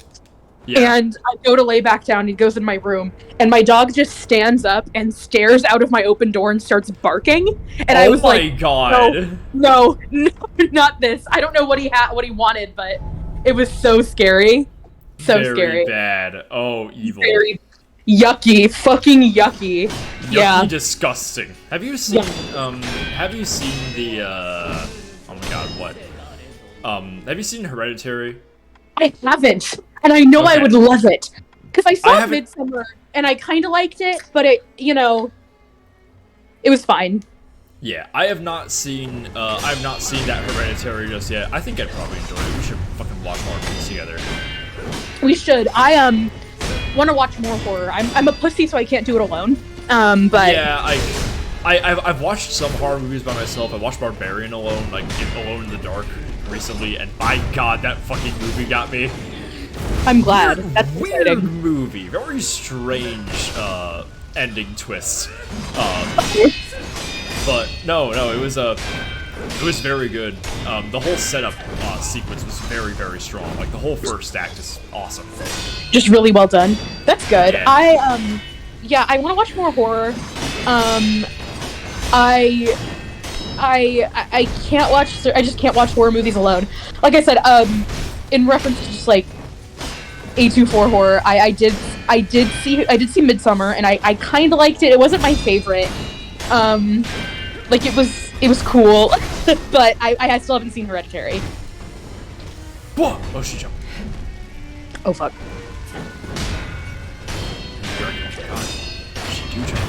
She do jump. Is she reference to Madame Butterfly, or is it just? I don't think she is. Okay. Her whole name, Madame Lady Butterfly. She has this like illusion technique going on here, right? Butterflies in Japanese culture are kind of like a reference to like spirits, ephemeral objects, bad omens, and whatnot, and that's like kind of her whole deal. Okay. You know the whole "is this a pigeon?" You know how no one in Japanese media ever seems to know what a butterfly is. Right. Yeah, that's like part of that. There's that scene in Cowboy Bebop where he grabs at a butterfly that disappears in his hand. One of those hidden meaning dreams. Yes. Got it. And I think at the end of that episode, you know how you know the See You Space Cowboy meme, like the ending text after every episode. The one after that is, "Are you living in the real world?" One of those hidden meaning title. I've actually never watched Cowboy Bebop. Oh my god. I've just been on the internet long enough to like be familiar with certain things from it. I am woefully underwatched when it comes to just like good anime. You know what I'm saying? So, I was recently asked to compile a reading list of like westerns for somebody. And that includes like books, movies, documentaries, and shit. I suggested watching the Dollars trilogy and the original Kurosawa movies that inspired them, Yojimbo Sanjuro. If you're interested in like some of the spaghetti western trope and how it engages with samurai media, because I think that's very important to like the western genre today, at least. I like a lot of modern western movies, so I recommended then There Will Be Blood and No Country for Old Men, as well as which was based off of a book by McCarthy, who also wrote Blood Meridian, which I also recommended. I don't think I suggested The Assassination of Jesse James by the coward Robert Ford, because it didn't want to like actively cause this person to suffer, because that movie has like some good moments in it, but it overall kind of sucks. I'm a masochist, so. Whatever. And I think, let's see, what was that? Oh yeah, if you want like kind of an idea for like the origins of the Western movie genre, some of the shit like from the early days when cowboy movies were coming out like every month, you know. John Ford's Stagecoach was my next choice because that's the movie that made John Wayne famous. It's got some, you know, it was made in like the 30s, you know, so it is what it is, but it's an important piece of like movie history and pop culture knowledge, right? Like the way John Wayne. Can you watch the John Wayne movie that gave him radiation poisoning? Yeah, we need to get a good watch party to watch The Conqueror, where John Wayne plays Genghis Khan, you know? We need a lot of people to see that fucking movie with us. He gets the horrible, horrible radiation poisoning. Where he gets nuked. Or every person on screen and off screen gets nuked. Yeah. Absolutely. So like that'd be cool. But like I think what I recommend next. Yeah, I think I say so. I did all of those, and then to finish all of that, once you watch all of those, get absolutely fucking buck wild wizard high and watch Cowboy Bebop start to finish. I believe it. People have been telling me to watch Cowboy Bebop since like 2014, and I've just never gotten around to it. I don't know what it is. I just haven't gotten around. Good. Like, for me, it's like, it's just as long in Evangelion, just as important as Evangelion, and from a very similar era and ethos as Evangelion, but like, it is so much less insufferable to talk to people about than Evangelion. Interesting. Havoc says if I can go back in time for the person from being famous, it would be John Wayne. That's a good choice. What about Lucy, if there was somebody you could go back and, like, prevent from being famous or well-known, who would it be? Like, who do you wish it would be just forgotten by history? You need to give me a second to think about this, because it has to be, like, it has to be a good one, you know? Yeah, there's this is a big conceptual question here. So, is it a specific kind of artist? Are we talking, like, actors? Are we talking, like... Not just, like, anybody who is famous in history. Like, if the world, like, who you think the world would be better off if like, they were never famous, or if they never had a career. Okay. I mean, like, John Wayne is such a great answer to that question. John Wayne's a good answer, yeah. A fucking amazing answer to that question. But there's also other good ones in American history specifically. So I do need to just, like... And American film history, frankly. Yeah, I'm not doing, like, politicians, because that's... Yeah, that's... not fun. That's not fun. And it's a different question. I'm just thinking artists. I mean, well, because I'm also thinking, I'm not just thinking like general asshole. I'm thinking like their impact on an industry I hate. Yeah, you know what I'm saying? Havoc says John Wayne is one of those people who not only sucks, but all of his fans suck too. Right. Some people are cool, have shit fans, but he's also just terrible in his movies. None of his movies were good by any metric. I wouldn't say that's true. The Shootist and True Grit were apparently pretty decent movies. It's just he's a shithead. Yeah, like John Wayne was just a giant shithead, you know? Right. Because then there's also artists who I like, but their fans are insufferable. Yeah, it's like Keanu Reeves in The Matrix and that whole thing, you know, that whole cultural moment. Right, but it's like I want The Matrix to go away. Yeah, it's not even Reeves' fault, you know? Right.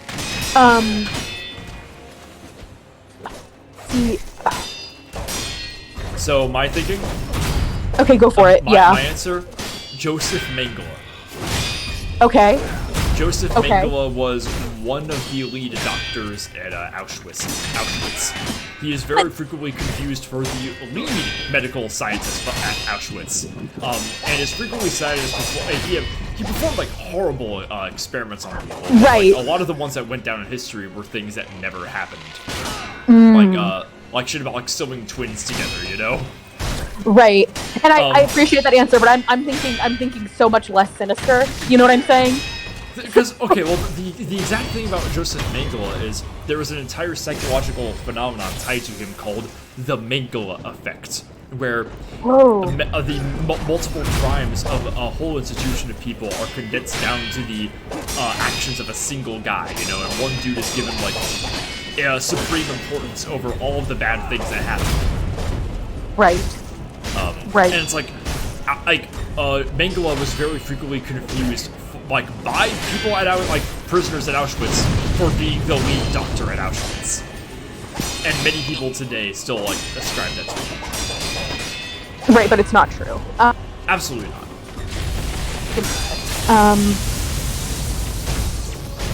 One second.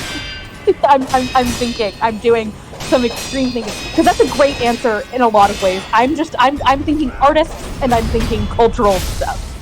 Right. Not necessarily politics, not necessarily science. Because if it was science, it would be the dude who did the first anti-vax shit. You know exactly what I'm talking about. Like either the doctor who published that fucking paper, yes. or Jenna McCarthy or whatever, right? Right, but it would be the doctor who published that first paper. It's what is his fucking name? It's fuck. Can somebody in the chat please help? Because it would be him. It would be him without a doubt. Andrew Wakefield. Thank you, Andrew Wakefield. Fuck him. That's a good answer. That's pretty good. That's pretty strong. But I wanna find one that's like less serious than that.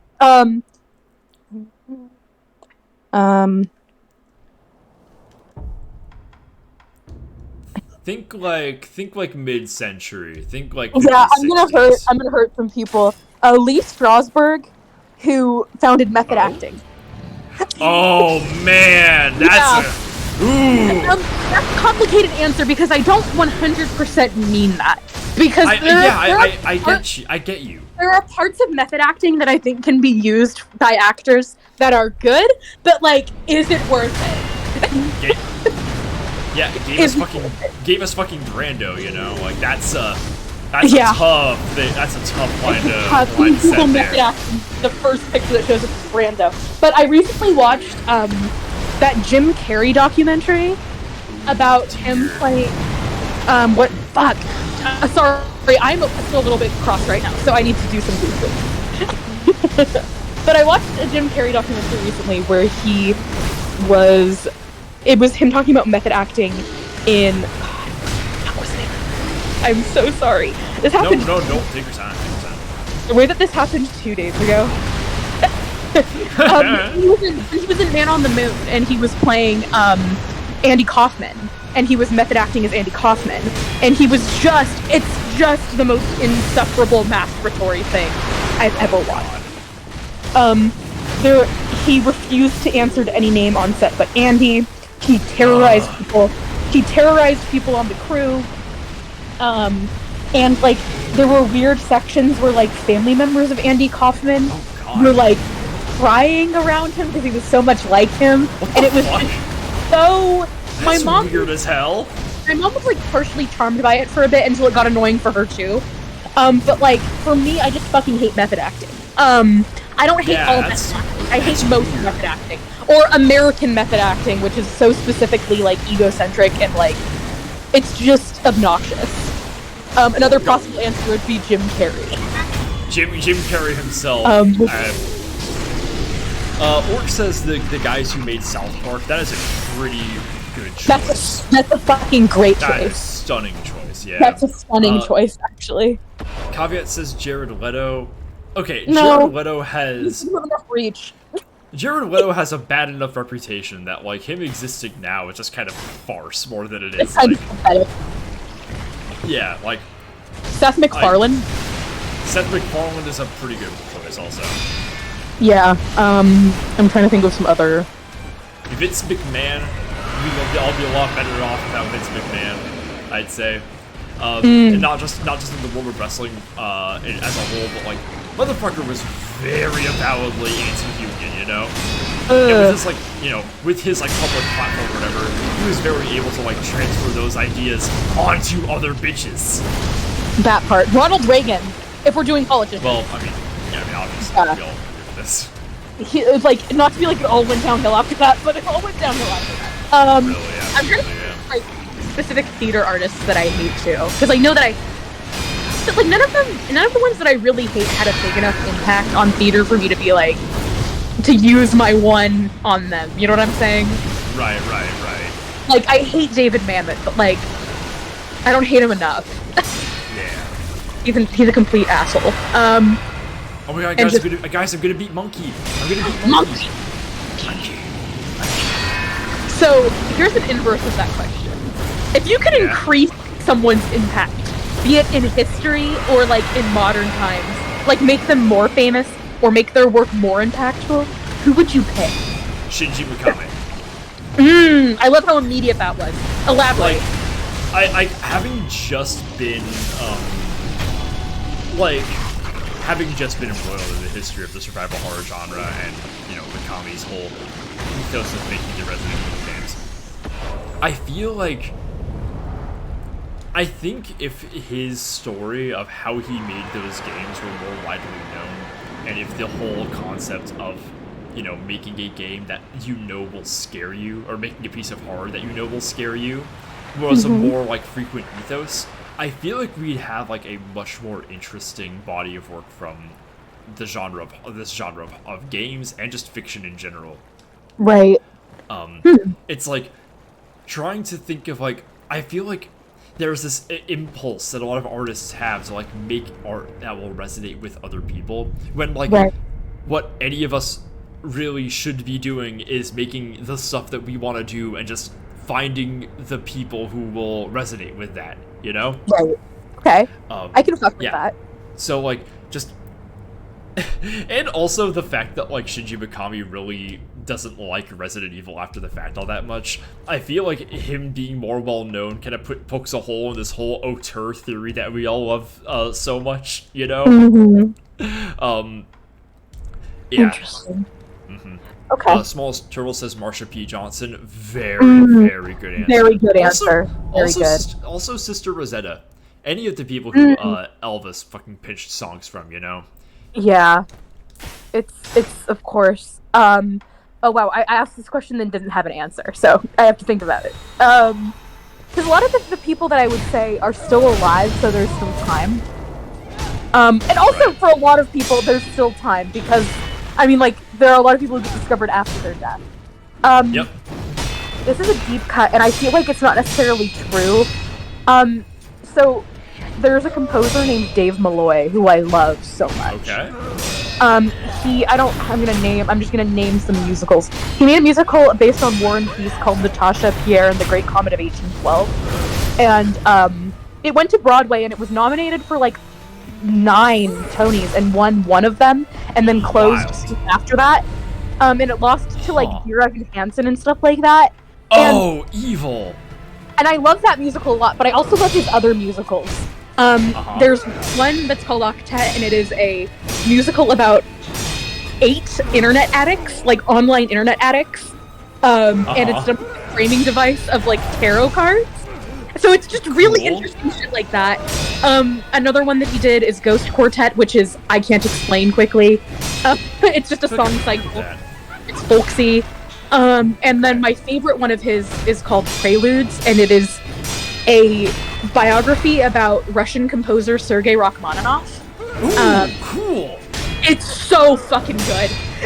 It's so fucking awesome. Good. Holy shit! It's hugely impactful on me as an artist because I got into him like my senior year of high school when I started to write plays.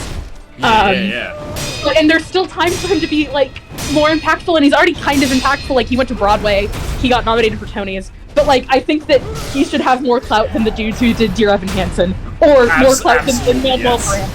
Like I am a hater. Yeah. Yeah, no, Chad, this is a pro-hater zone, but y'all fucking know this. Y'all fucking know this. I'm trying to think of other artists who I'm like, I wish more people knew about this person. Damn! A lot of musicians. She got me. Fuck. I love how immediate your answer was, though. Like, that, I think there's something really beautiful about that. Yeah, like, I don't know if that's, like, I don't know if that's really, like, the one person I would pick, but, like, I do reaction is more impactful than your thoughtful answer. You know what I'm saying? I do legitimately think that, like, Shinji Mikami should be, like, a more well-known person who makes games, you know? He's about, like, because, like, his impact on the survival horror genre and, like, what he did with, like, the very thin tools at his disposal, keep in fucking mind, was widely impactful on survival horror and just games as a whole, like, genre, you know, and a whole medium. I love that. I love that answer. I'm like woefully. I'm like woefully underread and underwatched. For someone as pretentious as I am. I mean, yeah, I mean, same. All of us are, you know. It's people will talk to me and they will ask me questions because I'm like known at my school for being a relatively good writer and known for being knowledgeable about theater, but they'll ask me about plays that I've just never heard of. And it's always so embarrassing. Yeah, people. I was having a fun little asking game because like, you missed this part of the complete history of Resident Evil, but you know how in Resident Evil 5, Christopher Field purchased that boulder. Yes. So one of the video essays that I watched in like my research for the game was a guy. The guy claims compares the boulder punch in that game to jumping the shark. It is so like ridiculous atonal and like so shamelessly leading into spectacle. Yeah. It's like it's just incredibly tacky and attention seeking. But jumping the shark kind of refers to like, and this is like CT and I's editorializing. Where jumping the shark kind of refers to when a show or long-running piece of media has run out of ideas, right? When its own framing device has kind of run out of the legs to carry it further. It is like jumping the shark is like the gesture that it does to give like artificially extend its lifespan. Kind of like when Lost had that entire time travel season, you know? Yeah, it's its death rattle. Yes. The Simpsons one is when the principal is like faking his identity. That reveal was jumping the shark. It's Now in video games, we propose that it's slightly different. Right. Punching the boulder refers to when a game series has built itself on infinite spectacle, and the next thing that it must do breaches the bounds of taste or believability to the point that damages the narrative credibility of the entire work. And that's what the boulder punch really was, right? Now, the entire, like, even, no matter how campy and silly Resident Evil is, or has been, or will be, that is now a stain on its believability, you know? Like, you cannot take things like Resident Evil seriously anymore because of the fucking boulder punch. You know what video game series? Oh, sorry, go on. Sorry. Yeah. So I was like did a little last game because like I was like I have like opinions about like what like when other series punch the boulder, and it's like I even for like this game, Sekiro does not. You know, Sekiro kind of keeps itself in the bounds of taste and their sense, but FromSoft as a whole does eventually do this. There is a moment in Elden Ring we were actually talking about earlier in the stream, which I won't describe right now, but it's just like, when that happens, I just laughed so hard because it was just so, like, irredeemably ridiculous. There was just nothing to salvage that. Right. What was your own thought? My own thought was that my first thought of a video game series punching the boulder, not jumping the boulder, punching the shark, of punching the boulder is BioShock Infinite. Which is a game I have such mixed feelings about because I loved it a lot when I was 13. And there's so many really cool stuff about it, but as a whole, that like last 20 minutes of the game is just like, it's just like we're gonna punch the boulder until it stops moving. Like the last 20 minutes, not even like the mid-game like racism turn, right? Right. Okay. Yeah. Not even the mid-game. Not even the racism. The centrism against slavery turn. Yeah. Oh God. We're talking pure narrative and not just ethics. Like it's that plot twist. Right. That like series of plot twists that fall on top of each other. It's so tough. I want that game to be good so bad. But yeah. It's one of those games that I'm like, I could fix her.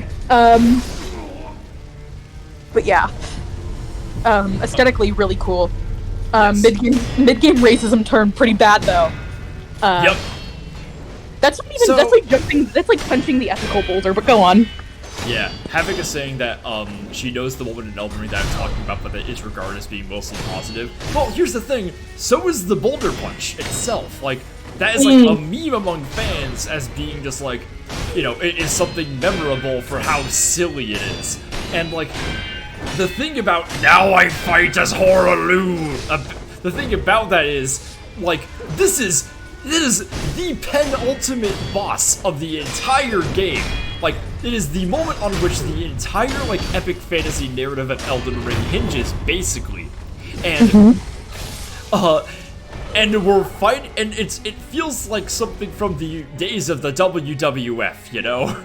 He has a moveset exactly like a fucking pro wrestler.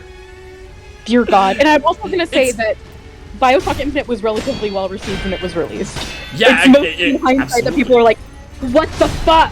Yeah, kind of, you know? Now we've kind of come around to this point where we're like, this is exceedingly racist. It's not even just like exceedingly racist, it's also just like, there's like logistically flimsy. Right. But, not to say not only is it racist, like that's not, it's just not what we're talking about, but like, it's such a video game. Worth it for, maybe not like that, maybe not gonna phrase it like that. The cover of, Everybody Wants to Rule the World that's used in that game, beautiful. Oh god, yeah. The anachronistic covers are bangers. All of those are so good.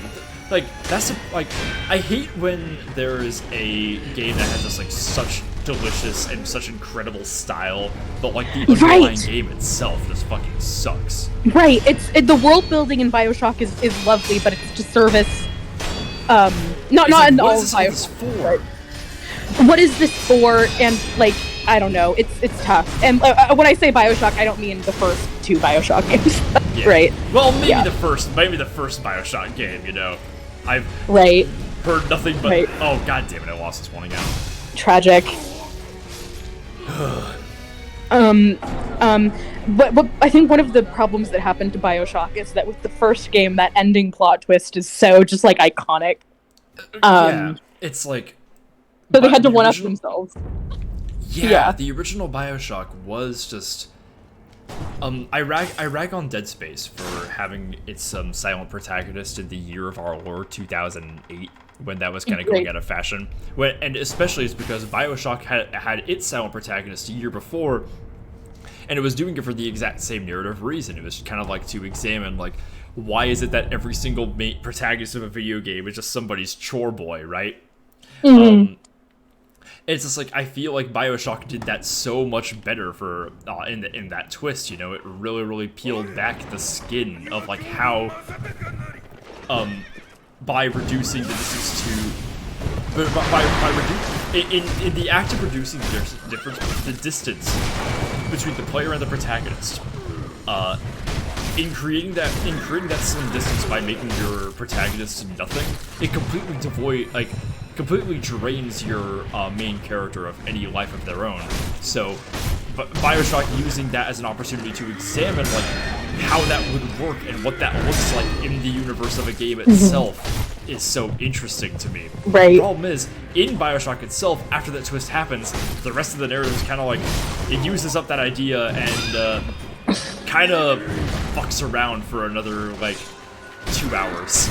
Because we need a boss fight.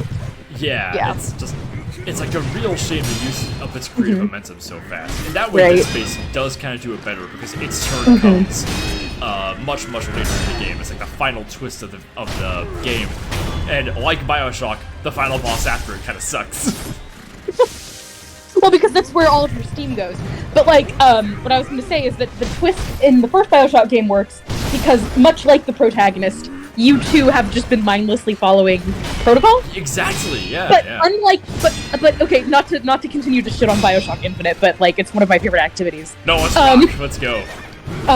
Is the twist that you are actually her father and that like you're actually Comstock doesn't work because it's not you in real life. Yeah, no, there's nothing behind that. Like, what does that serve? What does it actually add to the story?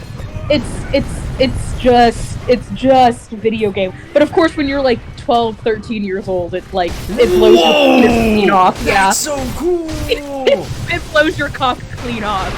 Absolutely. But yeah, tough. Because it's like when you're younger, like less like media literate, it's like the more unexpected a change in the story is, the more better. shocking, the better it is. Yes. When I realized at like the tender age of 16 that that's not the truth, that was like a revelation. Yeah. But like that's why like somehow Palpatine returned has become such a mimetic reference now. You know. Listen. I too am a student writer. But being in like introductory writing classes is somehow Palpatine returned. Somehow Palpatine returned. So much of that. It fucking rules.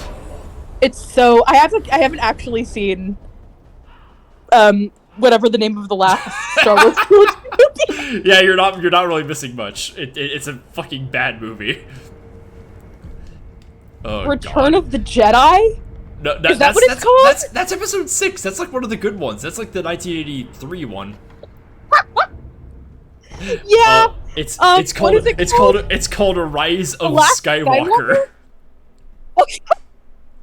Which, yeah, it's Fighting for my fucking life. I feel like somebody's mom trying to talk to them about like video games. What's that Pokemon called? That's one of them Pikachus.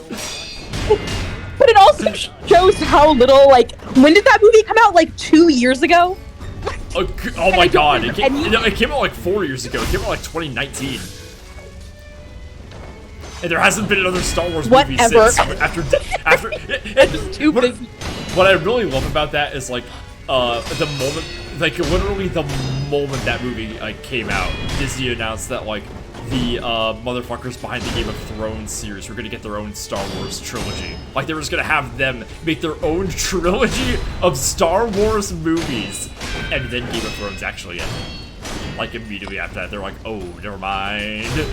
Walk that one back. I forgot about that. They quickly pulled out. out. Yeah, and now Star Wars is kind of relegated to like single season shows, and also The Mandalorian. Yeah, and now we have a writer's strike. I am so happy about the writer's strike. It brings me so much joy every time a show gets canceled. I read somewhere that there's also a threat of there being like a triple strike of writers, actors, and directors guild. If there's a SAG strike, that would be fucking like. Which is making me so hard, and I need to turn off my mic for a bit.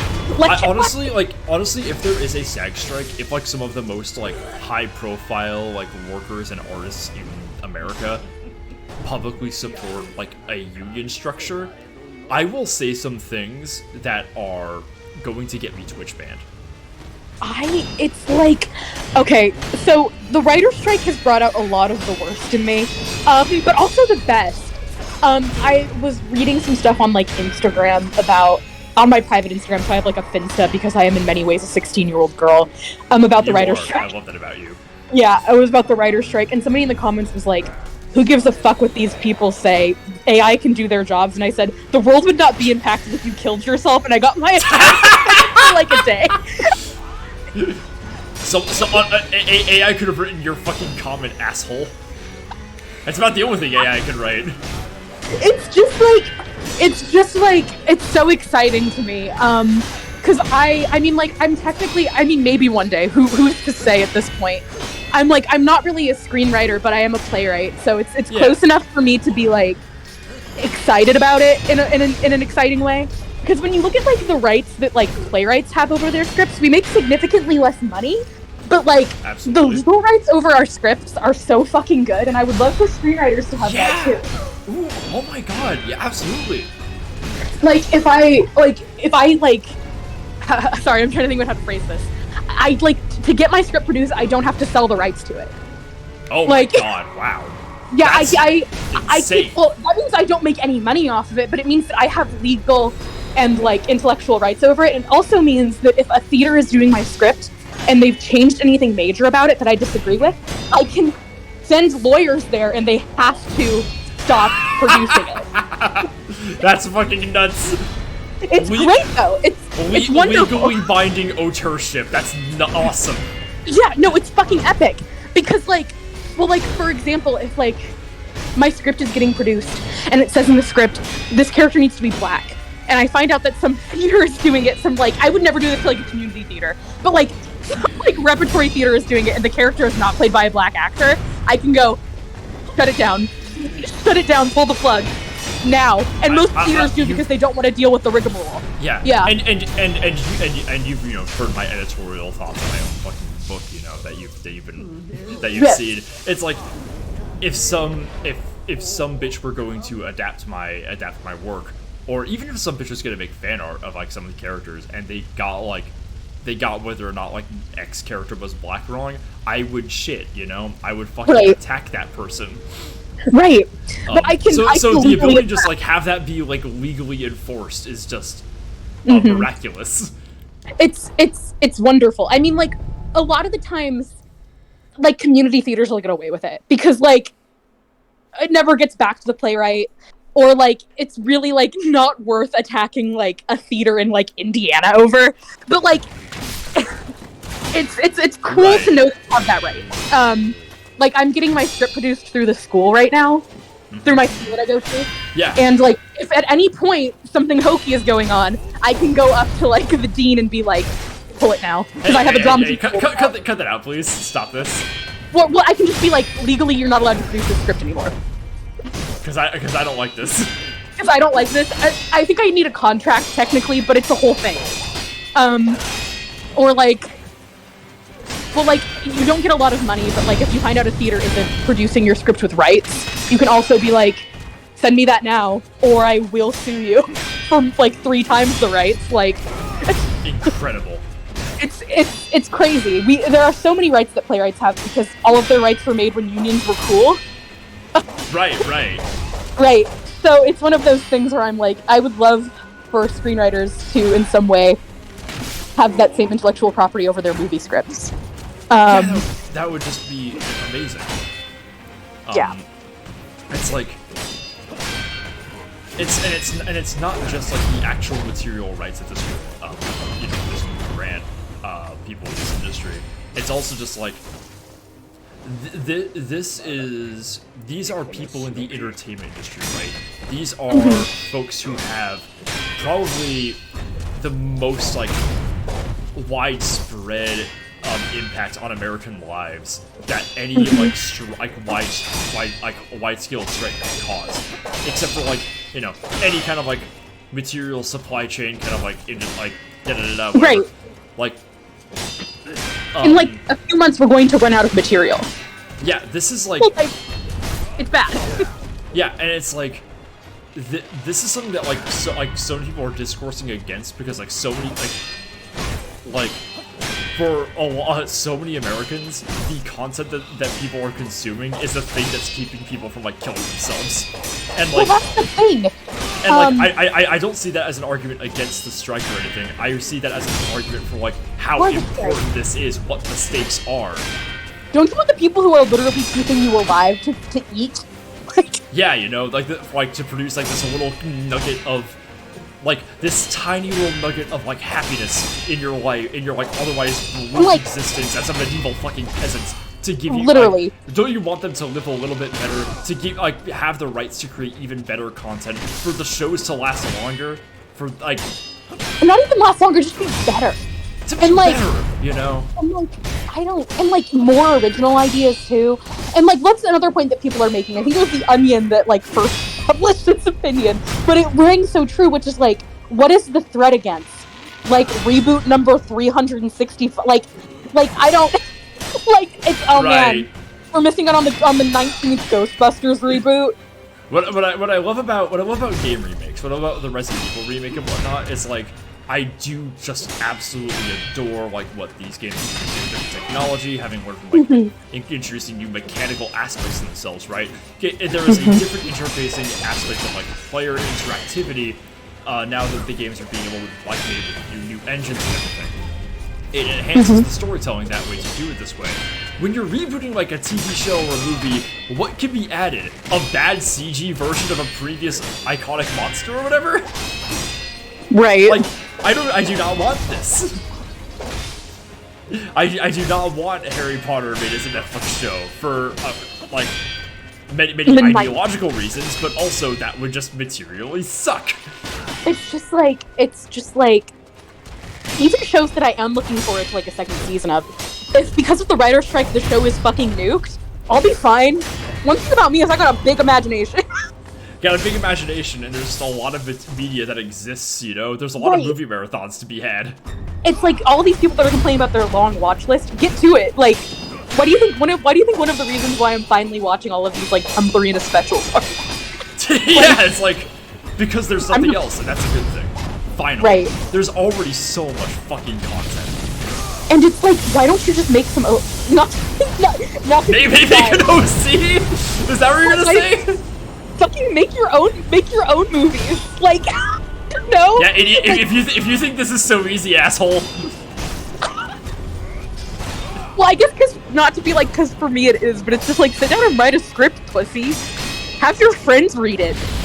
Yeah, if you're one of these assholes who thought you were gonna write a book during the pandemic and then didn't, and then are complaining about the writer's strike, fucking try it now. Yeah, do it. I am such an asshole. I don't know. It's partially because there is still a part of me that wants to like go into being like a staff writer for TV shows. Like that would be a job I would love to have. That I'm like one of the reasons why I'm so enthusiastic about this. Oh my god, Havoc has an incredible take here. There should be a Harry Potter show. But it has to be written by Stephen Moffat, so there's no chance of it being good in any capacity, and even the fans will hate it after the second season. Okay, I need everybody. Can everybody in this chat keep a secret? Because I think that I've decided I have a plan. Oh my god, what do you got? So, everybody, we need to keep this a secret. We need to keep it hush hush.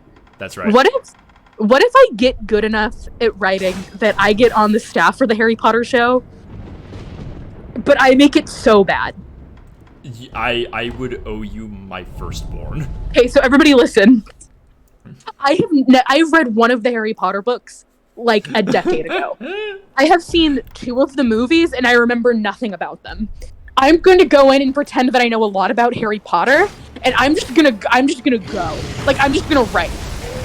And it's gonna be so bad. Do this. It's gonna be so much. Okay. Everybody, you have to keep it quiet though. Yeah, y'all, this is between us. It's between us. This is between us. I'm trusting you.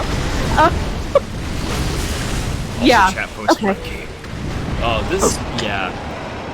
I never had a Harry Potter phase, so I just don't get it. Like, well, like, from a general thing about the strikes, you know, it's like, imagine if there is a whole triple strike and everything.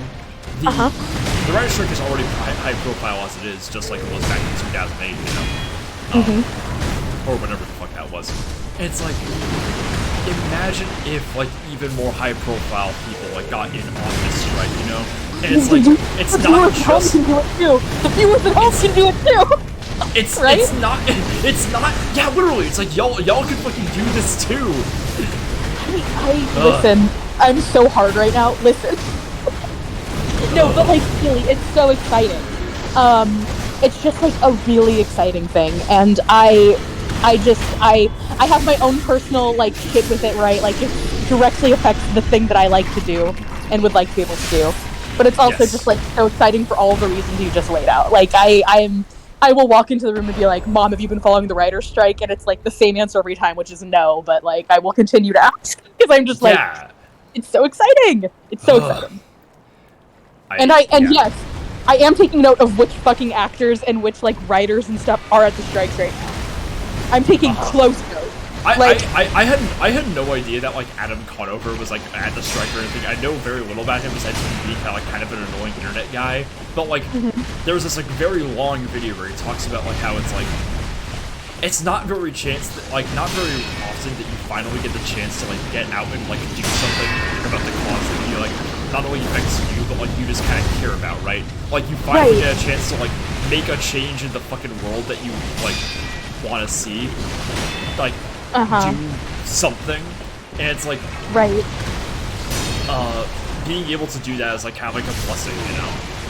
And it was very like, it's like I love that because it frames the whole idea of like being at the writer's strike as a selfish act that more writers who might not even care about the benefits to do. Right. Because like, hey, if you don't give a shit about this, you can at least feel good. Right, and like, that's the other thing is, one of the first time I ever really heard about a union was from my mom, who is in a teachers union. She's a 5th grade teacher, and she was explaining unions to me, and she was like, well, teachers specifically need unions. And people, everybody does, but she was talking about why teachers specifically did, which is that, she was like, they aren't going to protect themselves because their job is to protect the kids, so they will let people take advantage of them if it means they can do well by their classes. Right. So, like, they'll go out and buy their own materials, they'll go out and work overtime, which means the kids are going to be okay. I feel the same exact way about writers, which is that they're oftentimes really young, oftentimes really poor, and oftentimes care so much about their craft they will let people take advantage of them. Right. All they want to do is to just create and like be the Just create. Yeah. And right, which is why the Writers Guild is so important, and why I fucking hate Netflix and Warner Brothers so much. Oh my god. Oh my god, yes. Did you see the video of the Warner Brothers CEO talking at like Boston College's graduation? And I think it was like the College of the Arts graduation. And you can just hear the students in the background chanting like, "Hey, you're writers!" Yes! Oh my god, I have not seen this. That's incredible.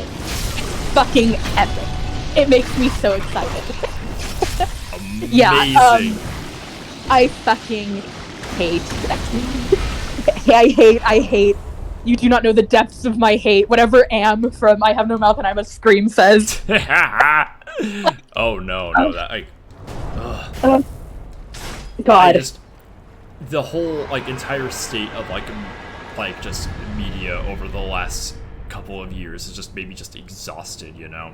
A lot of I've been seeing some people being like it's a little unfair to like talk about like the Marvel Cinematic Universe as being some kind of like archon for everything that's wrong with the movie industry, right?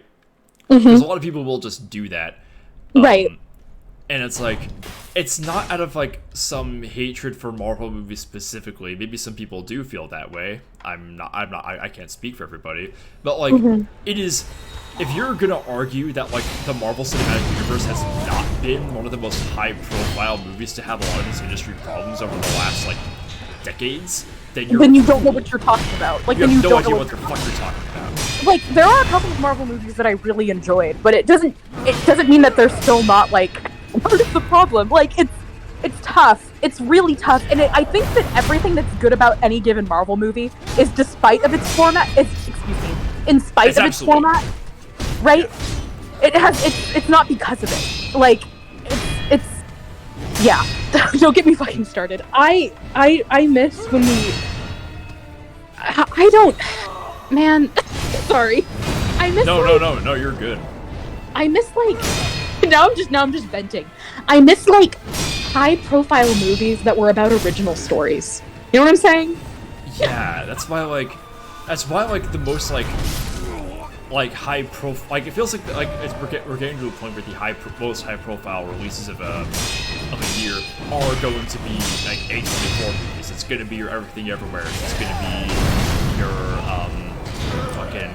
gonna be your fucking Barbie movies, you know? Even the most milquetoast, anti-intellectual person is hungry for weird art. Absolutely, I don't think that there exists a single person who cannot receive some kind of weirdness out. Like, we need something funky. I'm tired. Like, I'm tired. I don't know. Yeah. And that's like you know, that's like even why Guardians of the Galaxy was so successful in the first place. It's because it took the superhero format and made it kind of absurd. You know, there was think of the best Marvel movies from the last couple of years. Like, fucking Guardians of the Galaxy. All been like the extremely silly and absurdist ones, right? Right. Like, the only Marvel movie that I could probably watch again and again and again is Thor Ragnarok. It's absolutely good. Like, it's so good. Is endlessly enjoyable. And it's only because they got kind of like at that point in time, like an independent director on it. Like, that was the only reason. No, they really captured lightning in a bottle with that one. Yeah, they literally tried to replicate it and couldn't. Nope. But like, it's just this is one of my favorite things to be a hater about. So I'm so glad that we somehow got here. No. We're going a little bit long, but like, I'm willing to keep talking about this because I'm just having such a fucking good time. I'm glad. I'll be real, chat. I've been stuck like in stream myself for a little while trying to start conversations like this, and it's so hard to do when it's just like my own voice, you know. Oh, but one thing you got hater number 1 over here. Yeah, baby. Well, I don't. Okay, I've always said this because my friends at college. I'm a theater student. For anybody who isn't a frequent flyer, y'all know now. Y'all know now I'm a theater student, and all of my friends in theater are fellow people who aren't really like musical theater people. They're like directing students and like playwriting students and like dramaturgs. So they're more like the intellectual, creative, more acting is creative, but you know what I mean, like that side of things. And I've said that they're like a roving band of haters. But really, we're a roving band of idealists because we're like, it can be so much better. That's why we hate so much. And that's how I feel about. That's how I feel about a lot of art. Yeah. Yeah. Some of them. When I was going through the list of just the entire exhaustive list of canonical Resident Evil media, the ones that I hated the most were the ones that I wanted to like the most. Right. There were the ones where like, imagine if this like changed just a few things. It introduces like, they will introduce these ideas with so much more potential to be creative or just fun and silly, or like just make all these intriguing ideas for a setting than what Resident Evil felt like it had to do in some time. Because like that was what drove some creative decisions. It felt like it had to do some things to survive, to market itself. Yeah, and that's always the toughest one. Sorry, go on. And like that's why I'm a hater of those games, is because like I like Resident Evil as a whole series. It can be so much better. It can be so much better. Resident Evil Revelations could have been so much better, guys. I like that it's the 2 votes game, but like, imagine if it was something more than the game with 2 votes. Those are the toughest, the most painful changes are the ones that you can tell were made for marketing reasons. Absolutely. It's painful. It's painful. Yeah. God.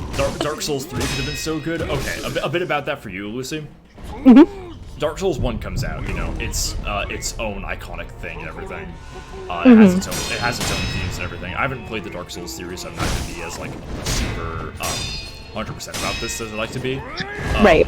But like, you know, Dark Souls 1 is what it is. Dark Souls 2 made a lot of mechanical and artistic changes in a lot of the same way that Dark Souls 1 changed from Demon Souls, its immediate predecessor. And people didn't really like Dark Souls 2 a whole lot. A lot of the tone and style changes made by a different team. It was also very rushed. In many ways, it's a mechanical predecessor to Elden Ring now. But like, it's the one that like clowns on the internet will say it is bad, you know, without really giving like any original analysis about it. Dark Souls 3 comes out, and it is in many ways a soft reboot of Dark Souls 1. It's a lot of the same themes, very similar locations, very similar characters also. The scale's turned up a little bit more. Right. And in a way, I like to think of it as kind of like a meta moving on kind of setup, where like we have this whole thing, we have this entire world that is ending, and it has to be replaced by some new creation to take its place. Then we get Sekiro and Elden Ring, right? However, Dark Souls 3 was still, in a way, trying to be safe, trying to be familiar, because fans were so alienated by Dark Souls 2. Right? So, ironically, Dark Souls 3 also happens to be the only Dark Souls game that I've played. So, I have some mixed feelings about this because I did enjoy that game, but like, I have like the shadow of the game's history in my brain, which is why I haven't really gone back to it just yet. Right. It's like, so, Caveat said in chat, Dark Souls 3 was mid in spite of everything. Oh shit! God damn. Oh, Havoc says the people who hated Dark Souls 2 actually hated it very loudly. The game's got a 9.1 on Metacritic. I understand that people hate it very, very loudly. It's the one everyone likes to hate. But, like, the problem is, you're still talking about it. I think the worst a game can ever be is... mediocre. Yeah. That's ones that people just forget to talk about. Yeah, that's why I feel that, like, all are, unfortunately. Yeah. With Sekiro, people forget to talk about this game, mostly just because it is so... It stretches the FromSoft formula so far, it's kind of not really recognizably itself. I think it's still part of the... I think it's still in dialogue with the rest. Maybe a little... It's maybe a little bit less so, but it's got a lot of the same themes, a lot of the same format. Right. Now, a lot of the people who do talk about Sekiro, though, talk about how fucking hard this game is, and they say this as a good thing. Right. Because FromSoft fans are fucking insufferable and say that, like, you know, it's cool that this game filters out the casuals or whatever. Yeah.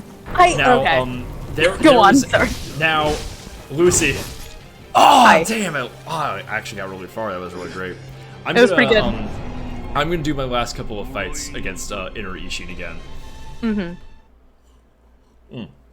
But I'm gonna start closing us out. I'm gonna start closing us out. So, Okay. There was this wonderful article by a fella named James Davenport for a PC Gamer around the time Sekiro came out, maybe a couple months. It is titled, I beat Sekiro's final boss with cheats, and I feel fine. Oh, I love that title already. When you know you hear the title. I thought you might. So, can you send that to me? I'll look for it. Yeah. I mentioned this because he talks about how the very final boss of the game gave him a lot of trouble. The one that I like stomped so fast because I play this game so obsessively because I'm a foolish and stubborn creature. Now, yeah. Davenport talks about how he felt the need to install a mod to slow the boss down a little bit to practice. Eventually, he found himself just beating the boss at that slower speed because he just wanted to see the ending, and he still felt very, very satisfied with it. He talks about like how beautiful a game Sekiro was and how much he enjoyed it. How nothing was really lost from the experience, and he still likes the game, right? He still got through every other boss but this one. And like I would say taking that little shortcut in the very end is fine, right? Like these games aren't made to make you struggle. They're made to make you see the credits. They're made for you so you could experience the story. Now, you don't know this article, but you might know one of the responses to it. This article provoked a legendary response on Twitter. A guy replied to this. Chat, you guys know what I'm talking about. He says, you cheated not only the game, but yourself. You didn't grow, you didn't improve, you took a shortcut and gained nothing. You experienced a hollow victory, and it is sad that you don't know the difference. Whatever. Literally like jacking off hand motion. That's so funny though. It's so... And like... Copy pastas of all time. It's... Yeah, that came from fucking Sekiro. It's like, now... Beautiful, because I've heard that by itself. That was a reply on Twitter. The comment section on the article is fucking mean. Like, good god, the people are fucking vile about it. I don't. Some people just really need to go outside. Like, really need to go outside. But like, something about this comment is like, it's just such a weird distillation of everything the like pro gamer bootstrapping crowd just believes. It's so like self-aggrandizing and full of its own shit, so you know? Catholic. You have to it's very Catholic, yes. No, because it's so Catholic, and like not in a cunty way. Man. It's like, this is a single-player game with no online feature that affects nobody else who plays it about being the fuck out of some guys with a sword. Nothing is risk or gain. It's a violent video game. That's why it is fun. I'm not big on video games, but when I do play video games, I almost always use cheats. Almost always. Like, you're a fucking GTA player, right? Like, you're here, like... Yeah. I'm a GTA player, I'm a Minecraft... Do you see that game as like an avenue for self-improvement? Right, or like a Minecraft player, or like I'll play like a Telltale game, and like especially like a Telltale game. Like I'm there to receive a story. I'm not there for the riveting button pressing. I'm not there to press W. Yeah, that game's rhythm is waiting for your chance to inject yourself into the conversation based on the prescribed set of responses, you know. Which is so my kind of video game. But absolutely. Oh, there's one video game that if I ever got into Twitch streaming, that would be the first game that I would play. Which is nope. It is an RPG that I've never played, called Elsinore. Where you play. Oh, that is absolutely your shit. Yes. Yeah, where you just for anybody who might not know, it's a game that is a Hamlet RPG. I think it's on my wish list. If any of you guys want to fucking get me this, I'll like do this on stream with Lucy. Actually. Yeah, I was like, I have to be present for that. No offense, because I little Miss Hamlet over here, where you play as Ophelia, and essentially it's a time loop game. Which that's just all of those things are so me. They like just show something I'd like, and you can romance different Shakespeare characters. Like I'm so interested.